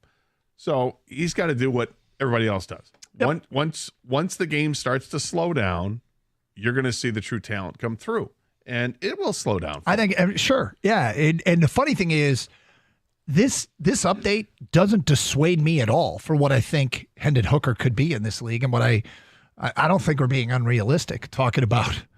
And again, am I setting the bar too low? Him being a quality asset backup quarterback for his time in Detroit doesn't change my thoughts on that in the slightest. This is expected. This is absolutely expected.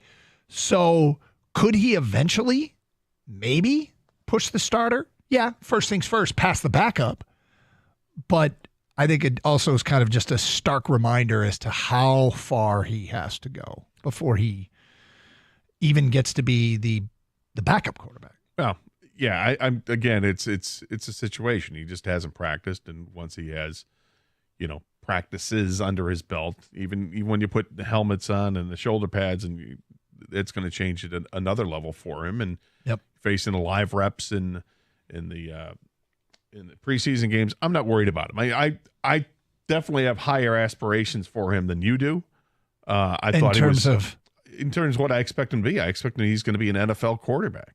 I don't know if it's with the Lions, because the Lions are committed to Jared Goff, but I do expect him to be an NFL quarterback. It's what I saw out of him in college. I was very impressed, and nothing's changed with that. I think you've brought up two different things. I don't doubt that he could be an NFL quarterback. I think his ceiling here. How about this? Starting quarterback. Yeah, I think his ceiling here is a backup to Jared Goff. I haven't gone beyond if he leaves here. And look, the idea that Goff's going to have a healthy next 3 years while Hooker's under contract and play 17, 34, 51 regular season games without missing any time. Well, don't misconstrue this either. I don't think Jared Goff's ever going to be looking over his shoulder because Hendon Hooker's breathing down his back. I don't think that's the case. I think Hendon Hooker has the talent to be a starting quarterback and a quality starting quarterback in this league. I think he's got an incredibly high ceiling. I just don't think he's ever going to realize that here in Detroit because of the Goff situation. Yeah, and to be fair, you were way higher in Hendon Hooker out of college than I was. I don't dislike him, but that's what I'm saying. This is the difference between you and I. I thought prior to the injury he was the best quarterback in college football. Yep. Kang, what do you make of this report? It's not glowing like all the other reports that we've read from training camp and OTAs. I hope it's just an early read, and he progresses a lot faster once they get into more stuff. We all want Hendon Hooker to be really good so we can back up Jared Goff if need be. The truth is we do worry about backup quarterback a lot, but how many snaps did Teddy Bridgewater take last year? None. And maybe, I don't know if that was just luck or whatever, but it's insurance that you hope to never use, right? Yep. Yeah. If Nate Sudfeld beats him out, Nate Sudfeld beats him out because I want the best backup available in case of an injury or whatever. But I think we all want it to be a Hooker. They use the resource on him, and at worst, down the line, they could maybe get something for him because we all think and hope that it's this Jared Goff's team for the foreseeable future. One would imagine. 248-539-9797. It's Carson Anderson, 97.1 The Ticket. Just a reminder, you can stream the show on our website, 971theticket.com. That way you can listen and read all the content from Evan and the Birchie Kid, including that story we referenced earlier about Jahmyr Gibbs and his I'm trying to expand his role in the throw game.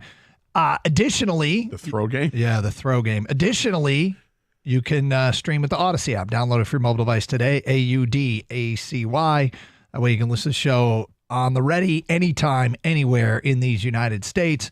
You can stream with video. Go to twitch.tv, search up 971 The Ticket. Bam, there we are. And stream with video on YouTube, youtube.com. Same thing, search up 971 The Ticket. Participate in the streaming chat, all good. And thank you for those that join us through those variety of ways. It's Carson Anderson, Open Lines, 97.1 The Ticket.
We like to pay homage when it's a national day. You know, it's like National Pretzel Day or National Beer Day or Burger Day, whatever. Yeah. National, what did we have last week? National Ethan Day. And remember, we couldn't think of very many good Ethans in sports. Correct. Yeah, and there's not. It's a shortage of Yeah, of there is a quality shortage. Ethans. Yeah, so Ethan, if your name's Ethan, you got to step it up. It's almost extinct. Yeah, it's kind of bizarre. We like the modern era. We had Ethan Happ, basketball player from Wisconsin. Legend. Yeah, we asked for phone calls. Great Ethans in sports. It was not. We did not get a lot of calls. No. Today, Gator, is National Utah Day. Like the state Utah? Yes. What other Utahs are there? I don't know. It's Utah Street in Baltimore, right behind Camden Yards there. But there's Johnny Utah. There's Johnny Utah, the former Ohio State great. Yeah, who FBI joined the FBI and brought down Patrick Swayze and the president. I'm sorry, who? Brought down Bodie and the presidential. Okay. I did hear this fact. Let me see if I can. Fact. Yeah, this is a fact. This is a movie a fact. movie fact that Doug Karsh is going to give us. Yeah. All right. I'm intrigued. So what was Keanu Reeves' character's name in Point Break? Johnny Utah. Recently, he's been in a string of very violent films. Oh, the John Wick movies, yeah. Yeah. He has an inordinate number of roles where his name is John. In The Matrix, Neo was his. Hold on for a second. Let me bring it up. I was told this. I haven't. Let's see if I can bring it up here. You said Keanu? Yeah. It was John Wick, his famous one. Yeah, that's as we mentioned. There's John Wick. There's Johnny Utah. Oh, my computer is not loading. Let's go. He was Bill and Ted, so that wasn't it. Right? No, he was. What was he in Speed? With Sandra Bullock. I That's don't the one remember kind what of his name launched was. his career in a way. Mainstream, at least. All right. Is there a movie Constantine? Yeah. Yes. His character in that was named John Constantine. Okay. It was a big flop from what I recall. Was it? Yeah. This is such a hard page to read. This is IMDb credits page. Cyberpunk. It was Johnny Silverhand. Okay. There's another couple here, but I can't. This page is terrible. He was Jack in Speed, by the way, Gator. Jack. That's not John. Although maybe John was. Jack is from John, perhaps. Yeah. Yeah. Is Neo is just Neo, or was it something? Was it John something? Neo something? I don't know. Bill and Ted's Excellent Adventure. He was John. That doesn't work. No, it doesn't at all. Sorry. The movie. What was his character in the movie Knock Knock from like 2017 or something? I've never heard of it. Was there really a character? In all the John Wick movies, his name was John. That's true. Yeah. IMDb is a terrible page. The movie Knock Knock is a frightening movie.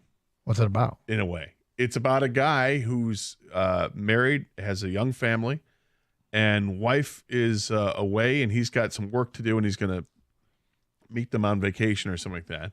And there's a knock at the door. Mm-hmm. He answers the door while he's working, and it's two very attractive younger women Mm-hmm. that say that they're in the rain and the car broke down and they're trying to call, and they invite themselves in, and eventually they destroy his house. Really? And they have their way with him and tie him up in various ways and have sex with the guy, and all types of stuff are going on. And then his wife is an artist.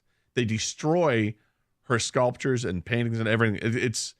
And all because they have some issues of their own to deal with because they're crazy. But all he did was invite them in. He wanted nothing else to do with it. He did everything he could to try to refuse their advances, and nothing happened, and it was forced on him. Crazy story. I found another one. His name was Evan, by the way, in that movie. Yeah. In Dracula, Anna de Armas is in it, by the way. In Dracula, he was Jonathan Harker. So there's a bunch of Johns. He's played a lot of Johns. So he's played John Wick. He's played in the violent. Well, I mean, what do we? He's Johnny Utah. He's Jonathan Harker. But he was a police officer. He's Johnny Johnny Mnemonic. Yeah, he played Johnny Mnemonic. He played John Constantine in Constantine. In Much Ado About Nothing, he was named Don. His name was Don John.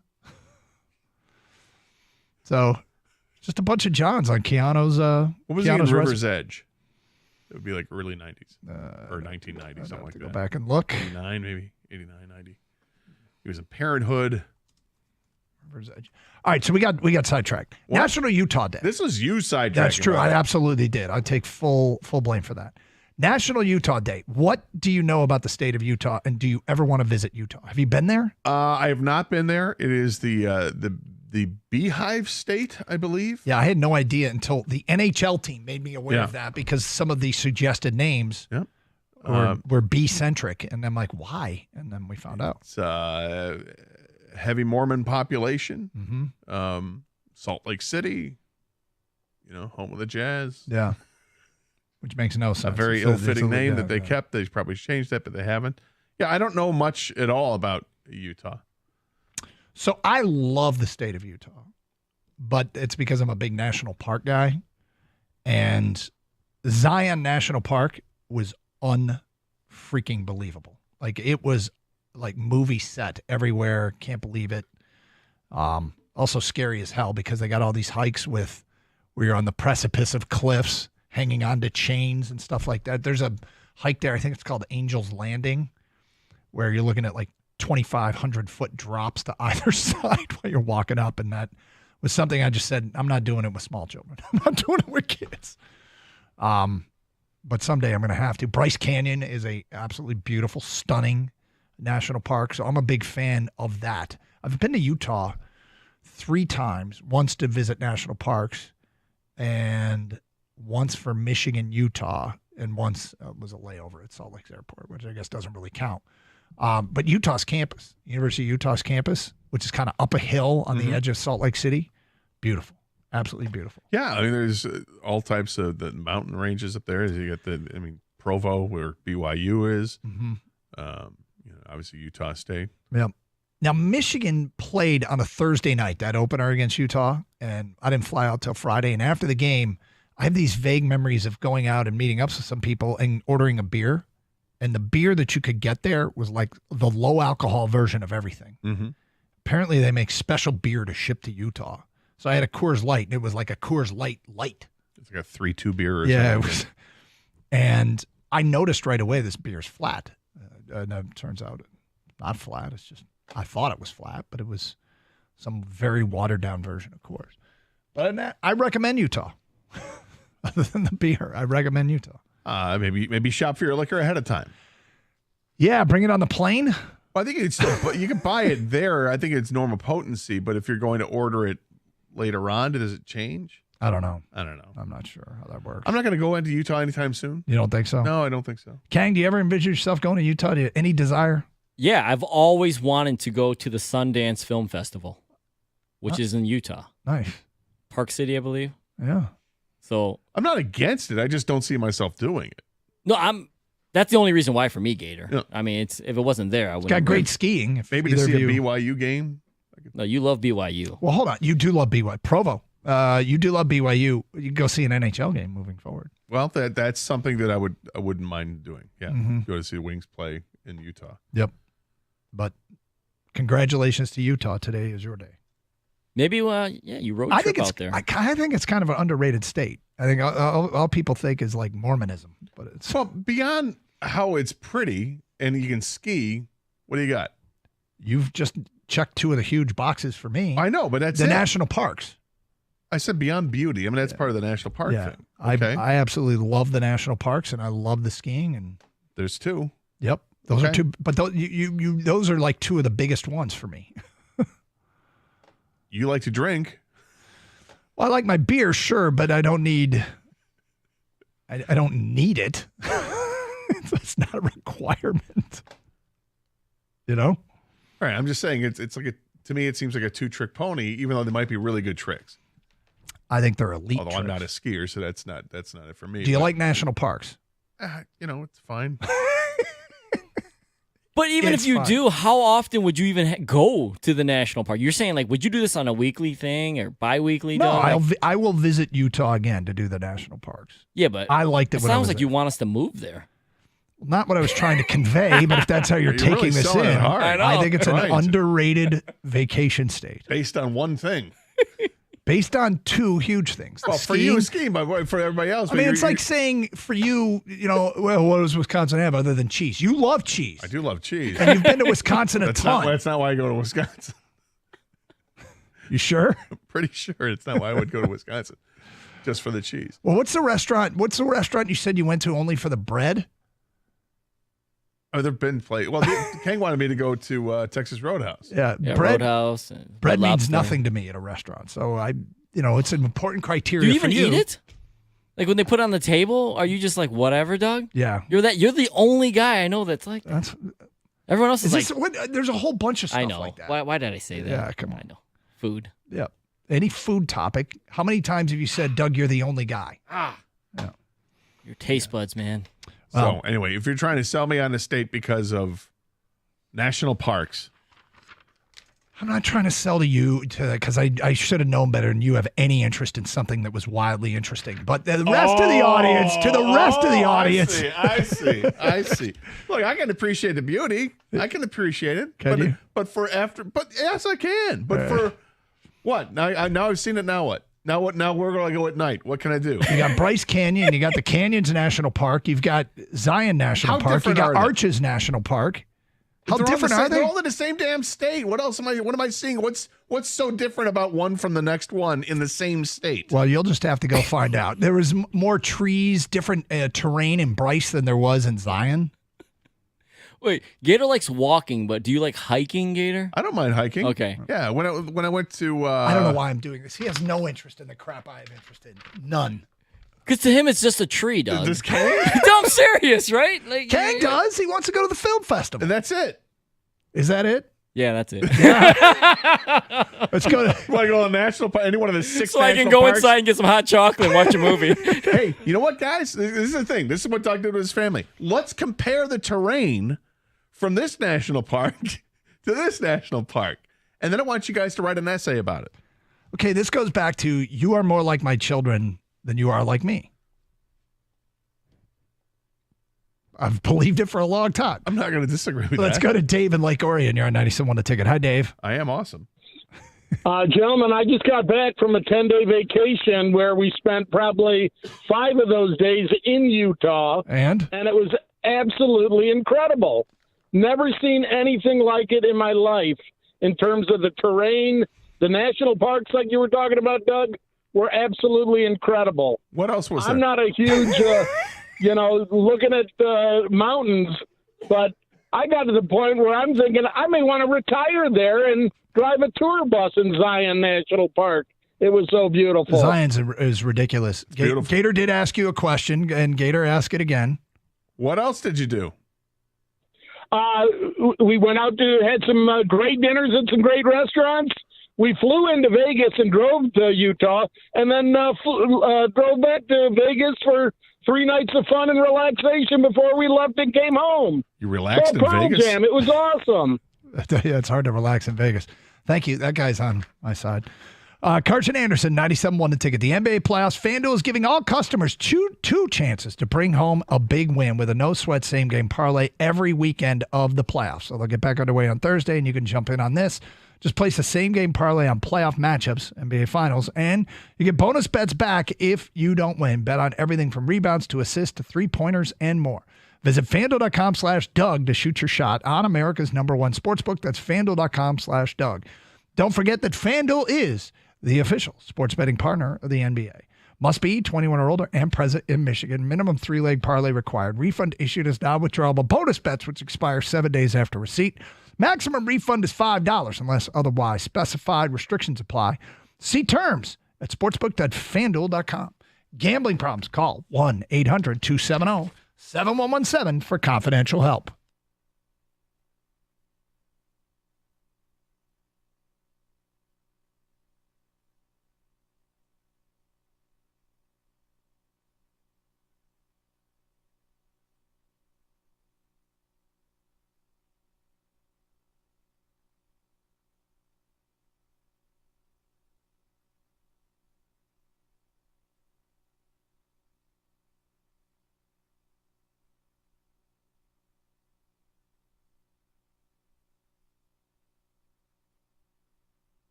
So, it being National Utah Day, I brought up that I think Utah is a bit of an underrated vacation state.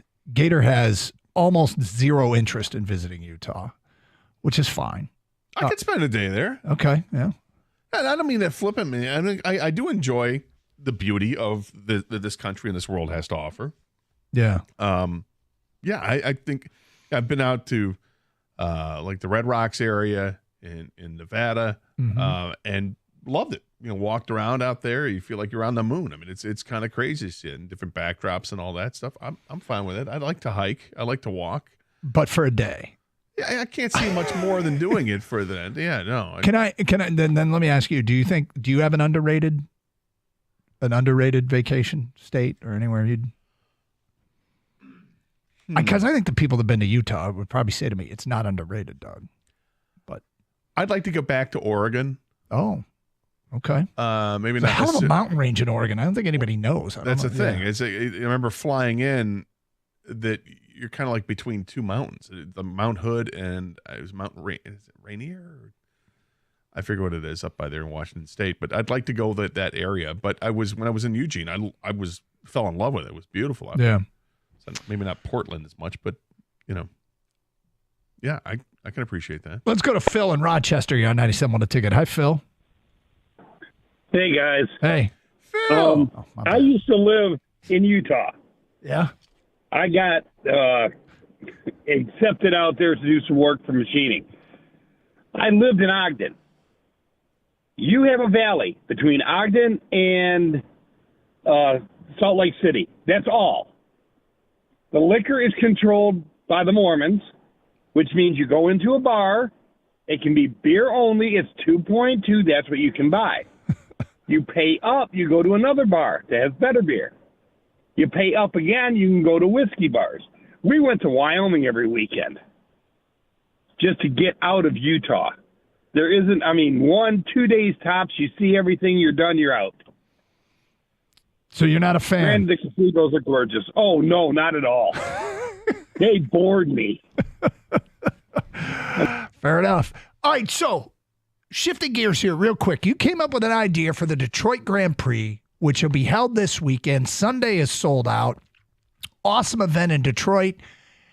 I don't know if your idea has merit or can be done, but I'm not share sure it with the either. people. I'm not sure either, but I was thinking about this because continuing to shut down the cities probably isn't a good idea. But I wondered if after the Grand Prix is done, how many people would take up the opportunity to do like 5 laps on that track if you could do it. And if I don't know what the price would be, but I imagine you could charge a pretty hefty price. Like, what would be too much for you to spend to do 5 laps on the actual Grand Prix course? So sign all the waivers. Yeah. That they can't be held accountable and go put in 5 laps on the actual Grand Prix course. $500, $1,000. I imagine that you could get a pretty penny if you were to do that. But does that cost? Are you raising enough money to counter the money that's lost because basically downtown is shut for an extra day? Yeah.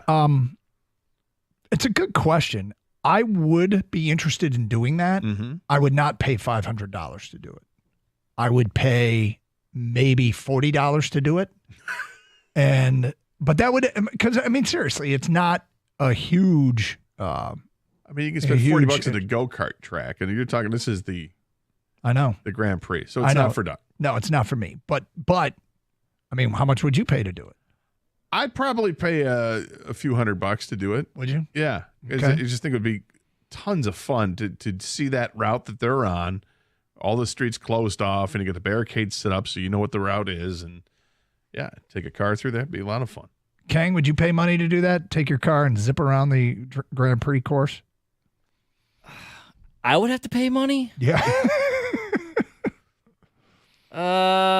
No, probably not. It's funny because you think about, like, after the Masters, there's a media draw where media members get to go play. Mm-hmm. And I think late great Drew Sharp got to play it once. I think he did, yeah. Which is incredible. But, it's not unusual for people to try and get on courses right after the PGA plays there so you can see what the conditions were like, play from the tips and see what the rough was and all that. But I've never heard about that at a racetrack. But it would be a lot easier to do it. Would it be easier? Is it easier to do it on a street course or easier to do it at MIS? It'd be easier to do it at MIS.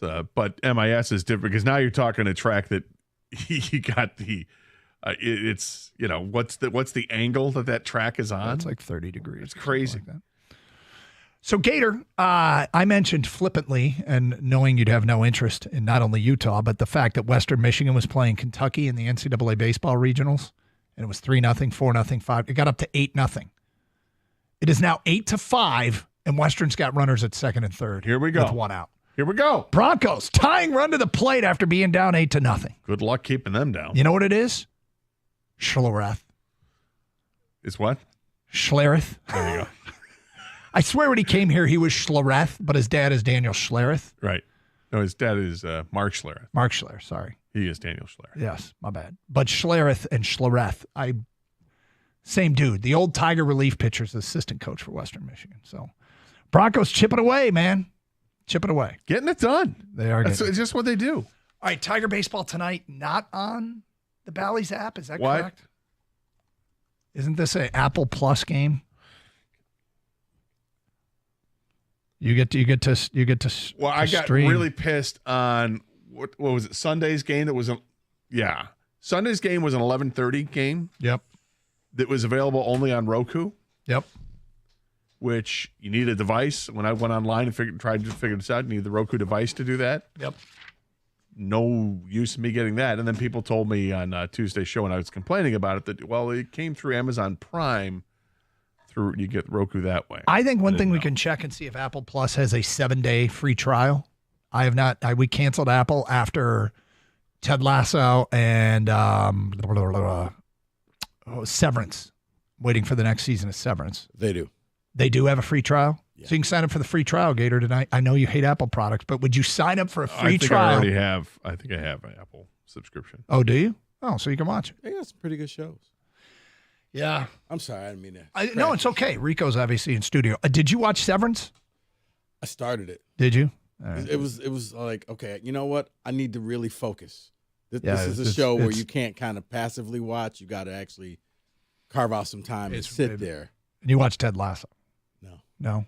Ted Lasso's great. But I did see the, Lessons in Chemistry? I did not see that. That's pretty good. Is it? All right, what do you guys got planned coming up next? We have a Kenny Cott issue to start the show.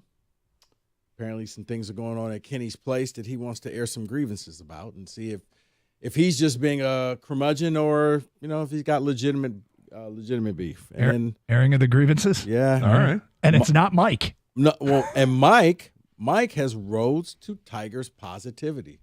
Really? Yeah. So we'll have that. And then I'm going to try. Are you going to drive on that road? Are you going to go down that path? Or? Well, I got to hear what his path is. Okay. Oh, he hasn't told you yet. No. Every now and then he'll just be like, you just have to trust me. So I'm like, okay. Make show prep very Or are you going to easy. be arms folded in the passenger seat saying no? Well, no, because on the flip side, I'm then going to try to sell Mike back into college football. With the new rulings that happened, I don't think a lot of things happened that I think people wanted for a long time, and now it may bring you back because the biggest thing is the portal may not be the portal like you think it is anymore. This may be the last time you see it this way. Interesting. All right, well, everybody, buckle up. Airing of grievances, college football changements, all coming up. Have a great weekend. Enjoy your ham. Stay safe, everybody, and treat each other with respect. 97.1.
Brought to you by Builder's First Source. The Tigers followed up that 5-game skid by winning 5 of their last 6 to get to 28-28. A win in Boston tonight will mean Detroit is above 500 on June 1st for the first time since 2015. Many more Tigers fans will be commiserating with Xfinity customers. The TV broadcast only on Apple tonight, but you can hear the Tigers, and you can hear them all season long and for free, by the way, on 97.1. Pregame coverage starting tonight at 6:45. MLB attendance figures through May 30th are out. The Tigers ranked 25th, averaging 18,273 per game at Comerica Park. That's up about 1% from a year ago. The team leading in attendance, the Dodgers, had 46,500 per game. Bringing up the rear, unsurprisingly, the A's, about 6,300 per. And the Detroit Grand Prix getting underway with the free pre-day. It's free general admission today. You can see the Indy cars practice at 3. That's also streaming on Peacock. IMSA sports car qualifying starts at 4:40. From the Corewell Health Sports Desk, I'm Beanie Howell. For more, go to 97.1 The Ticket and Odyssey.com.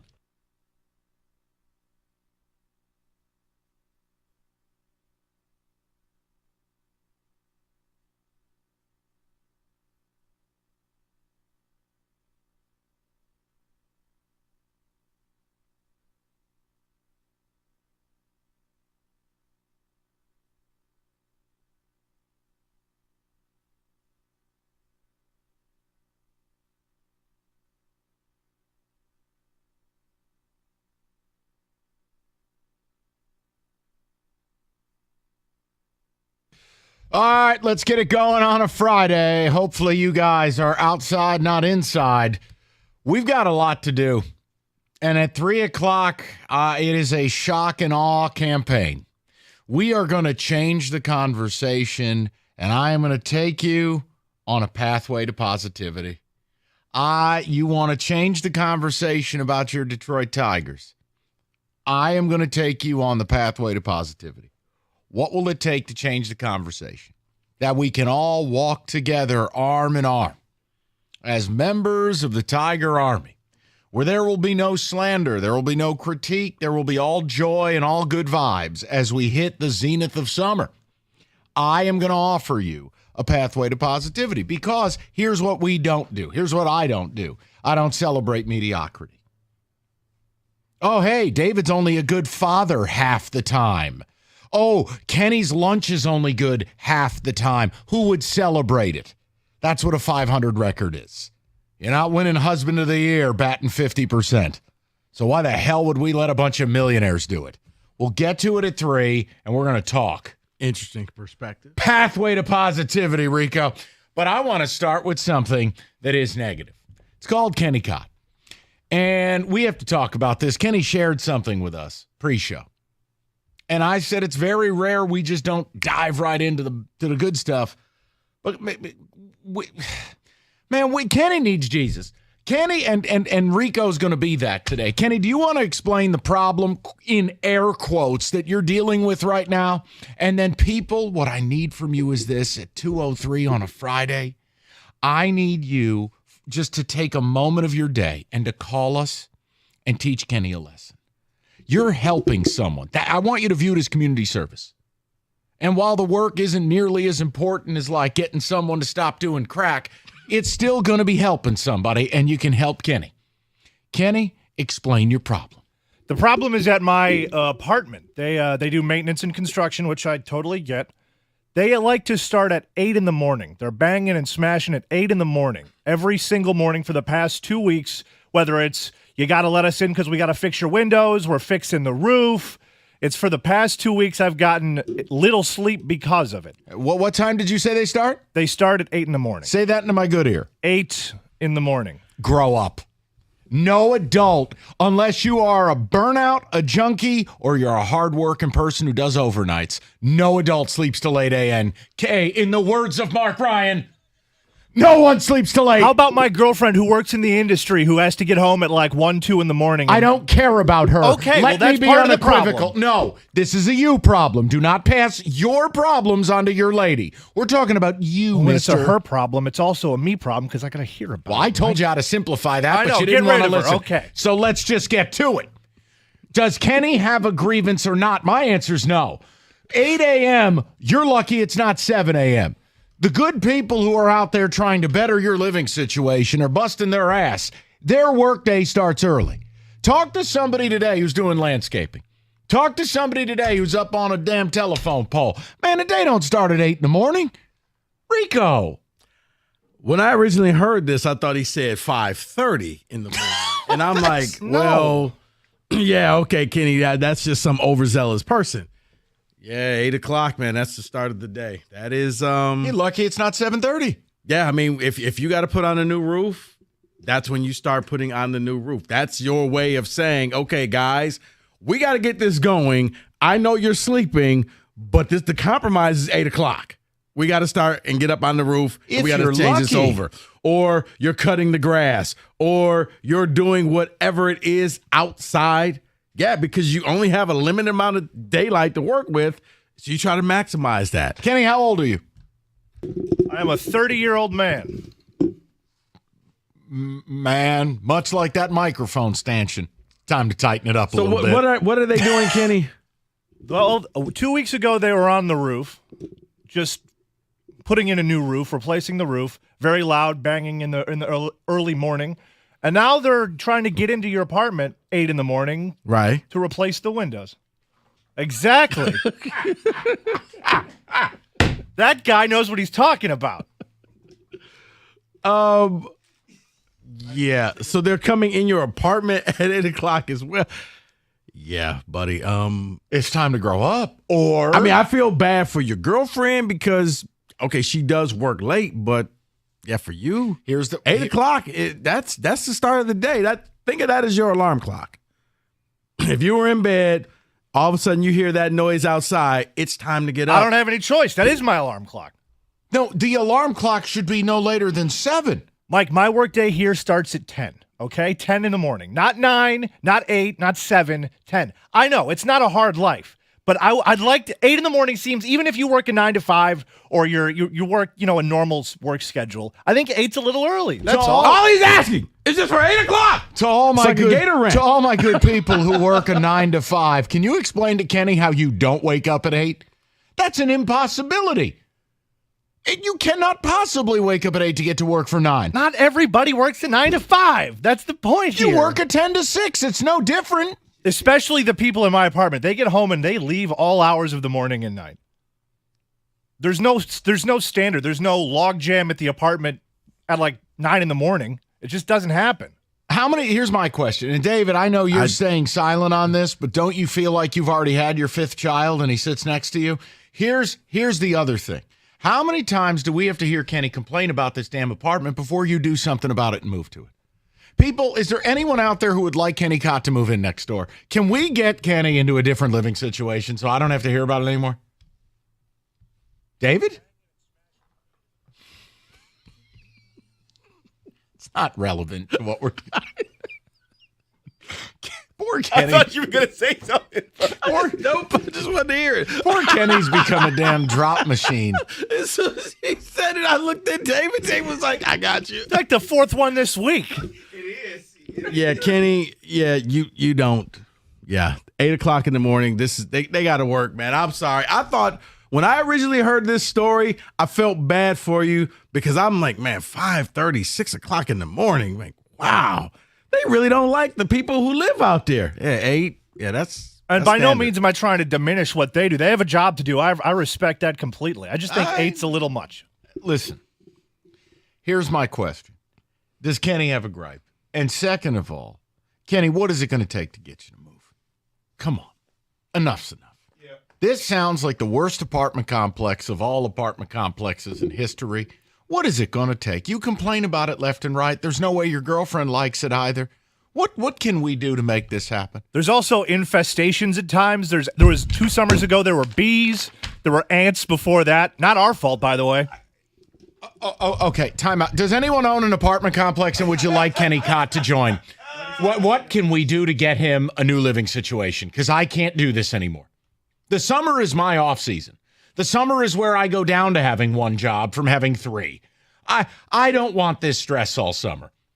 Does anyone own an apartment complex and would you place Kenny Cott in it? the infestation problem, the too much noise in the morning. You can't own a grill. Yeah. Oh, that's right. You can't have a grill there. Do you live in Shawshank? Like, what is this place? If I'm almost of the right mind, I want to tour the facility. I think I want to go out there and see just what the hell we're dealing with. No, you don't. I don't think you do. I think it'll end up being sad. Right, but my whole point is it'll be happy when we get Kenny out of there. That'll be the only way I show up. Is Right, if we're but getting when him we out of there. leave- That's the only time. No, he's going to try to say, see, it's not that bad out here. No, and See, I got to it's not tell you, that bad. let me state this for the record as well. The two church folk in here are the ones letting me down. You're supposed to be leading the charge for outreach. Man, stop worrying about the damn homeless people. Find this guy a new one. I've reached out. Kenny. He ain't reaching back. Does Greater Life have a suite? Kenny, you know what? They got like a pastor's suite. Kenny, I know a gentleman that you can move in and stay with him for a few months. Don't you dare. Hell no. Don't you dare. What? You said step Nope. up to the plate. I ain't stepping up to that plate. All right, you know what, David? How about we vote on it? I vote Mike. I vote yay. Okay. And You lose. Here are my two votes right in here. You're both number one. I will say this, though. I wish I can only just get up at 8 o'clock in the morning. Are you serious? I have things to do, a house to get ready, kids to take to school. I think I would take a year off my life if I could sleep till 8 a.m. every day. It ain't my fault that you keep making that noise that's on Mike's board, okay? Don't push your kids on me. I was getting up before 8 before I had kids. Yeah, doing that. Whoa. Yes. I go to bed late, so I'll get up around 8, but I'll go to bed around 2 o'clock just looking at stuff. Holy hell. What? 2 a.m.? Yeah. Wow. Fascinating. All right. Yeah, no shot. Oh, Absolutely no, that's no why shot. I never bother you. Mike, there's a certain time in my phone, and it's like, oh, man, did you? Nope. It just says, don't call Mike. There's an occasional. Like college football Saturday, if there's a sick matchup that starts at 10:30. I was shocked that time that we had that ridiculous 14-leg parlay that we hit. And we were sitting up watching the Arizona State game. The Arizona State UCLA. Yes. There are special circumstances I'll stay awake that late. But other than that, I was shocked. I'm like, was that the Frankie Collins 7-point play? Yes. Okay. No, it was actually a 9-point play. It was a 3. It was technicals. 17 technicals, a flagrant, a coach getting kicked out of the game. It was just free throws for 15 minutes. 248-539-9797. But Kenny, seriously, I want to make an effort. Let's get you out of this apartment. How do we get you out? What do I have to do? Just tell me. I know he's going to tell me something that's going to anger me. Tell me you haven't, in a premeditated fashion, tell me you haven't extended that lease. You know what, Kenny? It's really funny you say that. What? Give it to us now. All right. I'm coming back there in a chair, and your C7 vertebrae are going to meet. Kenny, you did not. There's a moratorium on you telling this story for 4 minutes. Go ahead. Keep it quiet. Golly. All right. That is a tease. You learned that as Specs at LTU. Not that at LTU, but you can learn radio, TV, graphics design. Specs at LTU can be the extension and bridge for your future in radio, TV, media, and broadcast professionals. Here's what you got to do. You got to be curious. You got to go visit the website, ltu.edu/specs, to learn more about the broadcast media arts, digital media arts, and graphics communications taught through Specs at LTU right here in Southfield on the campus of Lawrence Tech. You're going to be taught by people who work in the industry, and with the hands-on approach and expert faculty, you're going to learn the practical skills you need to succeed in today's media industry. So what are you waiting for? Be curious. Go to the website, ltu.edu/specs, to learn more. Then make magic by enrolling in Specs at LTU certificate program today.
Summer driving season, it's here.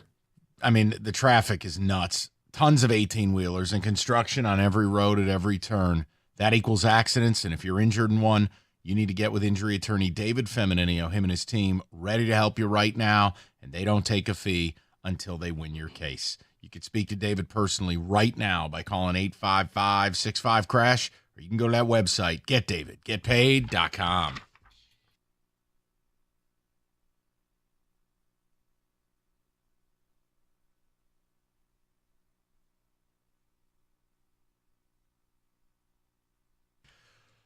All right, we're going to get to some football at 2:45, and then I've got a pathway to positivity. How do we change the conversation about your Tigers? And I'm going to tell you what personally I need. You guys will tell me where you're at. And hell, maybe some of you just accept mediocrity in your lives, and you're happy right now. Free country, not North Korea. But we had to start because Kenny was bitching and moaning about, oh, my God, there's construction at my apartment at 8 a.m. And we all looked at each other like, man, 8 a.m. is like a Sunday morning at best. And then we got to the whole issue. Kenny bitches about this apartment nonstop. He's like Tom Hanks with the money pit. How the hell do we get this man up out of here? I want to affect change. The two churchgoers won't. So let the heathen step in and be the difference maker. No, it's not that. It's to the point where, you know what? We've had this conversation a lot. I think he likes it out there. No, you're not going to lie. He does not. He doesn't want to move. He does. So what are you going to do? You can't force the man to move. You can act like a man. Can't force him. It's time to move. I don't dislike it out there. I'm not a big fan of it, though. I'm not like, we got to stay in this exact location. All right. You know what's it going to take? Where he lives, it's a 500 record. Tell me you didn't. Tell me you didn't sign a lease again. So they just put the papers on our door like yesterday, saying, do you want to re-up? And we've been talking about it. Nothing has been signed. The answer's no. Nothing happened. Hey, apartment manager, Kenny's answer's no. It's time to leave. I'm going to help you find an apartment. It's time for you to leave. Don't even tell your girl where you're moving. Just move. We're out. She just shows up and all the stuff isn't there anymore. No, you didn't understand what I said. You're out. No. Kenny, watch. You're gone, girl. It's out. You're going to get me assaulted, man. No, my point is, don't sign those papers. It's time to leave. You can't sign those papers. They haven't been signed. We're still in the clear. You cannot sign them. All right. Now, David, what do the ticket texters have to say? I'm an electrician. We start work at 6 a.m. most days in the winter, and before that, it's 5 a.m. in the summertime. That's right. Mike getting outvoted. The Black Caucus has spoken. You have a new roommate. I want to recount. That's a popular move. I want to recount. All right, let's do it again. David? No. I vote yes. No. Hey, Mike, you want to watch some hockey? Mike, you awake? You awake? Hey! What are you doing in there? I come downstairs. One of my dogs is wearing a hockey helmet. No. Mike, it's the Western Conference Finals. Go to sleep. I can just see. Kenny, I really didn't think I needed to make this a rule, but pants they're not optional. All right, Kenny doesn't own a home. The apartment is leased by his girlfriend. Therefore, Kenny Cott is indeed homeless. Respect the lifestyle. Okay, come on now. Can you convince her to move? Oh, it would be very easy to convince her to move. Consider it convinced. You're moving. All right, done. Just give me some parameters, and we're getting you out. Closer to here than there. That's the only parameter I have. Oh, tired of living in the sticks, huh? A little. The drive down 75 isn't exactly fun. I don't know if some of your opinions are going to be tolerated if you get closer to society.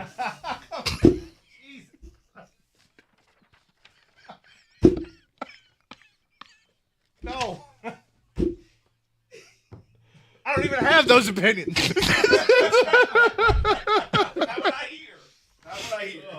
Oh, man.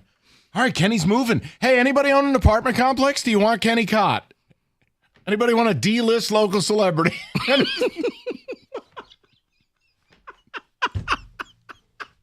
You're not getting Sylvester Stallone. You're getting Frank Stallone. But it's still someone to fill one of your units. David? Someone says, Kenny, buy a house, be an adult. Signed, Costa. Oh, yeah, right. You know what? It's Friday. It's gorgeous out. I'm not in a bad mood. Don't. Oh, okay. I'll get you in a good mood. Here's one. Banging and smashing, and Rico's up until 2 a.m. Lots of happy dentists in the Metro Detroit area. Funny. Rico's middle name, orthodontist. Let's go to the people. It's actually funny. We actually talked this morning. Is that what you call it? Don is in Macomb. He's batting leadoff today. Donnie, what's going on, buddy? Crimea River, 8 a.m. Are you kidding me? Most people are up at 5 o'clock getting ready for work. What about we always complain about construction traffic? Well, you want them to start at a.m. or get anything done? Give me a break, Kenny. Everybody's got a job to do. Stop complaining about somebody getting their job. Here's a good answer. From everything we hear about Kenny, try this, Kenny. Stop buying drugs and alcohol for 1 month, and I bet you'll be able to have enough money to buy a house. Go up like the big boys, all right? Here we go. Oh, great. We got the Tommy Tough guy at 5 in the morning. Oh, I get up and drive to work at 5 in the morning because I'm such a tough guy. Good for you. I'm happy that you chose the life you chose. Get him, Don. Get him. Kenny, that's what you decided to defend yourself with? You don't buy drugs. Right. David's right, Kenny. Morning already working 3 hours before 8 a.m. Give me a break. Don, hold on 1 second. I'm going to let you finish. David's right, Kenny.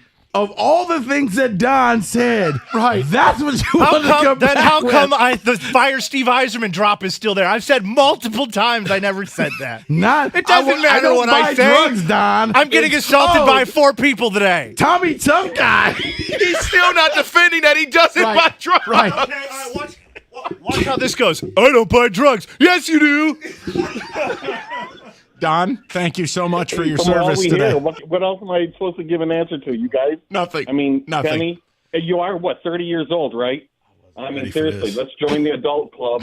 Move on, marry your girl, and buy a home. Don live, 6 p.m. on 97.1 The Tick. Don, right there. I Call wasn't the ready day. for this. This is tremendous. No, because Don in Macomb's a consistent caller, and Don was ready to play today. I just think we put on elevator music to 6. I don't think anything can top that call. Yeah, I don't know if he has to marry her, though. I don't know if we have to go there. No, we're not. Hey. That's about 10 steps down the road. Let's start with living situation that doesn't feature feral cats, infestations, and holes in the wall. I think, unfortunately, cats are going to be a big part of this regardless of where we move. Yeah, I'm not happy about it. I hate cats. Kenny, can you just make a stand and just say, you know what? There it is. No. There it is. No. We're going to move. And Jim this cat Harbaugh stays. said it best. Put some steel in your spine. The cat stays. We move. That's right. Or cat stays, I leave. I think she would choose the cat over me. Then what are you even doing there? Now, don't make me solicit dates for you. I'm trying to get you an apartment. Brother, the red flags. What was that? Oh, jeez. What the hell has gotten into David? He gets a couple vacation days, and he is here just both barrels, firing away. I'm just, wow, she choose the cat over Kenny. Why Man, do you think I've been trying to get The him? red flags, it's like the airline workers who are like bringing the planes into the hangars. They're like, Kenny. If they make halfway houses for people, why can't we get Kenny into a halfway apartment? I say the cat thing tongue in cheek, but I mean, the cat's going to be there when we move. That's not a negotiable thing. Not if you leave the door open. I thought about it. Let's go to Rick, 97.1. Rick, what's going on, buddy? Hey, how's it going? Thanks for having me, guys. Yes, sir. So I got a couple of quick things. So first, Kenny, with a little bit of fun, as an adult, you just got to get up early. You can go to the gym, you can come home, do some laundry, mop dishes, whatever, and then go to work. You know, that's just the way to start your productive day. You can come home nice and clean. But secondly, the roofers work early because the temperature on the roof is about 20, 40 degrees higher than it is on the ground. So for them, you know, working at noon, it's like 100 plus degrees. And third, for your moving situation, I'm a realtor, so let's go get you a house. All right, let's. You know what, Rick? We got to start slow because I have to teach Kenny the word. It's called savings. Kenny is a spending machine. There is no savings here. So I don't know what kind of mortgage you're getting this guy. This ain't 07. Well, he's not a spending machine. He just sees a lot of things he likes. Either way. Rick, I'll put you on hold. I like how that sounds, Ken. You just see a lot of things you like. Can we place this man into an apartment, please? Yes, we can get him taken care of. I'll help him do that out of the kindness of my heart, for sure. No, listen. I'll make him pay. Don't you worry. And I guess you got to get one with cats that allows cats. I'm going to put Rick on hold. Kenny, you're to talk to Rick. Rick has been sent from David. He is an angel. We're going to get you out. We got to get him out? I don't think he wants to leave. Why are you Mike, the deflator? I'm not. We've had the conversation. Maybe Okay, you know haven't what? been speaking the right way to Kenny. Okay, you know what? See me in a couple months. I don't want to. And then you're going to be like me and David, like, okay, I get it. Man, will you just go on your world tour get again? it. Will you just go on vacation again? Man. David, you think we got a shot at this? No. I don't think we do it. Oh, David's being a deflator. I don't think he's going to do it. Remember, Rico had to make a phone call for him one time with the MLB app. He's not doing what he needs to do. Oh, don't even get me started with the car incident. Could have saved him a ton of money, and his ding-a-ling goes out, gets taken to the cleaners. I'll leave it alone. Let's move on. I'll leave it alone. Pathway to positivity at 3. Let's do it. Tigers. I got the answer. You're going to be positive. No, I'm going to tell you what it's going to take for me to be positive so people can stop whining like bitches. Can I make a guess? Sure. A seat in the headquarters. Oh, it's just I made an ask of them yesterday. Michael, we got you a chair right here. Yeah. Here's some pizza. Budget. 2485. May as well change the name on the box. You got the 23rd payroll in baseball. Budget. I mean, come on. All right.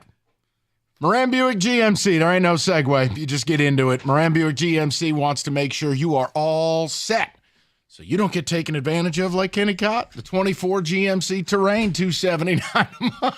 Kenny, it's going to be okay. Relax. I got you. Also, the 24 Encore GX, $229 a month. New stock arriving daily. Go to MoranExpress.com. And if you need that certified service, you know they're giving you the loaner vehicle. And you go about your day and do the things you've got to do. No stress. You're not sitting around looking at a waiting room. It's Moran Buick GMC where you always get the best price, period. On Telegraph, just north of Eureka and Taylor, or at MoranExpress.com.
All right, we got some football coming up in the next segment.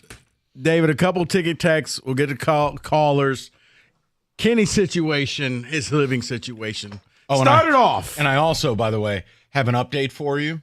Okay. On a horrifying Pistons thing. But go ahead, continue. Started off, Kenny said that there was too much noise being made at 8 o'clock in the morning until he found out that that's when the workday starts. And then it morphed into maybe it's just time for Kenny to leave that place. I'm getting him out. We had a realtor called. We're getting him out. David, he doesn't even know what he pays each month. I mean, the level of I told Kenny we're going to get him into a boot camp. David, go ahead. And then I got this Pistons thing. Are you serious? I don't want to talk about it. But you called me the deflator. This is why. I walked away. Go ahead. Kenny has defenders. You boomers need to settle down. He's just fine. Hold on. How are you a boomer when you have a 30-year-old man who still thinks it's okay to sleep past 8 in the morning and who doesn't know what he pays in rent and doesn't even like where he lives? No, it's called let's get on the road to bettering things so we can get happy, Kenny, for football season. You know, the time we're all really busy. There's Kenny's new place with a roommate, Scott Harris, in a world headquarters. I love this next one. Kenny, I just woke up at 1 p.m. Don't let these haters tell you what to do. By the way, can I borrow $5? Oh, God. That one had me in the first half, I'm not going to lie. Yeah. In about a month, Kenny will be up till 2, 3 a.m. playing college football. He will be lucky to be up at 10 for work. Oh, my God. You're right. Now he won't even be able to show up on time. Mm-hmm. Ha, Kenny didn't deny the drugs. I'm still waiting on that denial. I know. That was weird. There was no denial. Like everything that Don said, and he picked that. Like, we're just going to step over these dead bodies right here. And okay. Wow. So I want to we're going to, in the build-up to the NBA draft, which is less than a month away, I believe it's June 26th, the latest ESPN Insider mock draft. What did I tell you is the one player they could take that would upset me because of who he's attached to? The Arm Talent. Arn Tellem's son, Michael Tellem, represents Matas Bazelis. Latest ESPN mock after you brought in another human being with an Arn Tellem connection, Trajan Langdon. At number 5, the Detroit Pistons select Michael Tellem's client, Matas Bazelis. Rico, whether he's a good player or not. And that's just it. He could be the best player for Detroit. Optics. It has to stop. Yeah. I don't know another organization that functions this way. Oh, but Leon Rose and... Stop. When you get to the number 11, when you begin having people hired who always just, what a coinky-dink. You know what? If happen you're gonna do to this, have a tie to him. If you're going to do this, your Motor City jerseys, just put Tellem's on the front. Just call it what it is. Seriously. And then you could have Arn 1, 2, 3, 4. Like, just tell them. Because it's getting to the point now you're running the team. And you're bringing in any and everybody, and you're just divvying up the wealth. I think the number of players that have been brought in that were either Arn clients or are clients of his kid, I think that number's up to 11. Then you factor in they just brought in a former client of his as the team president. And now you're being linked to consistently Bazelis in a draft where every other piece is moving around. Every other piece. Yeah, that is weird. 5 is like this mortal lock, and just who look at the agent is Michael Tellem. Mm-hmm. Guys, it has to stop. Otherwise, look, this is why the people who cover the NBA view the Detroit Pistons as lesser than an NBA team. They are not a professional team. They are viewed as the Washington Generals. They're viewed as the Flint Tropics. The only thing we don't have is Tom Gore's wrestling a bear. That's it. So keep an eye on it. We're less than a month out. maybe I can get Dalton Connect to hook up with Michael Tellum, and maybe he'll come here. Because other than that, unless you have a tie, you're not coming here. And the sad thing is, this kid could actually come to Detroit and fix it. Just like Trajan might be the right guy. The point is, when you have this level of what I deem to be meddling. Look, I talked to somebody about this a couple weeks ago, and they were like, wow. What's meddling that doesn't work? No, but the whole conversation I had was, well, now they're not going to do a friends and family thing this go around. And I go, watch. And what do? Trajan Langdon. Now, he may be qualified, but you cannot undo or unsee or unhear the tie to Arn Tellum. They continue to go down this wormhole. So with Bizelis, could be good. But again, it's a Tellum-related player. I mean, come on.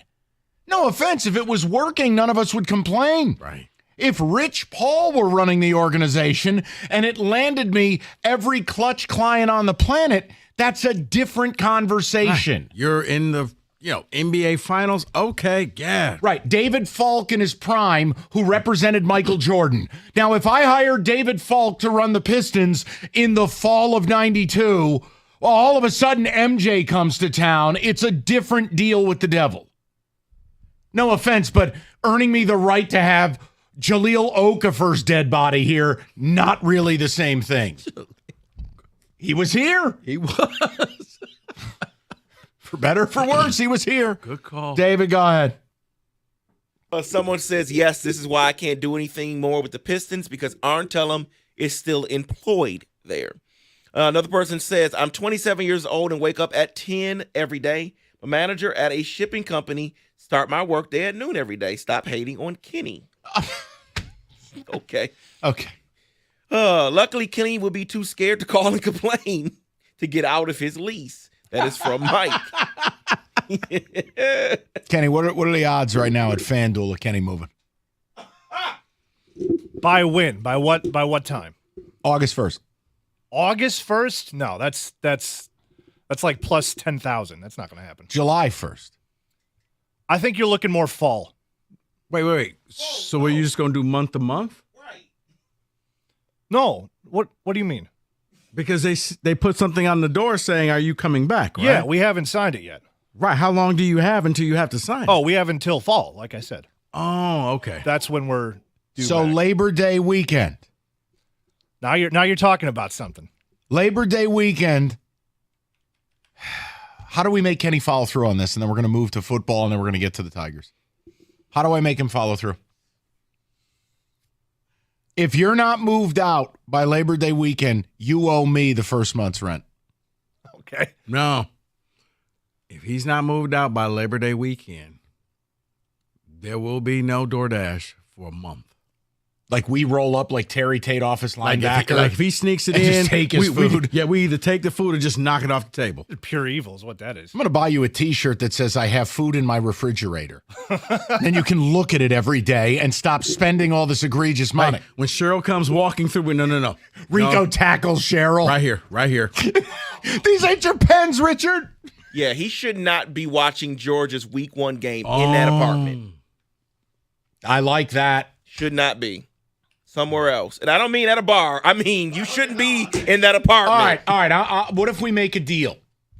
If you are moved out into a new apartment by the time Georgia kicks off, I buy your television. I'll call Dan and Chris at Paulson's. I'll get you in there.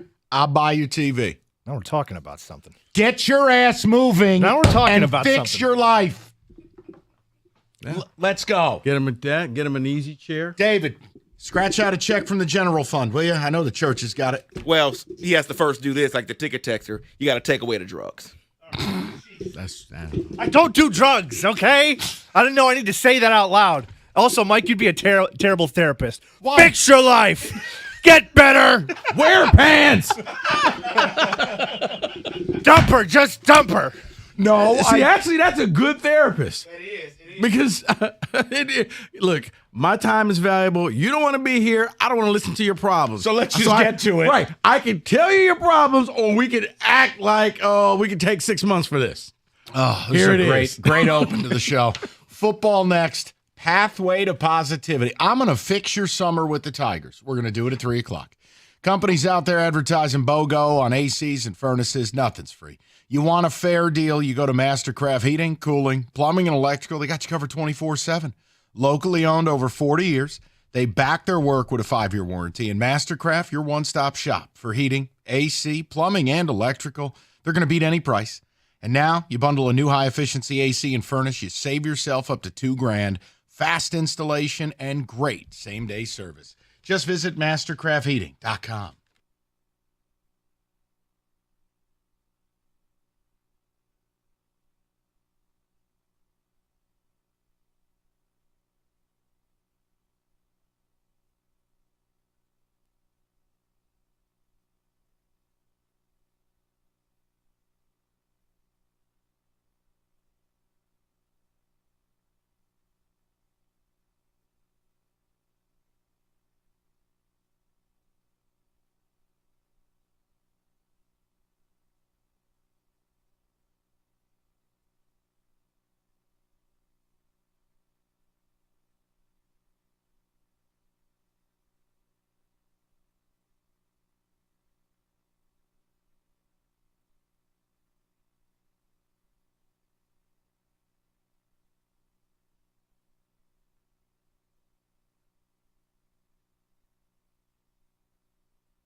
All right, let's get a little football.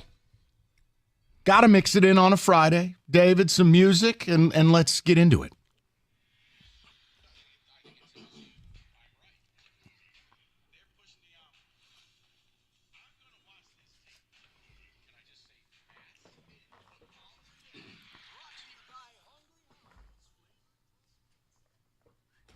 Michael? Yes. I got something for you, and you know I mean business because I got the stylus in my hand. Great. What a All blessing. right. Free agents, NFL free agents. Okay. Going to play a simple game called Love or Regret. Will the team love the free agent that they picked up, or will they regret picking up this free agent? This has receipts written all over it, David. Goodness. No, Let's. No, it doesn't. It's just because we don't know anything. As we all found out, no one knew Joe Burrow was going to die on the first play. Fair. All right. Let's just start off simple. The Atlanta Falcons. Kirk Cousins. Love or regret? I think short term you love it. I mean, unless Kirk has forgotten how to play football or somehow can't return after the injury, he's a clear upgrade over what they had. I will never understand the Michael Penix thing, but I'll just say, yeah, short term, it's about making the playoffs. It's about being relevant. I'll say love. Based on the video in New York with Aaron Rodgers, I just don't know if you can return to the form you need to return to that quickly. Very fair. His injury was later than Aaron Rodgers, so I'm going to say regret. I'm wondering, David, if that's why they took Penix as well, that they don't fully believe he's going to be back to being the Cousins. All right, why David. would you know what? It's go not ahead. no, it's not a debate segment, but then why would you pay him that contract? What kind of medical staff do you have? I'm They with just you. Guess? Well, you are the Atlanta Falcons, Okay. and as we like to say, a lot of mistakes have been made. Truth. David, Russell Wilson. Regret. How do you regret something when he never plays? Well, okay. Well, But he's see, dangerous. Justin. No. Justin Fields is the guy I want to start, but they will start Russell Wilson. They're going to regret that, and by week 4, Justin will be your star. You know what? I had trades a little bit later, but let's just mix that in. Let's just go with, all right, so you're saying Russell Wilson, regret. Yes. Justin Fields, you traded for. Yes. Will that be a regret as well? No, they'll love it. All right. I'm not trying to be provocative. What if they regret both? You know, You they hate took me, don't you? No. They took a couple swings. Both are highly flawed. It's clear Fields is just not much because nobody wanted him. So basically 2 sticks of fruit stripe gum. Yeah, because in the end, their offensive line still stinks. I'll say regret both. Well, they drafted a couple guys this year along with the guy they drafted last year. They're trying to build the offensive line back. I'll put a few rookies out there, sure. It's going to work out, right? Immediately. In one of the most difficult divisions in football with two of the best front sevens. Michael, the Philadelphia Eagles, Saquon Barkley. Regret? Listen, everybody still thinks Saquon is the rookie. The guy ripping off 60-yard touchdowns. You can't tackle him. Oh, look at his quads. Here's the reality. He has been destroyed by the Giants. He's been injured twice catastrophically. He has been hit at the line of scrimmage more than any back in football. He doesn't have the explosiveness he used to have.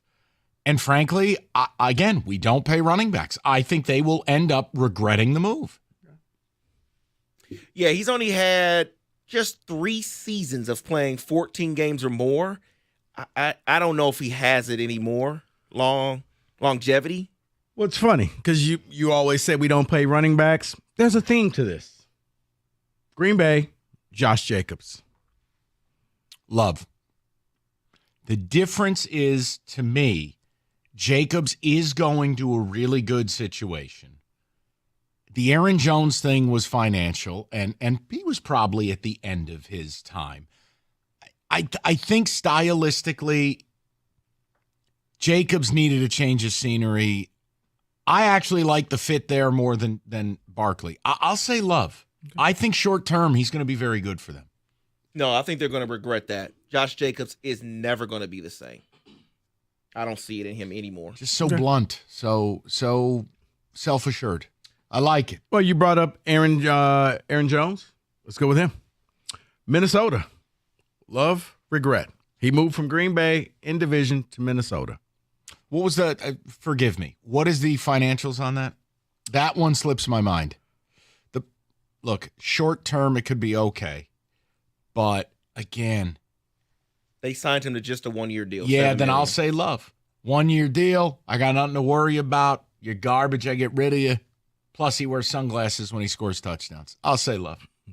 Yeah, he's motivated to be good to get a long-term deal or a longer deal. And the fact that they have other weapons allows him not to have to be the load bearer there. So, yeah, I'm going with they love it. Okay. Let's stick in the division. Chicago Bears, DeAndre Swift. Regret. It was an overpay. I don't trust him. I don't think he'll long-term stay healthy. Never needed it. You got a rookie QB. You should have paired him up with another young running back. I hate that move. Yeah, regret. So you don't think Big time. that Swift can kind of take some of the pressure off? No, David, pull it up. They actually spent on DeAndre Swift. They did. I think it was a 3-year deal. A lot of my opinion resides in what you're paying these guys. Now, is it a 3-year deal, but they can really get out after a year, or is it a legitimate 3-year deal? I'd have to All look right. at the guarantees on it. While David's looking that up. $24 million. Yeah, they can get out of it after year 2. Regret to me. Okay. Baltimore, Derrick Henry. It's a fit stylistically. You feel like he was built in a lab to be a Raven. 1-year deal. I'll say love. I will. I do. Look, man, if you're wasting your life handing the ball to Gus Edwards for 4 a carry, what the hell's Derrick Henry going to do? Good offensive line. He doesn't need to be the full-time back. That could be devastating there. I'll say love. I'm going to say they love it as well. It is technically a 2-year deal, but it's $9 million guaranteed, so 1 year. 1-year deal. See, you know what? And I'm guilty. Let me admit the bias. The financials are guiding a lot of my answers with the running backs. I'm open about this. Kansas City Chiefs. Hollywood Brown. Hate. Regret that. Hate. Hollywood Brown is a phony. He's a fraud. He's not interested in blocking. How do you feel, Mike? He's not interested in playing football. Hollywood Brown's interested in being pretty and just running 9 routes. But when you turn on the film, ask people in the league, Hollywood Brown wants nothing to do with being a good teammate and being a part of your running game. Hate. That's a Super Bowl team with a winning culture. Those wide receivers, you got to block to support that ground game that has powered you to Super Bowls. I hate Hollywood Brown. See, I was just about to say that. They have to block there in Kansas City. Everything has to work in unison. He can't do it. Jacksonville Jaguars 2. Calvin Ridley, Gabe Davis.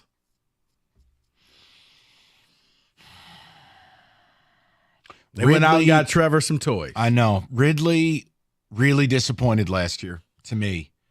Gabe Davis I like. I've always liked Gabe Davis. I feel like in big spots he comes through. He gives you some verticality.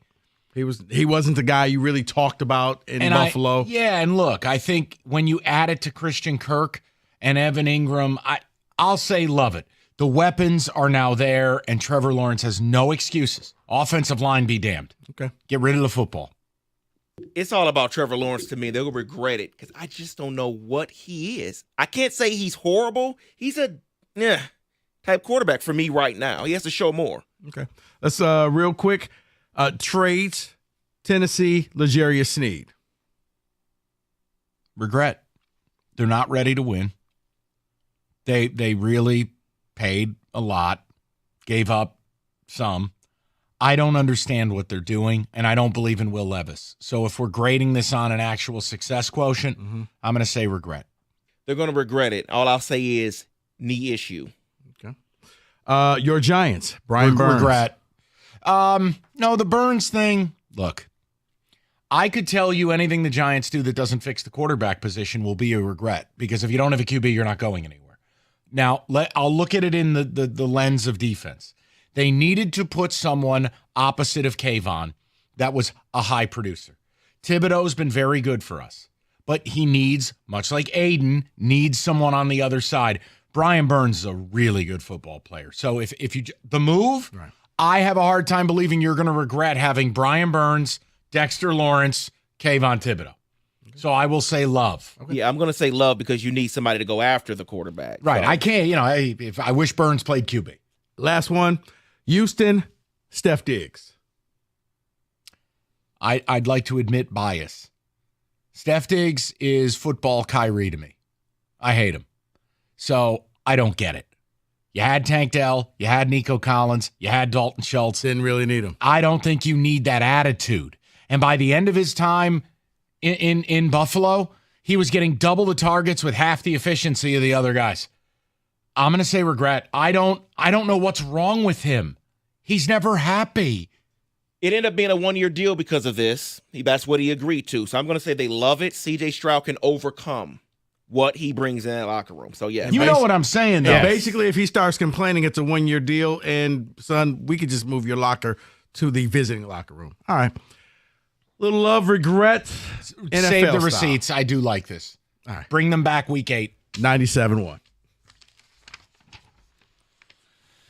NBA playoffs. It's the finals. You know the drill.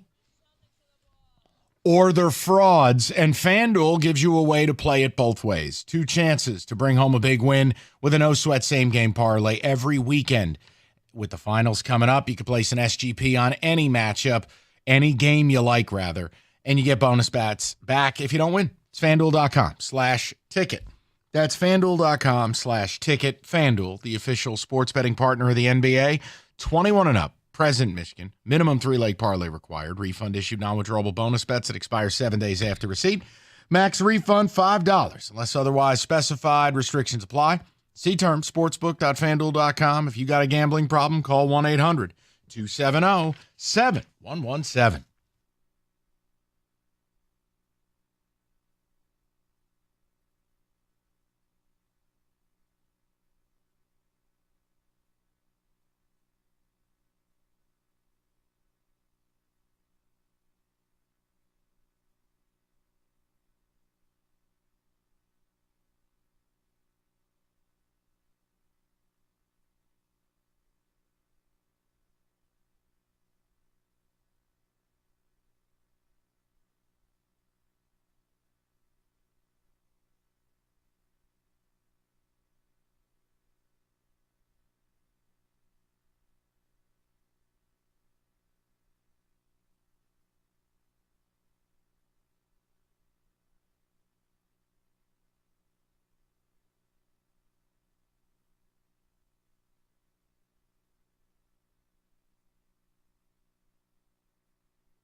Brought to you by Twin Peaks. Tigers wrap up May with the second of this 4-game set at Boston tonight. Kenta Maeda on the mound for Detroit. Tanner Houck, who has one of baseball's best ERAs at 1.9, throwing for the Red Sox. Hear it here on the ticket. Dan Dickerson has your pregame coverage at 6:45.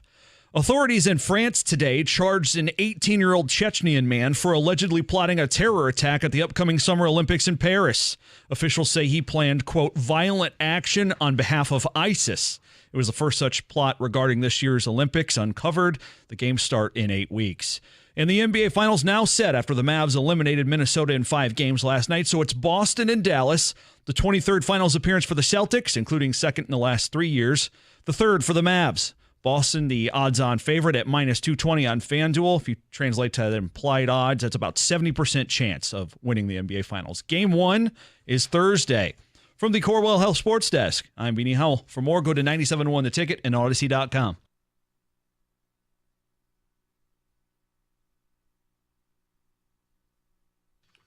All right, 3 o'clock. Beautiful Friday afternoon. I want to turn our attention to the Tigers. Now, wait a minute. Before you reach for that button on your steering wheel, hear me out. Nothing sad. Nothing negative. I want to explain something, and then I'm going to offer what we are calling the pathway to positivity. Now, this is simple. If they win tonight, I already know what's going to happen. You're going to have a pre-canned column in one of these nonsense newspapers talking about how it's the first time they've been above 500, June 1st in a decade. As if that's some kind of accomplishment. No, it is not. No? No, if you come in and only half your radio shows are good, you're not a good radio host. You're a woefully average one, and you're probably out of a job. If you're only a good dad half the time, yep, you don't get the coffee cup that says world's #1 dad, you probably end up with a divorce. If you're an employee whose shifts are only good half the time, your employer's looking to replace you 100% of the time. So why do we hand out these participation ribbons for millionaires who play a kids game? A 500 record doesn't make it move, so to speak. Okay? It doesn't make the denim a little tight. So why don't we raise the bar? If you want the pathway to positivity from this radio show, I'm going to offer you what I think is a fair, equitable solution. I think it's something that is doable if the team is any good. Okay. And it would set us up on Monday, July 15th. Monday, July 15th. 2 weeks before the trade deadline. It would set us up to have a conversation about being buyers at the deadline. There are 41 games between now and Monday, July 15th. Don't worry about who you're playing. There's going to be good teams, bad teams, average-ass teams, bad teams that are good, good teams that are bad. It is immaterial. Over the next 41 games, I want to establish what I need that record to be. And we have to understand, much like when you're doing polling results, plus or minus 1%, there has to be a small variance in here. Plus or minus wins. Right. Okay. But my viewpoint is the following. I wanted them to be an 85-win team this year. I currently do not believe they're going to get there because as good as Skubal and Olsen and Flaherty again last night, this Jack Flaherty hasn't existed in 5 years. What Scott Harris and Chris Fetter and this Tiger organization have done with the pitching, it is remarkable.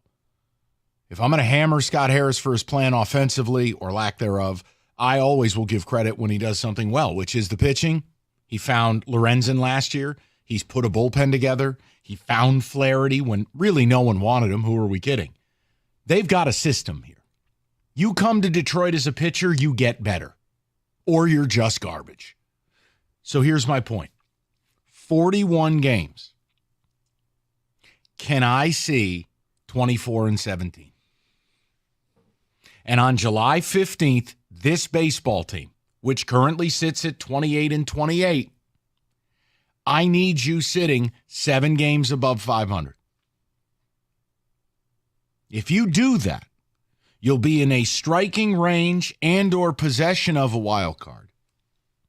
And we will be able to have legitimate radio conversation about buying at the deadline. Not trading Jack Flaherty, but an extension conversation. Buying a bat. Getting some support here. 24-17 over the next 41 games.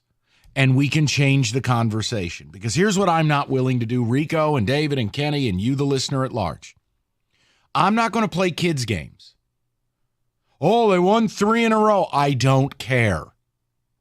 Because invariably they lose 6 of their next 8. It's the big picture. If you want people like me to let go of what I deem to be a horrifically flawed offseason plan the last 2 years, and a team that, even though they're 500, is a maddeningly frustrating 500.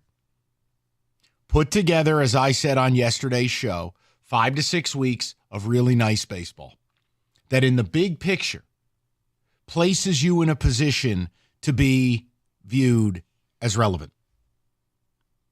That's the pathway to positivity. Now, if you wanted specifics into that, I can offer a couple. It'll include Justin Henry Malloy being called up. It'll include Chase Young being called up. Before we get to that, so you're saying with the plus or minus, you would be willing to settle for a record of 50-37 at July 15th. Whoa. 50-37. Your math's off. Do the math again. Wait. Yeah, it's okay. We're radio people. Math is not our strong suit. Your math is off. But that's where I want to be. No, you said you wanted them to go 24-17 over the next 41 games. Right. So I added 7 games over 500. No, I said you'd be willing to go as low as, because I added it to the 28 and 28. Right, so it should only be 7 games over 500. What am I missing here, guys? No, because the plus or minus. Oh, yeah, plus or minus so a game. I'm saying, right, they may end up being 50-37 if they're only 5 games. What? I'm confused. Can someone help me, please? Help me, because mathematically that doesn't add up. Yeah, that doesn't add up.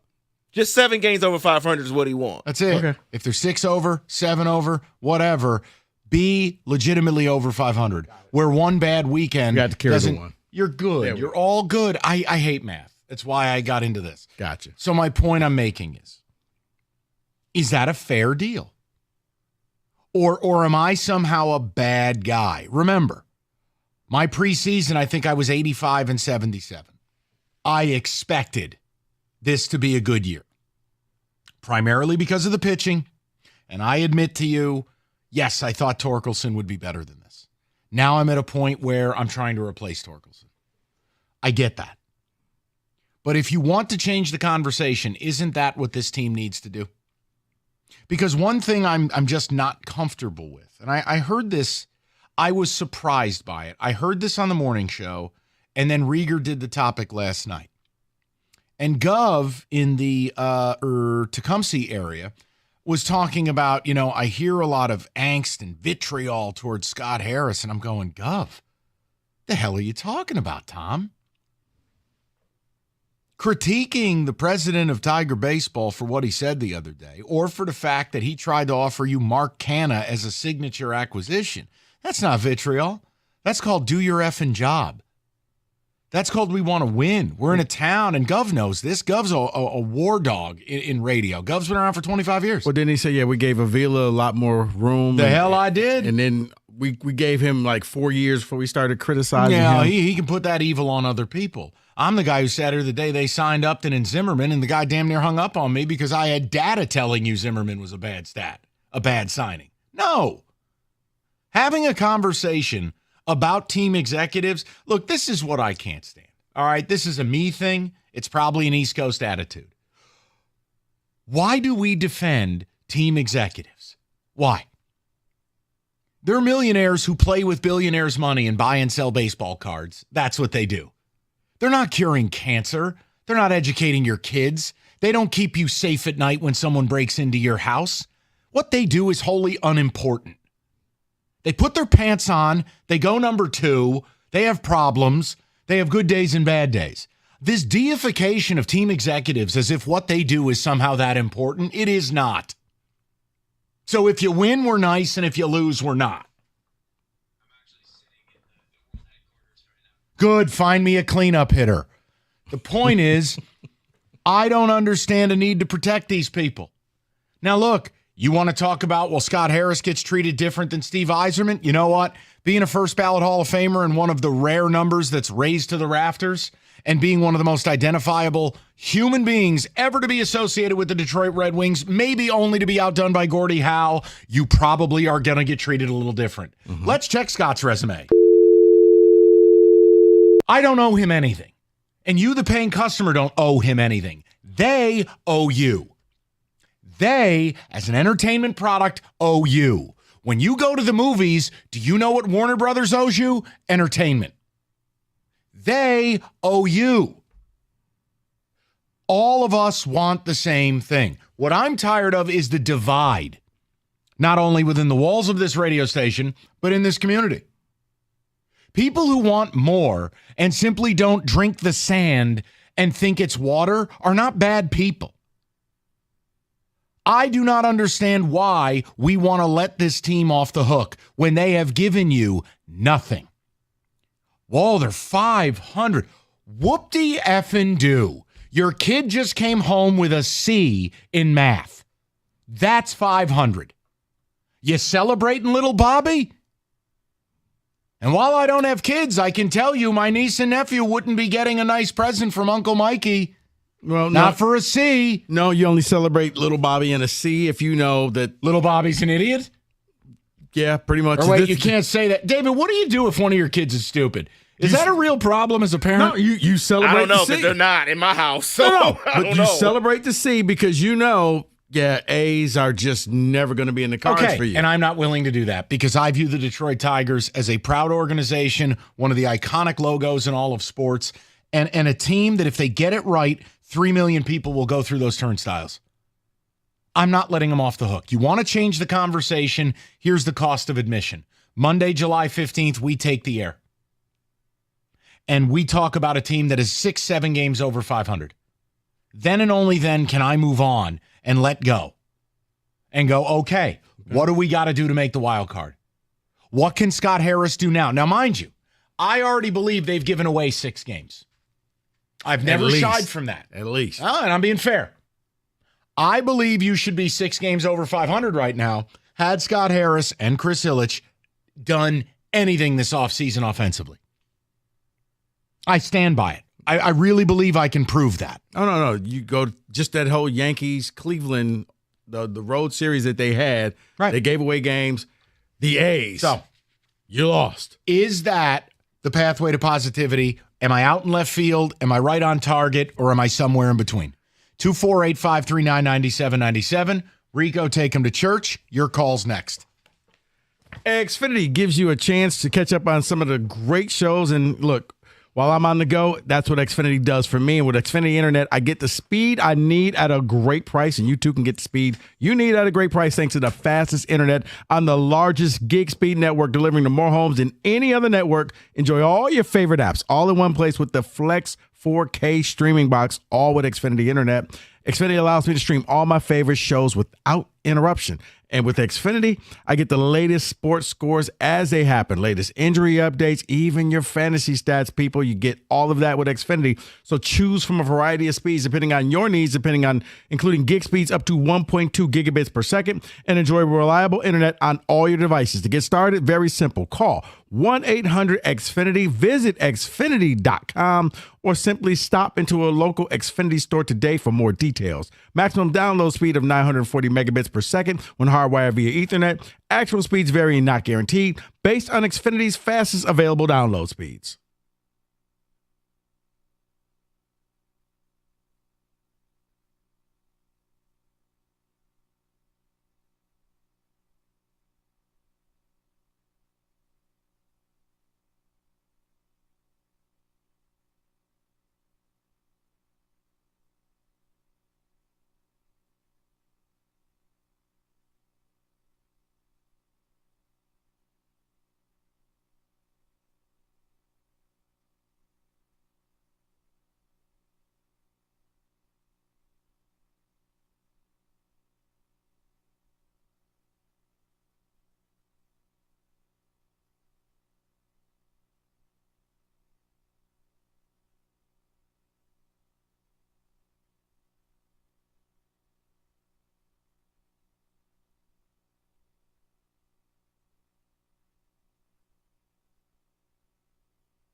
Being number one, not easy. Takes years of experience, dedication, and determination. Serta has all three, including 111 years making the world's most comfortable mattresses, and they are made right here in Michigan.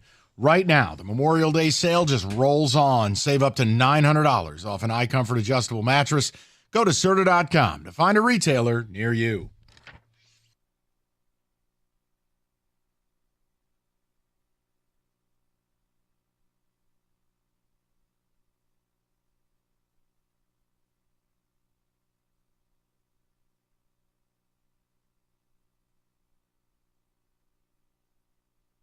All right, David, and again, I'm offering a pathway to positivity. How do we end up all on the same page? Because it's clear we're not. You have Scott bots. You have people like me that I just need Scott Harris to prove what he is. I don't understand why we want to exalt these people. I just don't. They got a job to do like anybody else. Oh, well, they're 500. Let me ask you a question. If a cardiologist is only elite in half of his surgeries, are we celebrating? Does he get his picture on the wall of the hospital? No, I'll tell you what he gets. Lawsuits. Because known as dead on the table. He's probably a mob doctor. Right, no, the whole 500 thing, and I know what's going to happen from this bought and paid for media in this town. Oh, my God, it's the greatest team in a decade. They're 500. They're 10 games out of first. So my question is this, now that I got the math correct, what's the floor for you? Like, you know what? The positivity ends right here. I'm not going to compromise anymore. You want 7. But what is it if we hit July 15th? There are 4 games. All right. 5 games. 3 games. I want to answer it this way. And I'm not trying to be cute. I'm being sincere when I answer it. Any record or any type of play that calls into question our ability to buy at the deadline. That if the data doesn't line up with the record, or if watching them doesn't line up with the reality, if we have these hot debates about no, you have to sell Jack Flaherty, that's the line you draw. In order for me to be positive about the Detroit Baseball Tigers, I have to know the direction we're going in. I have to know what we're doing here. So I'm not sitting here livid and incensed that they're 500. I'm incensed because they are 6 games better than that pitching-wise. They have a 90-win pitching staff and a 72-win offense. And that frustrates me because I think the people in this town could have a totally different product to celebrate and enjoy if they could get it right. The pitching is so good, man. So maybe where they stand in the wild card standings could be the tipping point. Like if they're within, you know what, they're close to getting that last wild card spot, your buyers. If they're, you know what, even though you're 5 games over 500, you're still not even close. You're 6 games out of the wild card spot, maybe you're sellers. So maybe that's it. Okay. So I'd like to hear from the people on it. And again, I will continue to say it because I think it's one of the great misnomers about radio or TV or any of that stuff. I do not care about being right. I don't get any joy in it. I'd rather be wrong, catch fire, be the Nationals from a couple of years ago, win 90 games, and we're doing playoff games. I do not care. Now, I have my beliefs and I stick up with them and I'll back them up. I'll tell you what I think. It's going to be very hard for me to ever defend giving away 6 games by June 1st because you have this ragtag lineup. Can't do it. I just don't believe you are doing all you can to win. And when when Scott Harris came out live from the team headquarters and told us we're not ready to spend, I don't think that's appropriate. So if you want to change the conversation, next 41 games. Let me see 6-7 games over 500. Show me. Show these people in this town that you're worth their time, especially in a summer where this really is becoming one of the grossest mistreatments of fans in sports, which is this TV situation. This is wrong. And it's wrong in 15 different markets. It's rotten. I thought it was going to be over. I don't think this thing's going to be over this It's rotten. season. Yeah. It's another reason sports is getting very distasteful to a lot of people. See, Go ahead. here's the thing. I don't necessarily have a number, but this is what I have in mind for the Detroit Tigers. Whatever you have to do to be at least 4.5 games out of first place of the division. So whatever you have to do to be there, you should be right there in walking distance of a series going this way and you're a half game out or whatever it is. Be there. So if you have to be 10 games over 500, 7, whatever it is, be that for me. See, David, I'm looking at this. I see where you're going. Maybe not the division, but I'm just looking at making the playoffs. I'm looking care at about the wild card. I'm looking at the wild card spot because Me once. too. Say what? I said me too. Sorry. So for me, right now, you're sitting at 3 games. If you're sitting at 3 games, at that point, you do whatever you can because you have the pitching. You go add a bat or 2, and you could go and you can win it. Because every time you go out there, you have pitchers that can get you wins. They just don't have the run support. And look, David, understand something. If God forbid in the next 2 weeks, both Flaherty and Skubal are out and they're on the DL, this changes. Then everyone's off the hook. The whole thing's off the rails. The point I'm making is, to Rico's point, Skubal, Olsen, Flaherty, and Flaherty last night was splendid. Might be the best he's pitched in 5 years. I mean it. Every 5 days, 3 of the days, you're putting guys out there that can go 6-7 shutout innings. Mm-hmm. You should. The fact that you're 500 with that level of pitching, I think proves my point. But you want to know how I end up letting go of all that? Win. Be 6-7 over. I'll deal with the results. Look, if Cleveland just is a 500 team the rest of the year, they're going to win the division. When the Tigers started 35-5 in 1984, what was their final record? They were a 500 team the rest of the way. So the Indians, the Guardians have done their job. Now, if they don't fall off a mountain, David, you're not going to make up that distance.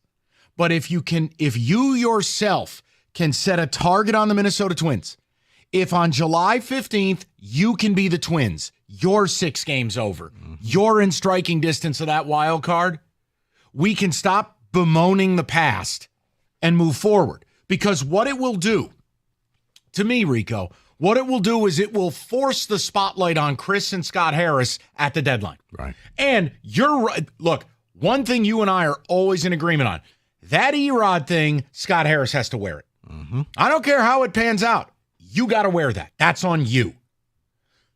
I want Scott Harris to have a trade deadline. Right. Because if you'd have did it right, maybe you'd have got some core pieces from the Dodgers, and we're not sitting in this spot right now. 248-539-9797. David, couple of ticket texts. We'll get to the callers. 7 over should be the minimum. That is Al from Clarkston. Another one says, watching the Tigers is like watching an NFL team with a bad quarterback. You may win games, but it's the ugly way, and you know you won't go anywhere. 6 to 7 games above 500, we will be in that wild card spot with the new format. So, yes, go get some bats at the deadline. Johnny from Rochester. Johnny, all I'm asking for, let's be able to have that conversation.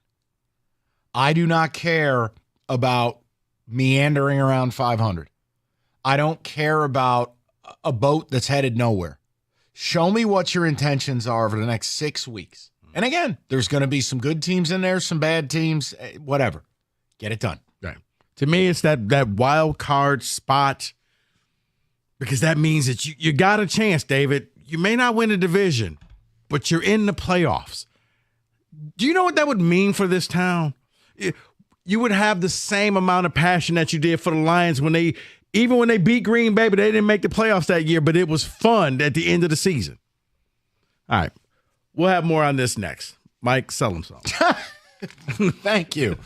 All right, Hungry Howie's. Weekend is upon us. The mix and match menu provides you an easy opportunity to put dinner on the table and affordably $6.99 each, mix and match, and they have expanded that menu to just about everything they offer, from the breads and salads to, yes, a medium one-topping pizza, and it doesn't end there.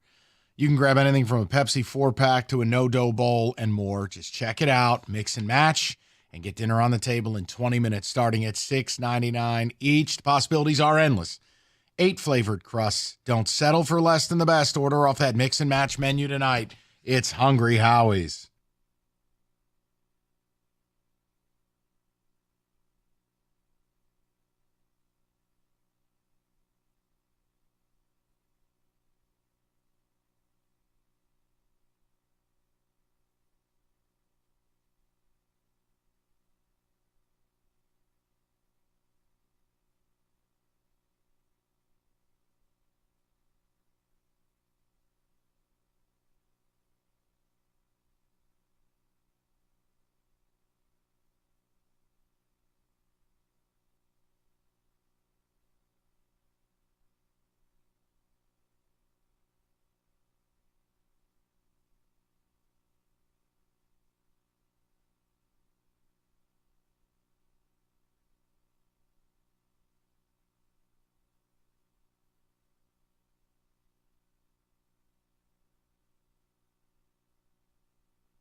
Brought to you by Northville Lumber. Tigers looking to build on last night's 5-0 series opening win in Boston with Kenta Maeda on the mound tonight. Hear it here on the ticket, coverage starting at 6:45. ESPN's latest NBA mock draft has the Pistons taking 19-year-old Modis Bazelis from the G League Ignite.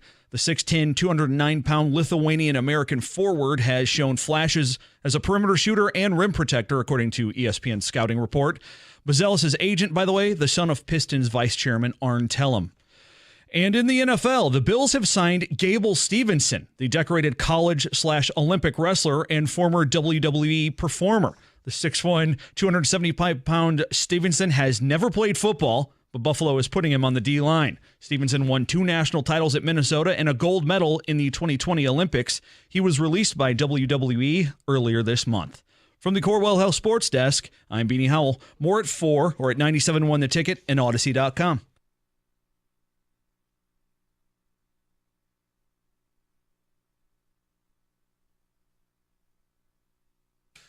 All right, straight to the people. The pathway to positivity. I like your pathway, by the way. It's just something I think is reasonable. You know what it is? It's something that we wanted Scott Harris to do. Set a goal. Set a goal, and we will come back and revisit this at a certain time instead of saying, well, just see how you play for the year, and then I'll let you know at the end. And I don't want to do these peaks and valleys with the listeners anymore. It's exhausting. It's exhausting for you, the fan. It's exhausting for us. Win 3, lose 6 of 8. Win 4 of 5, lose 5 of 6. Guys, you got to play some consistent ball. Show me 7 over 500 on July 15th, and we can have a conversation about how to handle the deadline. Otherwise, what are we really doing but swimming in place? Let's go to Nathan, 97.1. What's up, Nate? What's happening, guys? How are you, buddy? Good to talk to you. Yeah, man, it's been a while.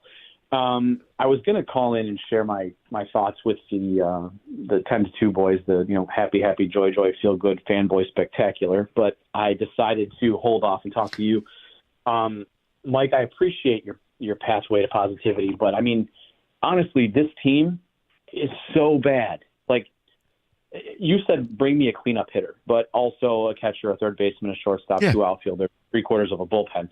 So that's not going to happen. Right? I mean, some GMs give their, it's always about getting to the mountaintop, and some GMs give their teams a helicopter. Scott Harris gave us 1 hiking boot and a half-empty package of bubble tape. There's just no way for us to win with this roster. So, I mean, I'm in the category of trade Flaherty because I don't think he's ever going to have a higher value than he does now. And if you sign him and keep him, now you're talking about 33, 34, 35-year-old Flaherty when it start winning. I don't see that as working out. Trade Scooble, get a treasure trove. I mean, I'm all about just stack this team with young talent because what we have right now clearly isn't going to do it. Yeah, Nate, in my heart of hearts, I agree with you. I've spent the better part of the last 60 days on that track, on that mindset. I'm trying to offer people something we can all work together on here because, Nate, I'm with you. I just don't want to keep saying it. But, yes, if you trade Scooble and you supercharge the rebuild and you declare a direction, that's actually something I can get behind. I just don't like floating in space. No, and I think Rieger actually did a really good job the other day after Scott Harris did his whole MLB, the talk that he did, when he said that, the pathway was to get these kids up into the majors, and where a year ago the pathway was, develop them in the minors before they come up here. So it's like he's not even like consistent year to year with what his direction is. No, and we got guys like Justin Henry Malloy and Jace Young sitting in the minors. Why? Who's blocking them?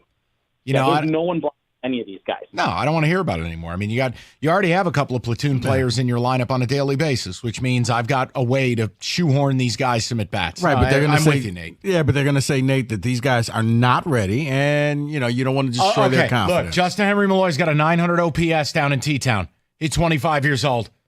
It's kind of what you tell a kid: bleeper, get off the pot. Mommy and Daddy got to keep shopping, and you've been here for 30 minutes. The mall's closing. Make a deposit at the bank, or it's time to go. No? Okay. I can't follow that up. Rob is up next, 97.1. What's up, Rob? Hey, man. we talked about the off season, and you guys talk about it a lot, and the other shows will poo-poo the Chapman and JD talk, but it's just like, okay, put them at 3-4 with Green at 2 and Torque at 5, and let's say all four guys are, 25, 30 points better. If they are what they are anyways, we're no better. But if in the hypothetical world, if we want to play that, if those guys are all 25 or 30 points better, there's the 6 wins that you've been talking about. That's right. For the better part of a week. Like, it's not even – they don't have to be 50 points better even. 25, 30 points better across the board. That's in right. that order. And it's just like – and we didn't even try for it. It's so frustrating. And then everyone says, well, JD's having a horrible year. He just finally picked it up. Yeah, but again, in see, this lineup, Rob, who knows? what drives me crazy, and I don't, like I said, I get exhausted by it. I don't understand how all of us who want the same thing, like if you're at this radio station and you don't want the Tigers to win, I don't know what you're doing here. I mean, the reality is I don't have to be a dyed-in-the-wool Tiger fan, even on a business sense. The Tigers winning is great for business. It's great for us. The shows are more fun. You guys get to have a great time, and we can talk about meaningful games. I don't understand how people who want more are made to be like incels and irrational nutcases or morons. It's like, no, we're not doing that. The fact is, you could be 6 games better had you brought anyone in. Bellinger's OPS 800 or better, right? Matt Chapman, absolutely an improvement. Absolutely a veteran bat. Like, and I wasn't even dying on those hills. By the way, trades can happen all the time. Mm-hmm. So I get tired of hearing the straw man argument. Oh, well, you don't get how to build a team. Oh, really? Do the Tigers? Or what happens if I you must make- have missed all the parades I've missed in my 20 years here. Oh, no. You get the what happens if you make this. Well, how do you know that guy's going to be any good if he comes here? You don't. And we'll trade our guy, and he'll go on to become a Hall of Famer. No, that's Doyle Alexander. See, John Smoltz. Yeah, that I get it. That is just a crutch because you want to protect the organization. That's really what it boils down to. I come from a place, I said it to you earlier in the week with the Steinbrenner quote. Steinbrenner was a goofball. I get it. But you know what he said? Hey, we put 3 million people through the gates. I owe those people the best ball players my money can buy. Period. You can say a lot of things about Steinbrenner, and he was an out-of-control nutcase. But he was going to spend to win. He was going to get the best ball players he could because in New York, it is unforgiving. But was he sitting in the headquarters? Okay. You know what? Take his battery pack out, will you please? All right, NBA Finals are here. It's not too late to get in on the action right now. New customers get $150 in bonus bets with any winning $5 wager. That's $150 to use on SGPs, live bets, championship futures, and a whole lot more. No better place to play than FanDuel. Just go to FanDuel.com/ticket. That's FanDuel.com/ticket. It's FanDuel, the official sports betting partner of the NBA. 21 and up, present Michigan. First online real money wager only. $10 deposit required. Bonus issued. Non-withdrawable bonus bets that expire 7 days after receipt. If you have a gambling problem, please call 1-800-GAMBLER.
All right, beautiful Friday afternoon, and this is becoming a bit of a staple. And I know, David, I've already sent you next week for Sports by the Numbers. We're going to have the Belmont Stakes by the Numbers, Rico.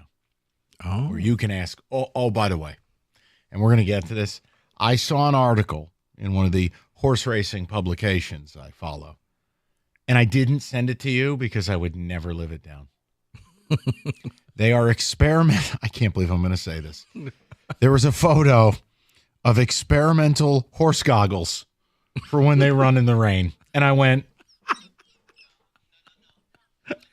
don't send this to Rico.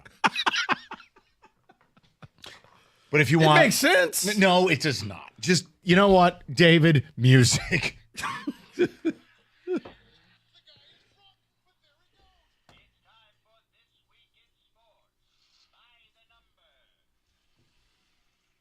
I have your categories for this week.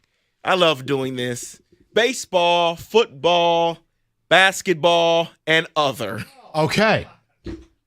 You're going to continue to get other, Kenny. No, okay. Well, we know he ain't selecting basketball. So pick a category, Kenny. Let's start with you. Kenneth. Other. Apartments. Other. All right.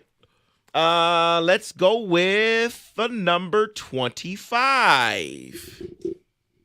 And I'll give you a hint. It is an on this date number. On this date number. 25 on May 31st. 25 on May 31st. Anybody. Give you one more hint. That's fine. I was about to say sport. Basketball. That is your other hint. So somebody scores some 25 points. On May 31st, 25. See, David, I'm drawing a blank on, I need a time context.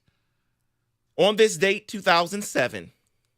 LeBron James, 25 in a row? It is correct. On this date, 2007, Game 5 of the Eastern Conference Finals, 25 straight points. He scored 29 of the last 30. How was that 17 years ago? I sat there and watched that like, wow.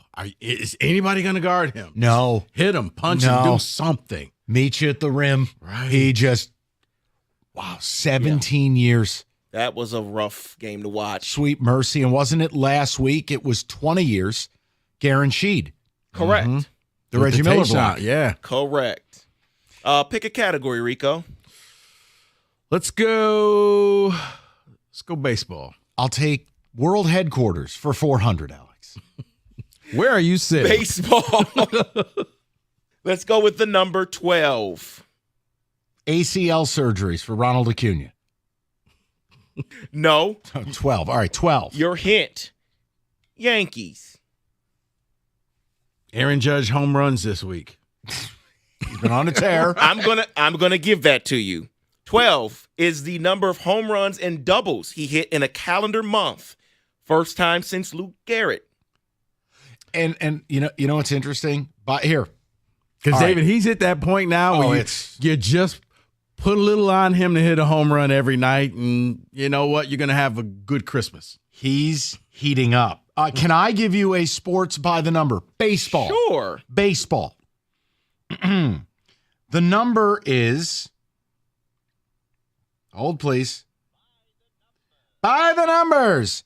The number, and it's baseball related, and it's team related. The number is 0. Here's another hint. Team related, league related, baseball, offensive number, 0.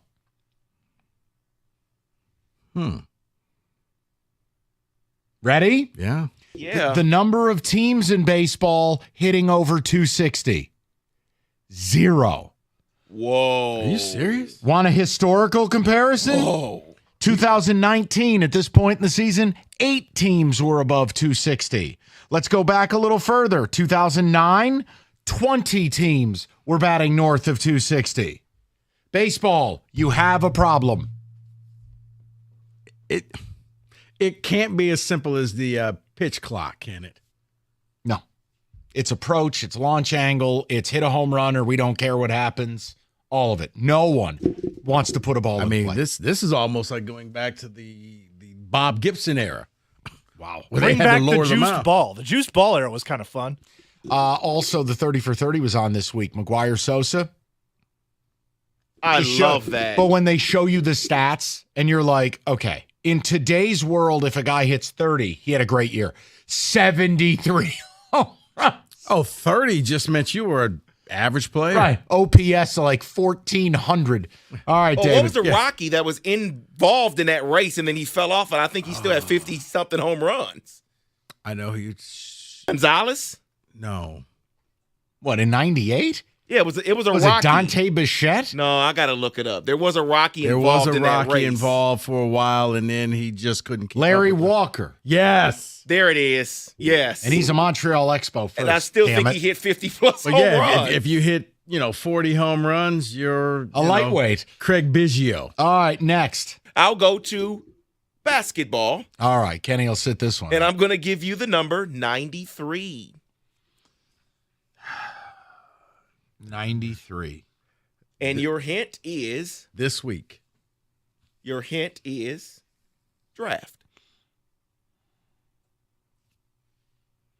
Draft. NBA. 93.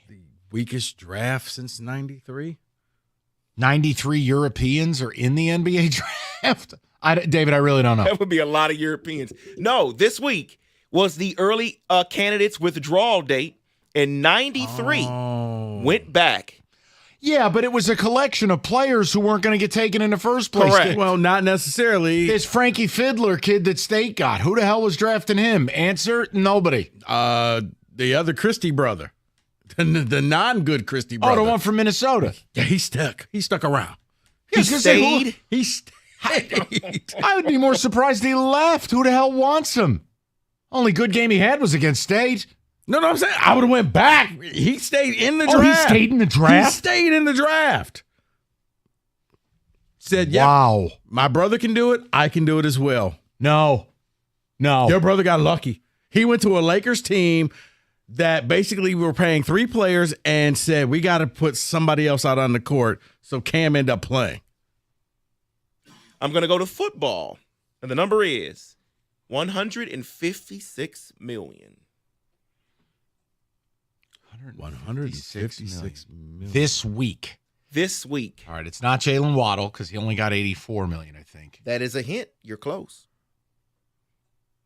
Would it be money spent on wide receivers this week?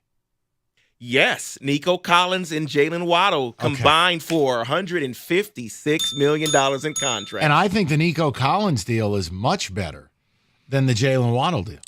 Nico's a big physical target. Mm-hmm.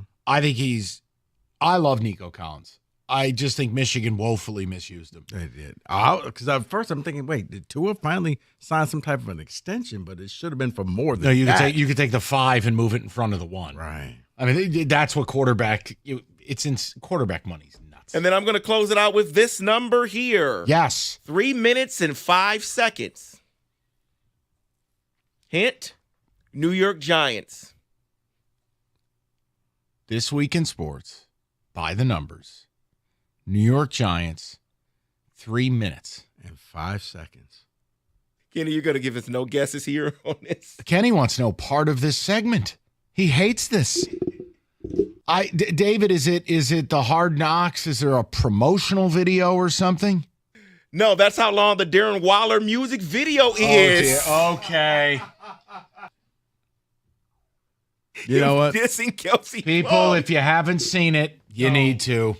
And I'll just say there's not enough auto-tune in this lifetime or the next for Darren Waller. No. I would say this. Sometimes let private matters remain private.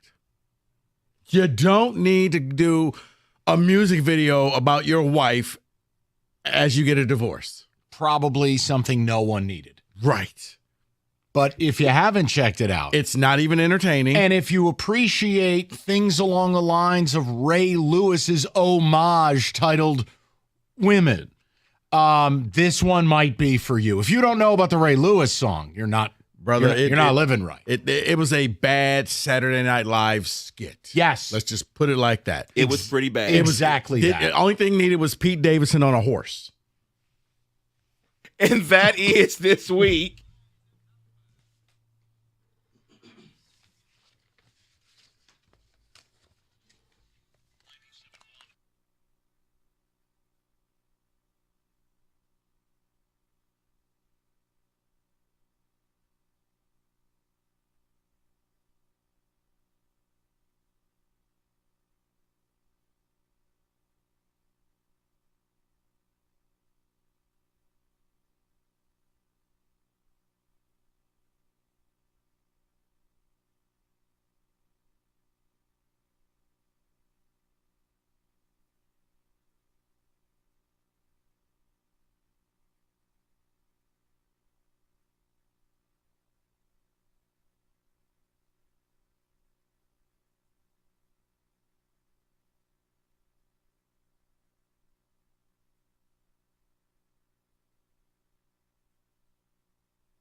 Brought to you by North Bloomfield Properties. More Jamison Williams hype at Lions OTAs, this time from All-Pro tight end Sam Laporta.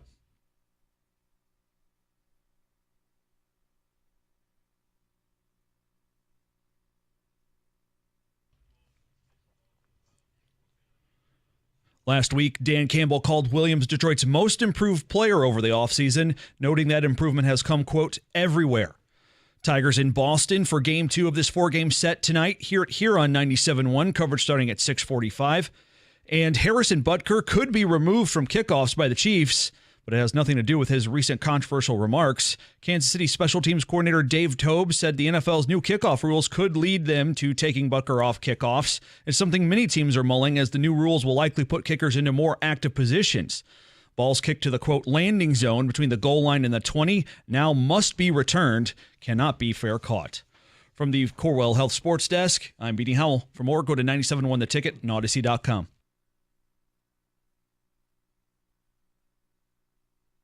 All right, couple notes. One on what Beanie just talked about, but I got to bring something up, and we're not going to go down a rabbit hole. We'll get to who said it.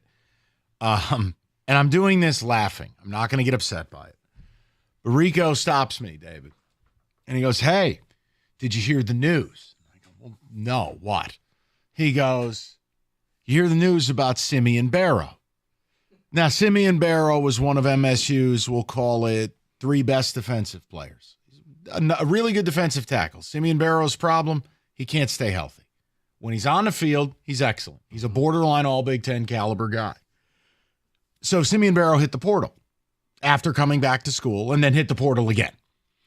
And he went to Miami. Huge NIL program. He got the bag. Okay, life-changing money. God bless. Enjoy.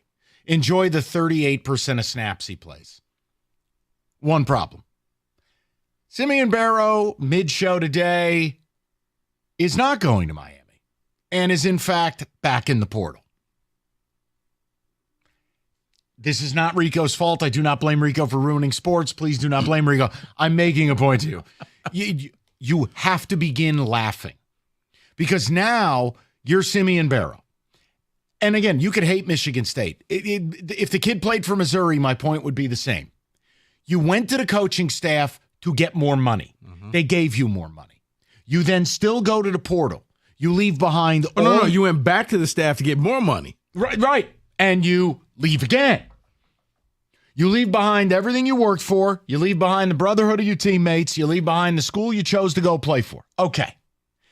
You go and take the bag. One problem. There's a hole in the bag. You picked up the grocery bag, and your groceries are still on the concrete, and you're holding a handful of plastic. Mm-hmm. So now you're in the middle of space. It's June 1st. You've missed spring ball at wherever your next destination is going to be. Now, what I didn't ask Rico, because I basically laughed in his face and went and took a tinkle, he's not going to be welcome back at State, correct? I got to think not. Ship sailed. So now you're a football player. But then again, he's got talent. You're trying to win. That's the place where he actually knows the plays. So he can fit in by missing. But you got to go back into a room of 85 scholarship players that you just pimped out for selfish reasons, and then reinsert yourself back into that room and act like you're fully bought in when everyone knows you didn't want to be there. So you put his locker next to Chuck Brantley. I think where you put his locker is at Missouri, and we'll see you later. The point I'm making, right. This is when you laugh at me when I say history is going to look back at this 5-year period of college football as a farce. These are the reasons why. And this new legislation that I know Rico wants to get into maybe a little later in the show, it's everything that's needed to start putting some controls on this. Well, yeah, I think you're right, because I think the controls are now about to happen, and we will look at what happened the last couple of years, kind of the way you look at the 2000 seasons in sports, where it was the bubble year, it was the COVID year, where sometimes the games count, sometimes they mattered, and sometimes they didn't. Okay, you were the COVID champion. You weren't just called the champion. You were the COVID champion. I think the same is going to hold true. I think it's getting fixed. We'll get into that later. But, yeah, I saw that and was like, hey, I thought you were headed to Miami. What happened? Needless to say, there's going to be a lot of my trip to Saratoga just studying rosters. When I'm not looking at a horse program. Brother, I don't know how you can even get the football program. It has to be downloaded on your computer so it can change daily. Yes. Well, it's funny is that's the struggle partially for, like today they did the news drop for the EA Sports college football game. And the gameplay video that I showed you earlier, Kenny and I are lightly trying to get Rico 30 years away from video games to now drop back in. But part of the struggle for EA in building college football was this, look at the landscape of NIL. That game's been under development for years. Think about the changes that have happened in 12 months. Mm-hmm. So then when you're going and putting a roster together, every day, brother, think about the changes that happened in the last 12 days. Exactly. So eventually they have to go final. And then, when people buy that game and there's an update on day one and you're like, what do you mean there's an update? Well, what the hell do you think? They're just trying to get my money. No, they're just trying to make it accurate. It's crazy. It's crazy. But no, David, I thought you would get some enjoyment out of that. And look, I give Michigan full credit in this regard. No matter what Kool-Aid they're selling, no matter how that cult operates, they do have a cohesion. They do have a loyalty factor. Mm-hmm. They do have a group of young men who seemingly gives an F. They were about able to, playing there. Yeah, with all respect to PJ Fleck, Harbaugh got everybody to row the boat in one direction. And they were all about winning the championship, block out all the noise. You didn't hear star player going to go make money someplace else because I can. But, yeah, I saw that and was just like, wow. Because he went in the portal, came out, went back in, came out, and it was like, okay, he's here to stay. Nope, going back in. Yeah. So, no, just something fun. David, a couple of ticket texts, and then we'll go to who said it. I mean, if you have thoughts, you feel free. I'm not upset. I have to laugh or you cry. I mean, it's just a folly. And really, I wish I could start a business. I would like to advise some of these kids. Yeah. Why can't we just as a show become player agents? Who's advising these kids? Well, Mike, it's funny because if you listen to the 5-Star Zone, I think that's going to be... Jesus, Mary and Joseph. What? No. It's acceptable. There is going to be somebody who becomes the Rich Paul... The Jimmy Sexton. Yeah, of high school recruits. Because if you're advising he's going to have kid, the top 10 guys all under his umbrella. Here's what we're going to give your player. Great. So here's what I need from you before we sign. Hand me the check or show me the wire transfer. If it is not in writing, it didn't happen. In any matters of money, if it's not in writing, it didn't happen. How are these players making life choices where the money's not committable? Like the Jaden Rashada thing that is all over college football right now, where he's now suing Billy Napier and a booster. There's nothing to sue over if it's in writing, if it's legal tender. You said you would give me a $500,000 signing bonus if I went to Florida. Where's the check?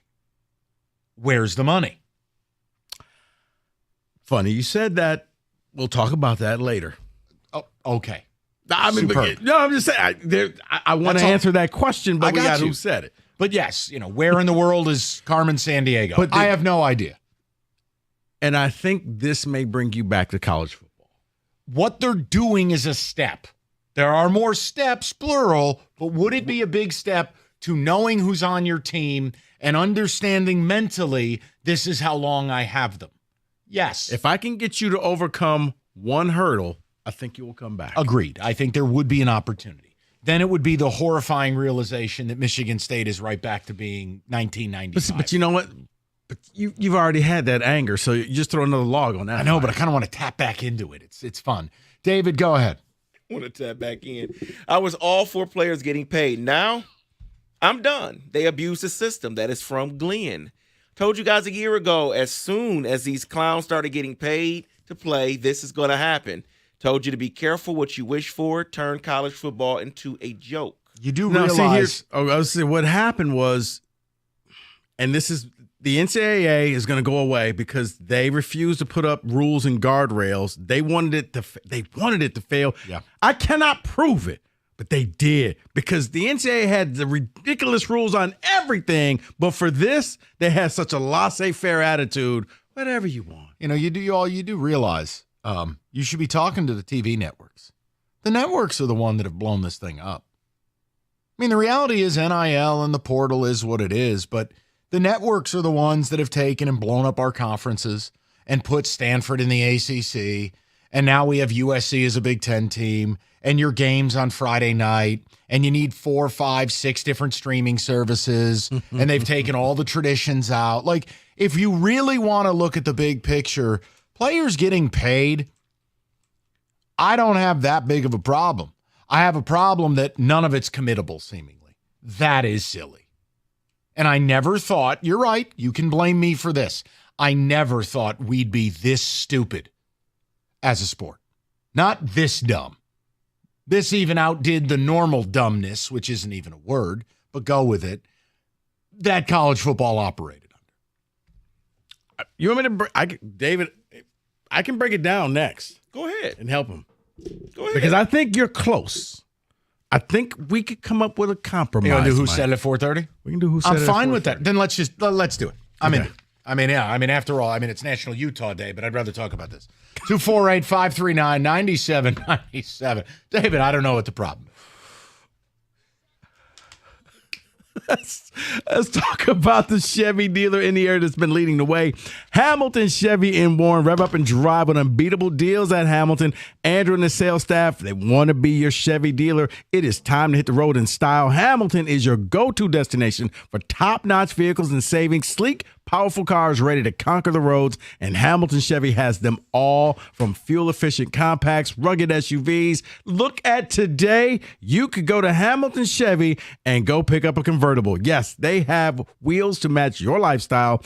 And with Hamilton, you know you're getting excellence. It's not just about selling cars, it's about delivering an unmatched driving experience. They're more than just a dealership. It's a commitment to quality and customer satisfaction. And right now, today is the last day to take advantage of that May Rico deal. A new 2024 Chevy Equinox, $279 a month for 24 months. Walk in there with $995 down. You will drive off with 10,000 miles a year. The best deals are found at 14 Mile and Mound. Go see my guys at Hamilton for details. More at HamiltonChevy.com. Chevrolet together, let's drive.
All right, thanks, David. Listen, summer driving season is here. Combo of increased traffic, 18-wheelers everywhere, and seemingly construction on every road all at the same time.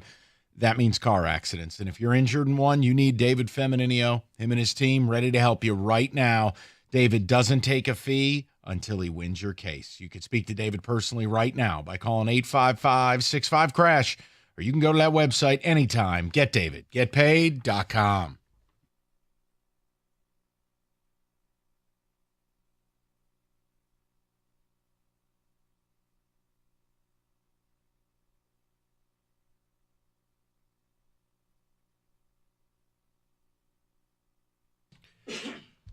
Odyssey.com, rewind if you missed anything.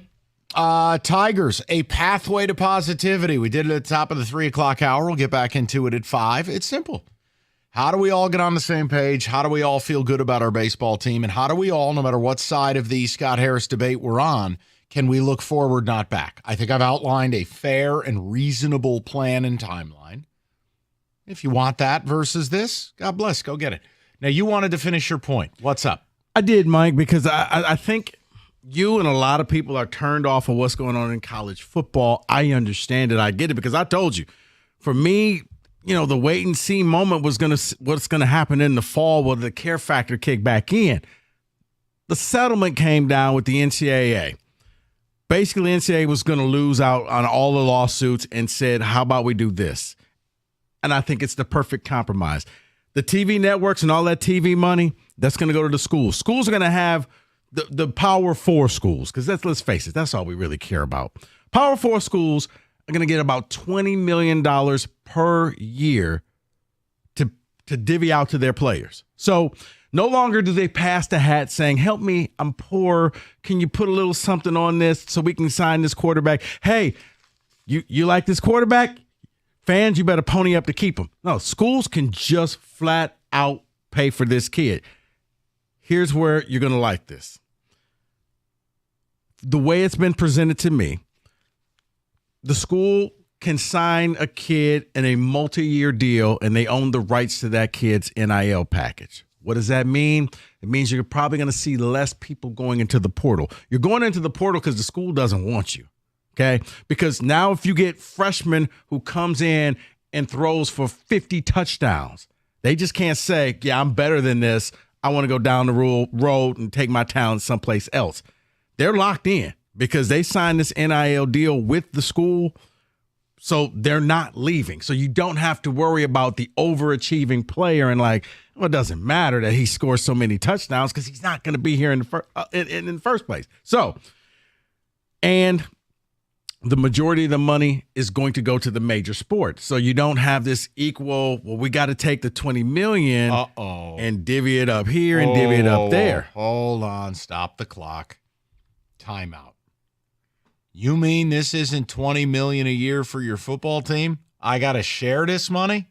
Yeah. I'm out. The other, here's an idea. No, but if your sport doesn't make money, you don't get any money. Well, that's but that's what I'm saying. In most schools, the football team and the basketball team are going to get the lion's share of this money, and everybody else kind of gets the crumbs of what's left. Change crumbs to no money, and you've got me. Okay. And on top of that, if Mike Valeni is star quarterback, school's going to pay you, and you can strike an NIL deal outside of the school. You can still do that as well. It doesn't become your main source. It's not like a real athlete where it becomes just an endorsement for you, but you don't need outside people to say, you don't need them to pay for everything. The school will be allowed to do that. And on top of that, man, I really got to thinking, you're going to get a lot more marquee games when it comes to college football. Because you know who's playing.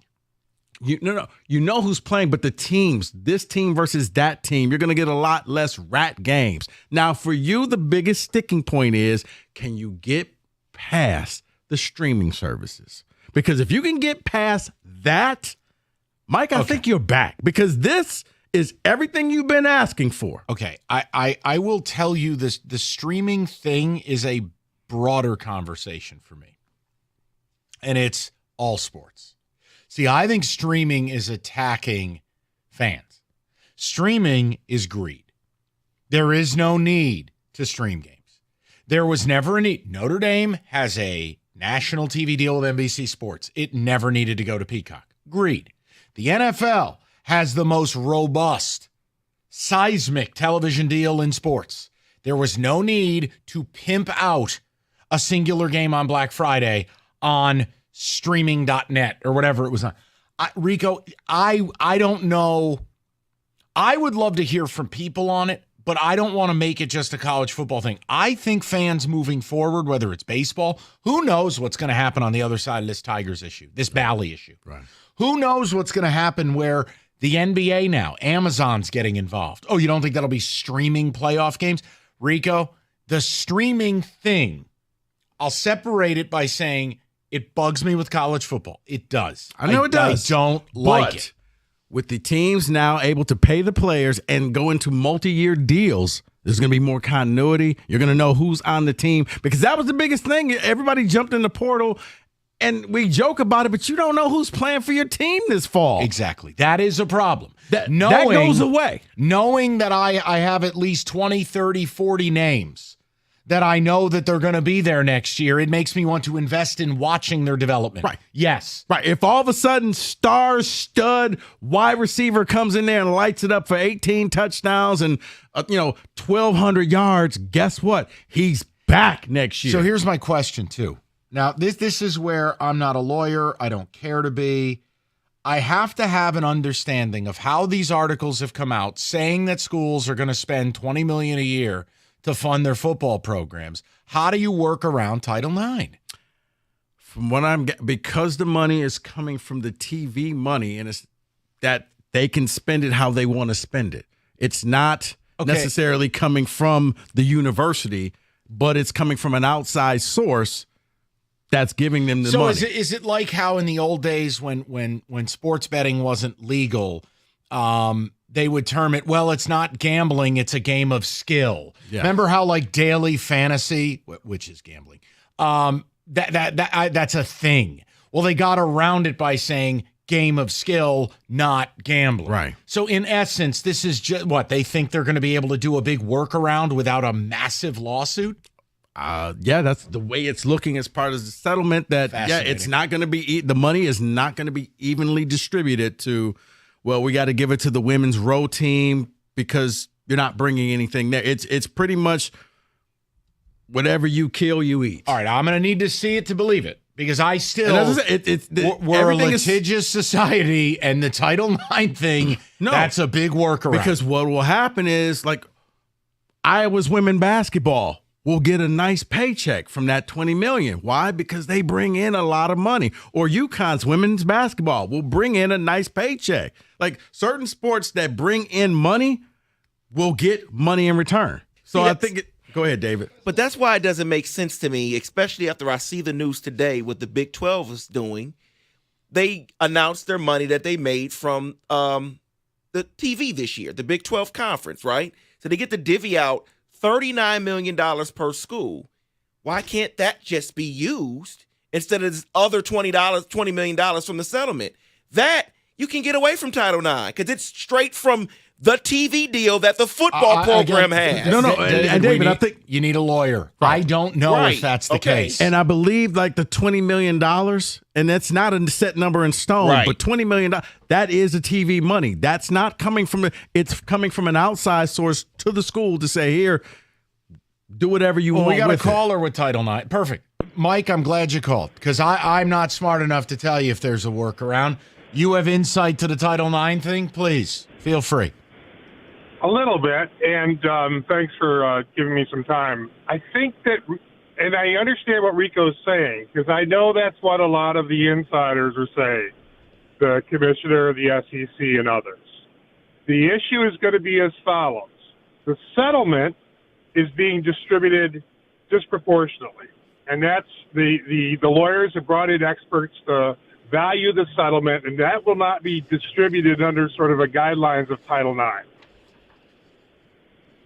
The assumption that's being bandied about is that the universities are going to, the NCAA or the universities or however you sort of want to characterize it, are going to get exemptions from Congress For one, antitrust, because they would need that around sort of paying equivalency across, the whole market.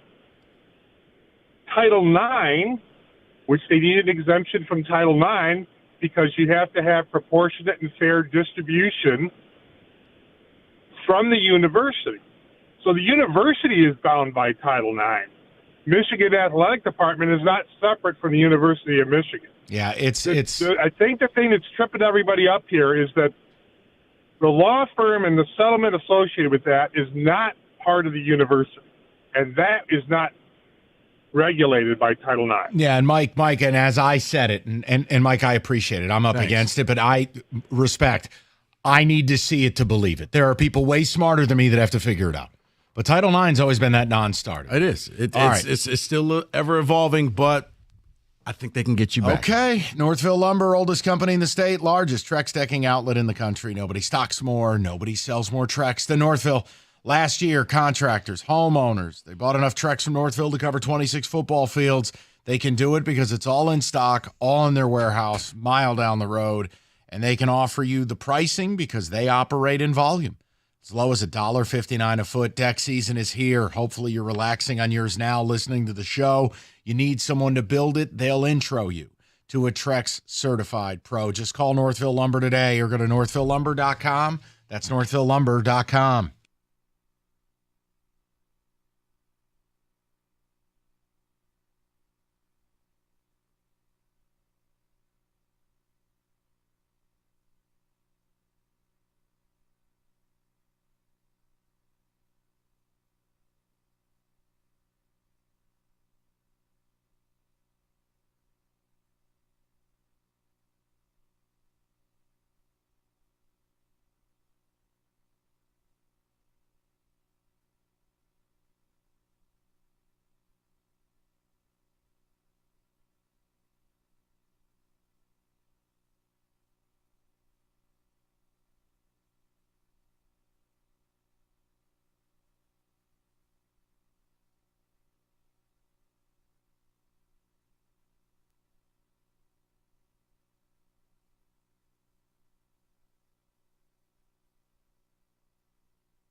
Brought to you by Precision Garage Door Service of Southeast Michigan.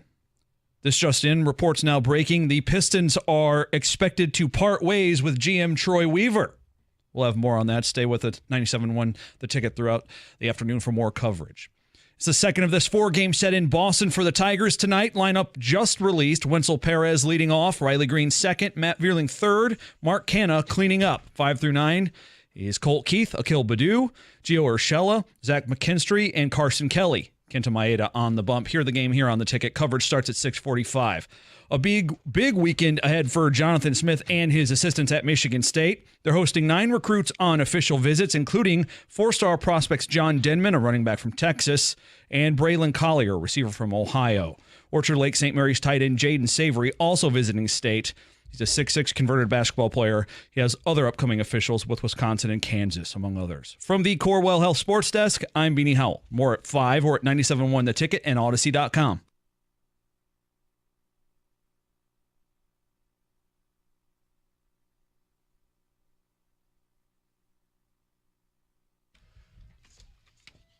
Okay, so a little bit of breaking news, a little bit of reassuring news. We talked about it yesterday. How the Pistons have handled the hiring of Trajan Langdon is bizarre.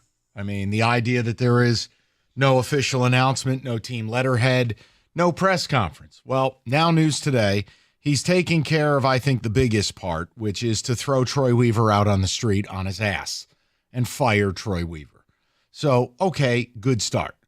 I think there's at least a level of reassurance now. We can attempt to have some hope. But here's my question. With Troy Weaver gone, do we need Monty Williams fired too to fully believe that Trajan Langdon is the new sheriff in town? I think the Troy Weaver thing was the bare minimum. That's Matt Millen on hardwood. Yeah. That's the easy move. What do you do with Monty?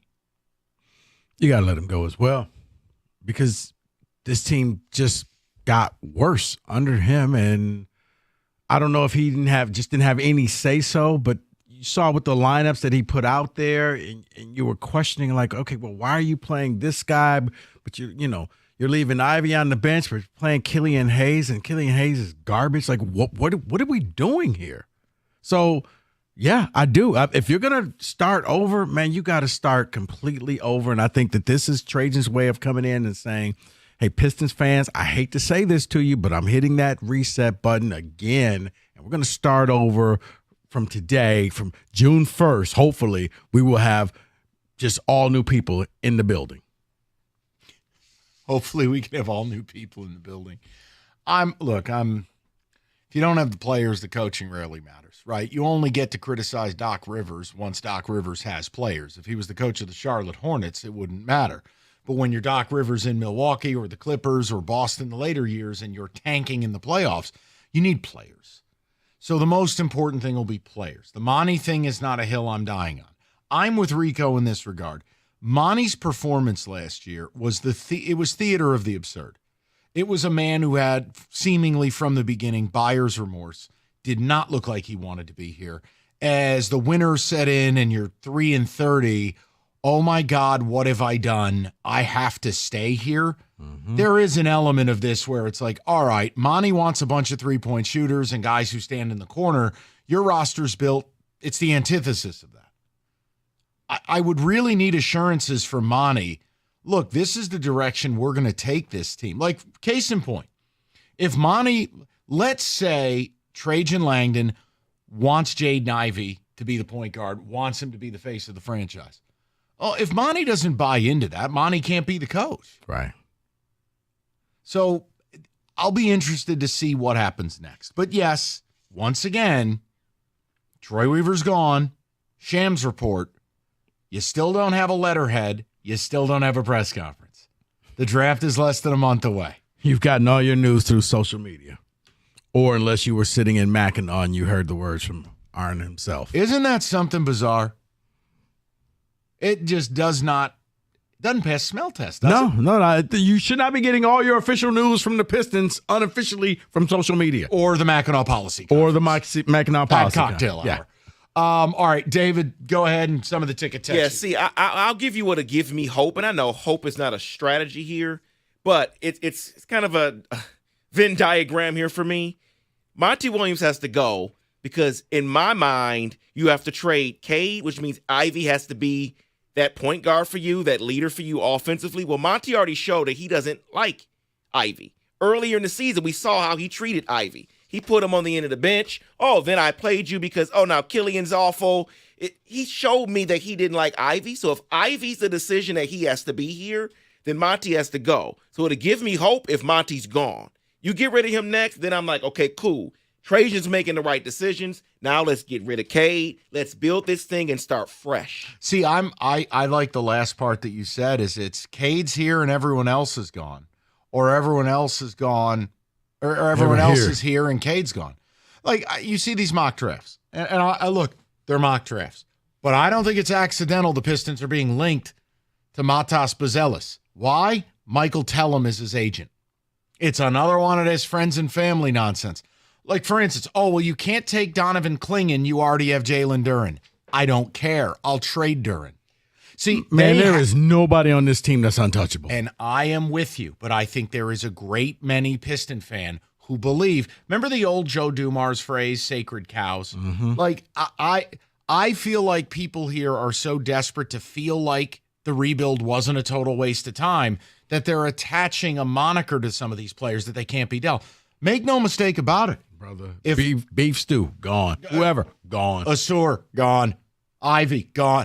In the right moves. But if I'm keeping Cade, the cast that is around him is so flawed. Why would I keep it? I'll give you an example. If Trajan Langdon views Donovan Clingan as the second best player in this draft and he's sitting there at 5, you are not in a position to draft a need. You have to take the best available player. Who has shown you that more than anyone else? Brad Holmes. Take the best player. Please. We'll figure it out later. That's it. And Jalen Duren could have a very nice role for a good basketball team. He's not helping you. Right. His 14 and 12 a night don't help you. Or, you know what? Here's the thing. Maybe the competition gets him better where now it's not promised that you're going to play. You got to go out there and work a little bit harder and try to get that spot back. But you're right. At this point, there is no one that should be safe because you won 14 games. You don't get the bunker. You don't get to hide. You've been exposed. So, yeah, we're going to start this thing all over again, and I'm going to come up with a brand new lineup. Now, as far as Monty Williams, maybe Trajan has to just have a really long heart-to-heart talk with him to see where is your head. I'm going to tell you what it looked like for me as an outsider. It looked like you didn't want to be here. So I was going to say something else. I'm glad you went where you went. Convince me you want to be here.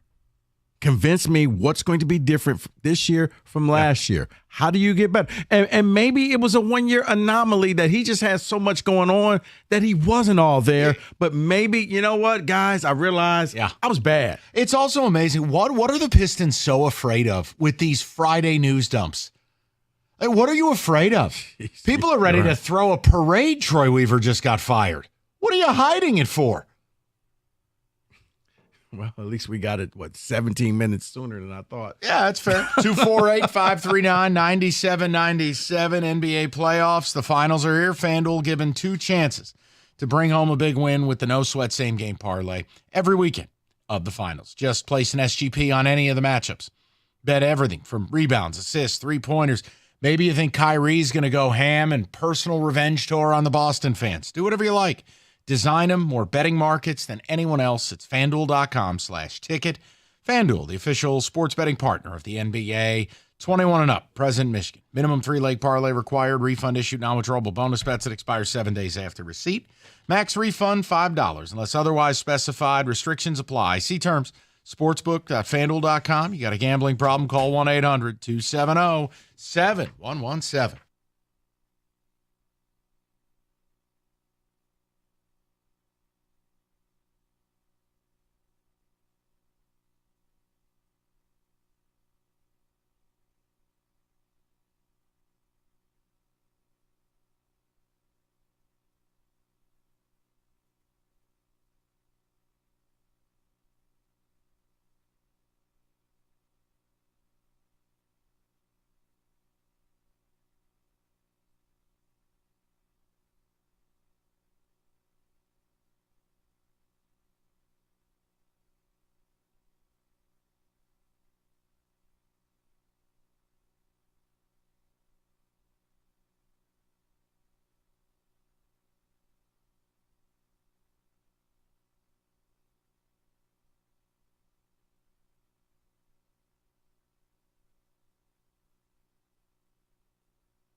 Introducing Wow, an easy, reliable internet starting at just $30 a month. I'm all in. And now that's calming. It's like getting a deep massage at the beginning of a 3-day weekend. Don't you wish that every day could just be like that? Plus, now comes with unlimited data, no commitment, no hidden fees, and plenty of peace of mind. Just simple internet for a simple price. It's everything you want and nothing that you don't. It's time to get the internet easier, like right now. Because with Now, you can save money, worry less, and simply get internet with no strings attached. Because who likes strings? Nobody. That's who. The choice is easy. Turn chill mode on with Now Internet, backed by Xfinity Network. Get Now Internet starting at $30 a month, all in. It's better tech at a better price and better than 5G home internet. Turn chill mode on at xfinity.com/now. Restrictions apply. Speeds up to 100 megabits per second. Actual speeds vary. Pricing subject to change.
Brought to you by National Benefit Plans.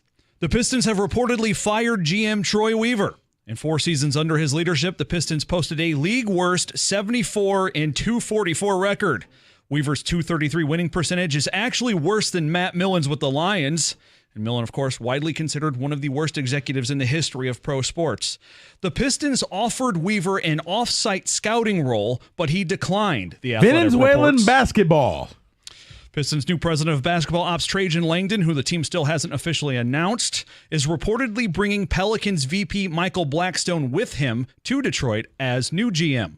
Langdon will also reportedly decide the future of Pistons coach Monty Williams, who's just 1 season into the record-breaking 6-year, $78.5 million contract he signed last summer. The Tigers look to build on their 5-zip shutout of the Red Sox last night in Game 2 tonight. You can hear that right here on 97.1. Coverage starts at 6:45. And the Detroit Grand Prix underway with free pre-day. That's free general admission today. IMSA sports car qualifying races happening right now downtown. From the Corewell Health Sports Desk, I'm Beanie Howell. For more, go to 97.1 The Ticket and Odyssey.com.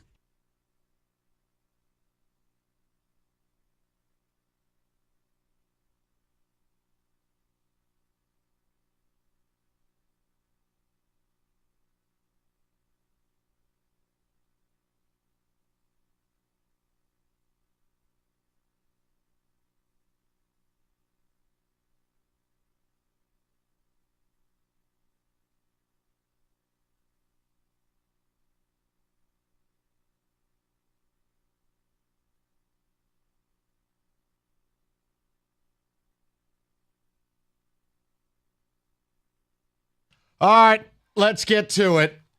We'll get to who said it at 5:15, but Rico just said something, and it's so true. Like, whatever happened to just firing people?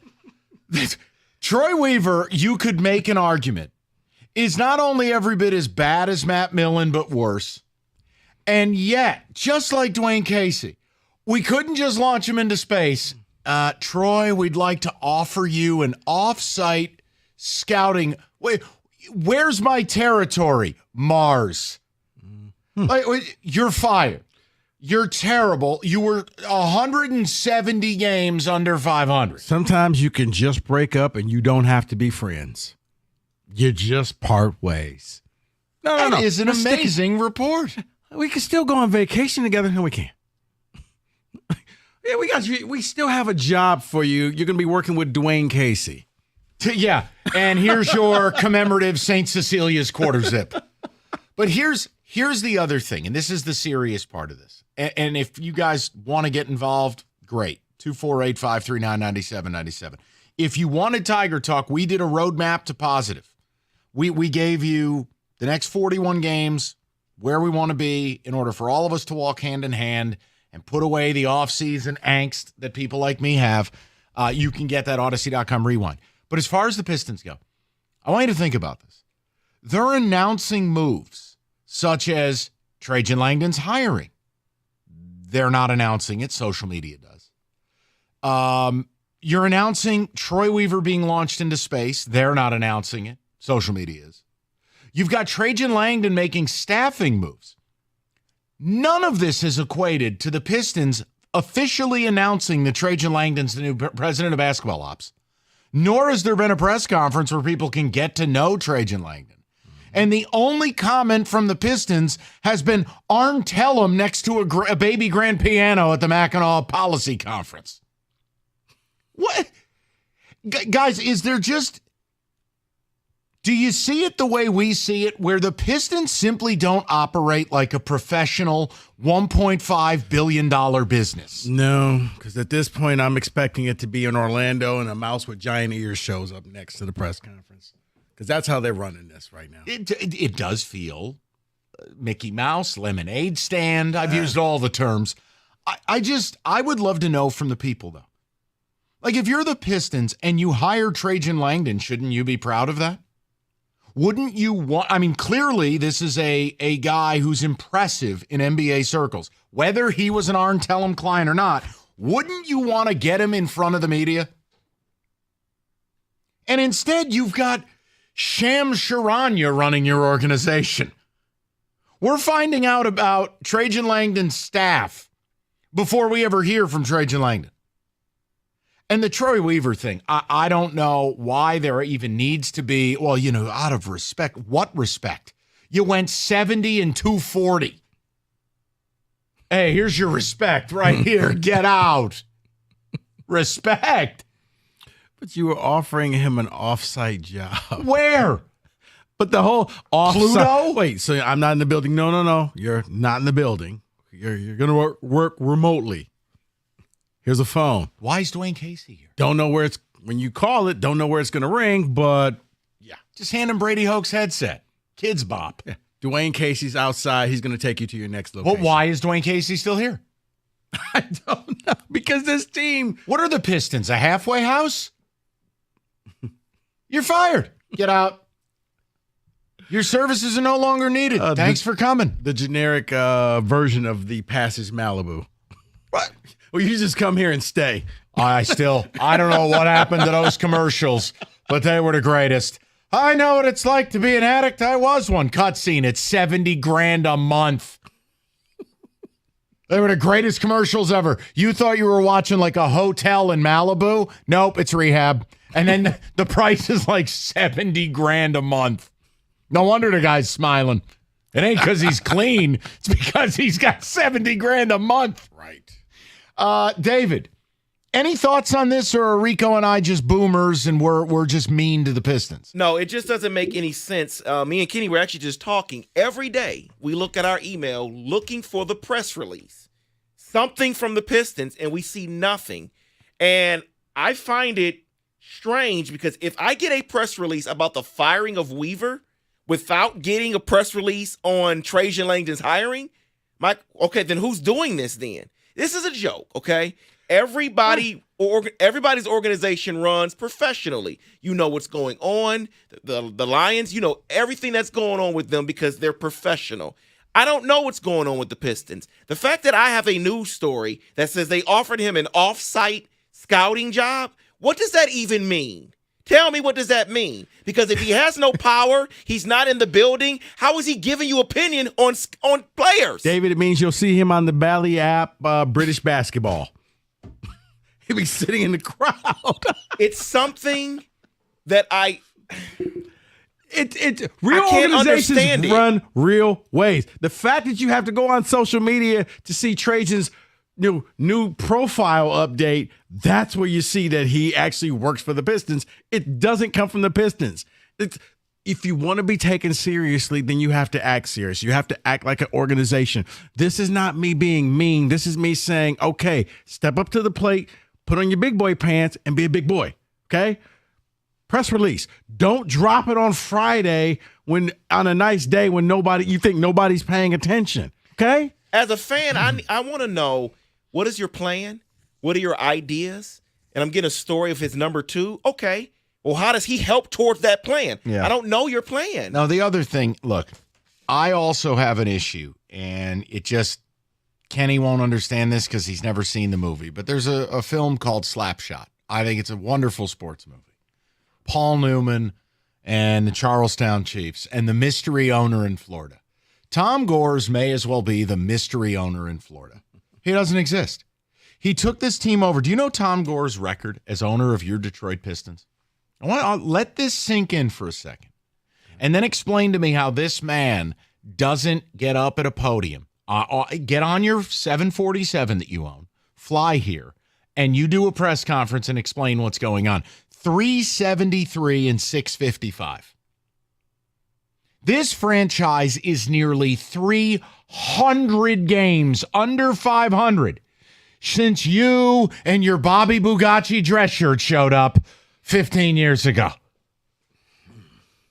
373 and 655. Get on your effing plane and talk to us. See, that is my issue, and it makes me look like a bad guy. Well, you don't give them credit because I don't believe in them. Yeah. I don't believe it can get better with Tom Gores. And now, do you know what it feels like, seems like? He's detaching. How about this? I'll let Arn handle it. It's out of sight, out of mind. Think about all the times we've been sitting talking about Chris Illich, and we at least see him once, but all of a sudden we forget. But here's the difference. I want you to think about this. Look at what's written on the Pistons court. Platinum equity, right? Do you know what Platinum Equity's portfolio is of holdings that Tom Gores manages? Nearly $50 billion in assets. 50. So the Pistons represent $1.5 billion of that, right? Mm-hmm. Didn't care. Say the quiet part out loud. Oh, Tom cares. He shoots T-shirts at poor people. Great. Woo! He shows up once a year in a loud shirt. Woo! Wow, you want to blow his mind? Put on the alternate jerseys. And you're like, wait. What team is that? Which one are we? The green jerseys? Okay. The point is, a real franchise doesn't run itself this way. How on earth do you not have a press conference? How on earth do you not have the owner? I don't get it, but yeah, he's so far out of sight, you forget about Doesn't him. it feel like he's passed the reins to Arntellum? Mm-hmm. It's almost like when Michael Corleone was banished to Sicily and somebody else had to run the family. Mm-hmm. I mean, what are we doing here? If I'm Tom Gores, you get up there and you go, here's the deal. I'm not tolerating the losing. I gave Troy time. It didn't work. See ya. We like Trajan. Here's why. Trajan, take it away. Because it seems like, wait, how much money do we make? All right, good. All right, see you guys next All right, year. what's the valuation of the team now? How much is it worth? Oh, I've made $1.2 billion on my $350 I spent. Okay. See you guys next year. There is a lack. This is my issue. It's my issue with Chris Illich, my issue with Tom Gores. When you don't talk and you're never seen, there's a bit of a lack of sincerity as a team owner. When you don't talk, you're never seen, and the team is losing. Badly. Once Once again. Because if the team is winning, you're like, okay, you know what? You're working in silence, but you're handling your business. But, man, when you are, 300 games Hold from on, 500? 373 and 655. So almost 300 games from 500. Wow. Which means what the Pistons could damn near go 82-0 for the next 4 years. They could be the Chicago Bulls from 96, 97, or not, whatever it was, and go 72-10 for the next 4 seasons. They still wouldn't be a 500 team under Tom Gores. That's not funny. That's horrible. Right. But here's a T-shirt. Oh, and I built a park for poor people. There we go. Take him to church, man. What a world. Oh, Specs at LTU. It's an extension and a bridge for the future of radio, TV, media, and broadcast professionals. Specs at LTU has classes that start year-round, so you don't have to wait until the fall, but the fall is coming up. You want to get your name in on the next class, so what are you waiting for? You need to be curious. Visit the website, ltu.edu/specs. You're going to learn more about the broadcast media arts, digital media arts, and graphics communications programs taught through Specs at LTU right here in Southfield on the campus of Lawrence Tech. You're going to be taught by people who work in the business, so we're not going to waste your time. With the hands-on approach and expert faculty, you're going to learn the practical skills you need to succeed in today's media industry. So I'm going to ask the question again. What are you waiting for? Be curious. Visit our website, ltu.edu/specs to learn more. Then make magic by enrolling in Specs at LTU certificate program today.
America's favorite place to watch sports, Stadium Swim, located at Circa Resort and Casino. All the biggest games at the best viewing experience built for you, the fans. 6 pools, 3 levels, and a perfect view with a massive screen located at Circa Resort and Casino in Las Vegas, Nevada. Stadium Swim. Book your spot today at circalasvegas.com.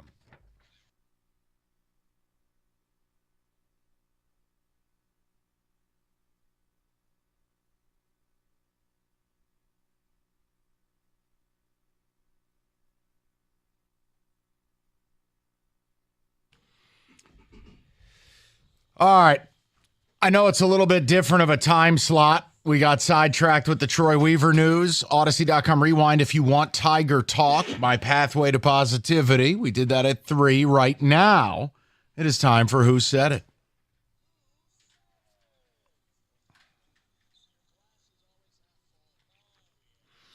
It is the game that is simple. David curates what our coworkers have said this week. We have to guess, largely through sarcasm, insults, and smarm, who said it.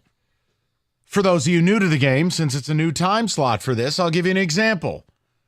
Today is National Utah Day. That would be Doug. Doug said that.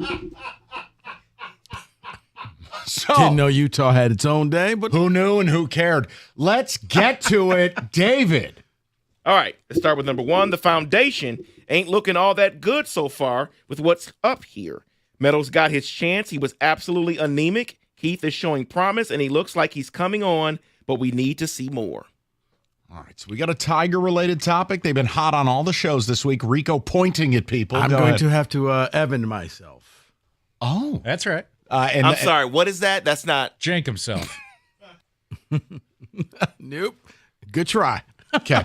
The point is, you heard this live. Yeah. Okay. You're out. Kenny Cott. This is somebody who isn't a Tigers apologist from the sounds of it, because they want more from what's happening. It would have to be Costa then, because everybody else feels like they work for Olympia. at That's this place. exactly what I'm thinking. And he said the word anemic. That sounds like a very Jim Costa smarm look. Like, you know, you went word. to CMU, but you wished you went to a real school, so like you have to create words Well, I so wasn't you gonna say all feel that. intelligent. Yes. Well, I mean, come on. That hayseed town of Mount Pleasant, no one's using words like anemic. They're using words like maw and paw. There was no editorial in that either. He did say ain't to start it. Yeah, see, the ain't it throws me off, though. That's Costa. You think so? Yeah. Why? Well, he just noticed he got a little sloppy with his words, and that's when he went anemic. Then at he's the got to end. go double Yep. word score. Yep. It's Okay. the central, you know, the little brother in him that's like, I got to get better. All right. I'll go Costa. Rico is saying he heard it. I believe, I'm a 90% sure it's the morning show, but Oh, I think it it's was Stoney. Stoney this morning. Oh, no. But there was no stuttering in there. Yeah, but the ain't makes a lot of sense now. Now it does. Well, he also went to a C-list school. I mean, what the hell's American University? Just saying, Not it ain't to be the Ivy League. What's Not their to be mascot? confused with Continental. They have a mascot? American? I think it's the Eagles. Oh, that makes sense. You know, all right, ready? The only person outside of Mike Stone who I know went to American University, former David NBA Aldridge. insider David Aldridge. That's Only all I because have. Stoney mentions it like every 2 weeks. Does he? All right, David, who said it? Oh! Whoa. Stop the tape. I had to listen to him the other morning. Oh, my God, there's so much vitriol towards Scott Harris. And Venom I'm going, and poison. Venom and poison. yeah, I'm like, what are you talking about? He's all over the place in the Tecumseh area. because Stoney was, like I said, there's a difference between foundation and core. So they just went off this morning on what's the difference between foundation and core. Okay. Evan, you're wheeling around in that chair like you got somewhere to be. You okay? I got places to be, man. All right, let's go. It's almost 6 o'clock. Number 2, every team above 500 is in a playoff spot right now. Every team 500 or below is not. Dynamic drop. Stop. I'm gonna say this. It is like that just feels like the most harsh thing ever. Like, Yeah, I can hear it in his voice. Well, let me tell you, Scott. Or Gator, here's the deal. If you're 500, you're in, and if you're not, you're not. And it just feels Dougish. One more time, David. We got time. Every team above 500 is in a playoff spot right now. Every team 500 or below is not. I mean, the only thing that's missing is a respectively. See, I hear a little smarm in that. Cookies? Oh, like trying to prove his point that they need to go for it. And if you're just a little bit better. Kenny? I think I may have to use the Evan rule here. See, I would guess Gator. He's big into numbers. He always has numbers in front of him. Throwing out stats. I'm not saying that they're in his head. I'm saying they're in front of him, like on the computer. Okay. I'm going to say Gator. This feels like Doug. The only thing it's missing is respectfully or the word kale. Or eat your ham. Something. It feels like Doug. Yes! Yeah. See, I don't like that. I need David to play for this because David, we don't get the Gators hate. The slander. Right. It's not fun. We can do something, man. We can bring Jeff in here just to run the board on Fridays. I do need to rip Gator, don't I? No. All right. It's like, no, I'm not going to do it. Let's go to number 3. The difference between the pitching in AAA as opposed to the pitching in the major leagues, the gap has never been this wide. Is that factual? I don't know what it's in reference to. Any host, or is it certain Everyone is eligible. Including what? From 6 a.m. to 10 Can I p.m. get a witness? Do you Can I think get an amen? it had to do with that kid pitching the minor leaguer? What was his name? Kreider or something like that? The kid that pitched the doubleheader. Montero? Yeah, Montero. So What's his first name? Kreider? One more time, David. I'm sorry. Something like that. They said it differently on TV than they said it in the radio, so I don't know. Can you read it one more time? The difference between the pitching in AAA as opposed to the pitching in the major leagues, the gap has never been this wide. I'm going to go out on a limb and say Rieger. No way. He doesn't watch minor leagues. So the only person that I know at this station who avidly watches minor league baseball is Gator. So I'm going to guess Gator. You think he watches? He's not watching the Tigers. He knows that. He knows double The guy A won't stats. spend I don't know why. $20, but he's watching the Toledo Walleye or Mud Hens or who cares. But I do agree. I think it's Gator. Really? But I think he's just saying stats. He's looking at stats, and they were talking about Montero. Where do you want to go with this? You want to trust Kenny? Or you think it's Stoney? No, I mean, he's no watched way. a lot of minor league baseball. Stoney would not invoke AAA stats. He's an See, entertainer. He wasn't knows he like if you one of- say Stoney's a lot of things, but a bad entertainer isn't one. He understands if you start talking AAA, you lose a listener a syllable. I'm going to go Rieger because he's had this weird beef with Caputo all week long. They've been going back But is and that forth. eligible? Yeah, he said till Rieger 10 is. p.m. He said everybody. Yeah, Rieger was on yesterday. Oh, no. But Gator there's or no Rieger? way. There's no way that was Rieger. So, all right, you're going Gator? Yeah. Kenny going Gator? You? No, I'm going Rieger. I'm You going can go Gator. I'm going to trust the boys over here. I'll go with Gator because I really have no clue. Let me hear this. Who said it? It is Stoney.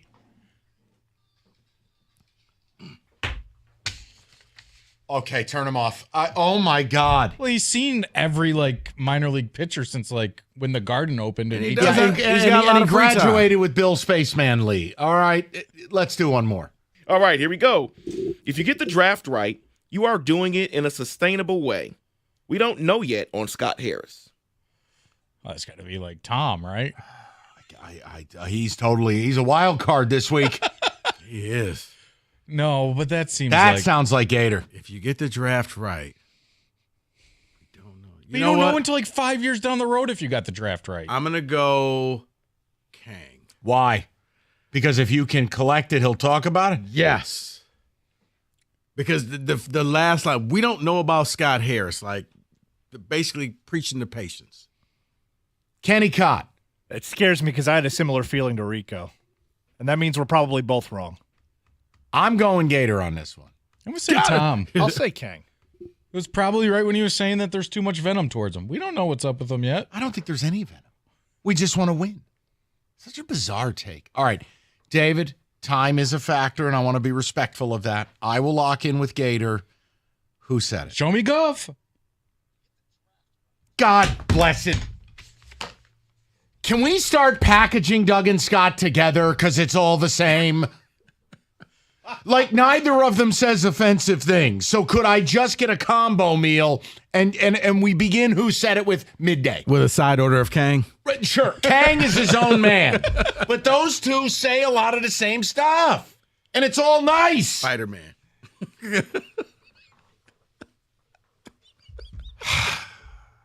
A frustrating and illuminating edition of Who Said It.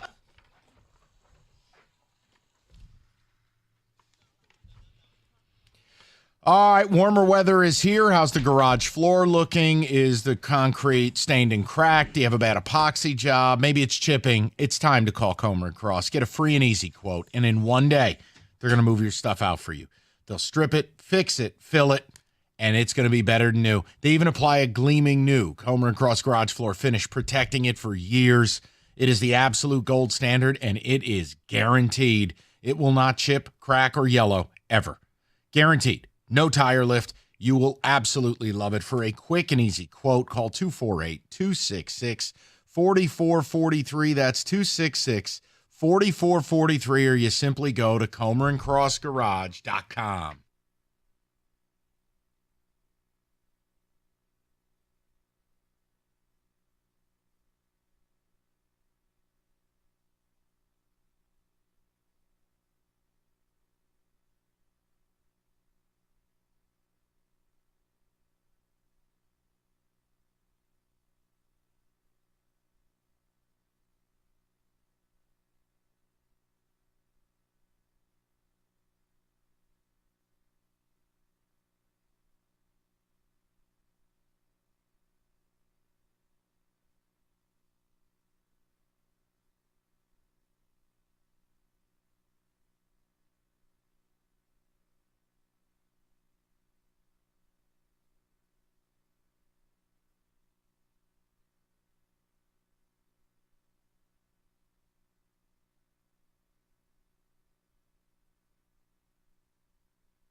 Brought to you by Lady Jane's.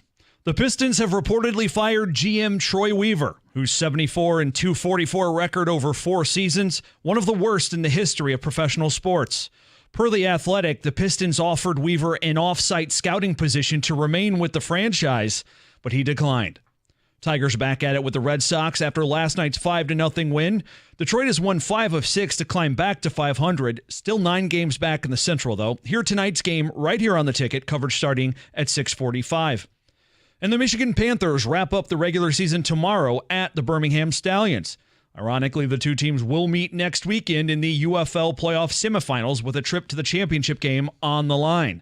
Panthers are 7-2. They've won 5 in a row.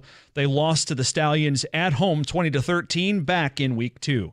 From the Corewell Health Sports Desk, I'm Beanie Howell. More at 6 or at 97.1 The Ticket and Odyssey.com.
Thank you, Scott. Listen, weekend is upon us. You want to get dinner on the table quickly. Very, very simple. It's Hungry Howie's. Mix and match. The menu's been expanded, $6.99 each. Pick the items, mix and match them, and get dinner on the table stress-free. You can choose from just about anything. I'm not going to read the whole list. It's the whole menu. But yes, medium one-topping pizzas are a part of that. It is the mix and match. The possibilities are really damn near endless. 8 different flavored crusts. Hungry Howie's. Don't settle for less than the best. Order off that mix and match menu tonight, only at Hungry Howie's.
All right, David, a couple of ticket texts. Mark Ryan's in. He's going to get settled.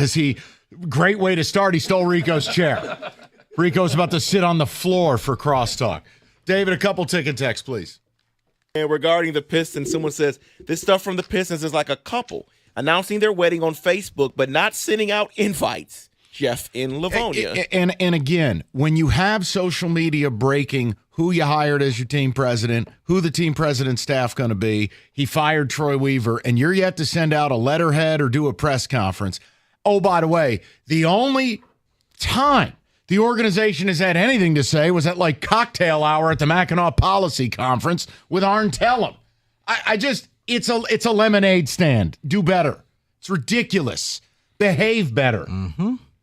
We brought up baseball during the By the Numbers segment. Yeah. Someone says, Mike, you're 100% right. Baseball has been losing me since they started this home run or nothing approach. Yeah, Mark, what I brought up, we did it by I was the listening. numbers. I was Okay. listening on the way in, and I want to share this with you. Moneyball gets credit for being one of the best sports movies ever. Yeah. It ruined the freaking game. Correct. It ruined the game because what it did was it put a bunch of nerds in the room who got out their calculators and decided that all these plays that we thought were so incredibly entertaining now are actually not conducive to winning. And it has me getting in fights with Atlanta Braves fans last year because they're celebrating this dumbass record that Ronald Acuna Jr. is the first 40-70 player ever. Congratulations, you've achieved nothing. Well, the other one is it's You get your first belt. No, yeah, and we've talked about it. Math has ruined the NBA. Absolutely. Because it's difficult. He brought the math thing up, but for baseball, it's like, yeah, the game that I love, people are, oh, boomer, go back to the 90s. Like, yeah, I like that type of style. 90s. How about the 2010s? I mean, you at least had Mike D'Antoni with the 7 seconds or less. You had the grit and grindhouse Memphis. You had styles. Look, I'm a Celtics fan. All right, I yes, my team is good metrically. They're impossible to watch. It's just all 3-pointers. No, I get you. No, I was talking baseball. Like, oh, my bad. I like baseball back when you manufactured runs and you did things and stuff mattered. Now I've been all of those stats are meaningless because it's only about the exit velo. Like, you know what? I don't know if I'm supposed to be enjoying this or not, but I'm not. But as far as basketball, yeah, it's just, you know what? Shoot as many 3-pointers as you can and grab the rebound and kick it back out. Like when you see a 4-on-1 fast break and they stop to shoot a 3. Correct. Like, guys, what are we doing? It's the same deal, though. Like, look at the way Dallas plays. It's reminiscent of how Houston played with Harden. They're going to go ISO. They're going to slow it down. And again, Kyrie and Luka, they're magical. But it's bad basketball. Are you not entertained? The sports have become an eyesore. Have they not? Your stat about the 260 batting averages, absolutely insane. And then, Boston leads the NBA in threes taken. Does that appeal to anybody? I mean, Look, anybody? take it from me, I get frustrated with it because whether it's KP, Horford, or whether it's even Drew Holiday, who's got some Gary Payton to his game, posting up smaller guards, there's pathways to consistent offense. I'm fine being more aggressive, shooting a lot of threes. But what was it? David, pull this up. Game 7 against Milwaukee. I think they took 57 threes. Brother, it was and they fun. made 22 of them. I wasn't even happy about it. It was fun when it was an anomaly. When it was like back in, it was Loyola Marymount. Yeah. And they were just going to run. And you knew that, or UNLV. And it was like, okay, it was just this one team with the one style and you wanted to watch it. But now it's everybody. It's just like. It's homogenized. The whole thing. It just feels the same. All right, but that's not what he's talking about. No, they've eliminated an entire position. They've taken the center right out of the game. What is on the show this evening? I'll tell you what, we're going to look at the Tigers' core. Who should stay? Who should go? Any thoughts on that, Mike? Yes. I'm done with Torque. I'm done.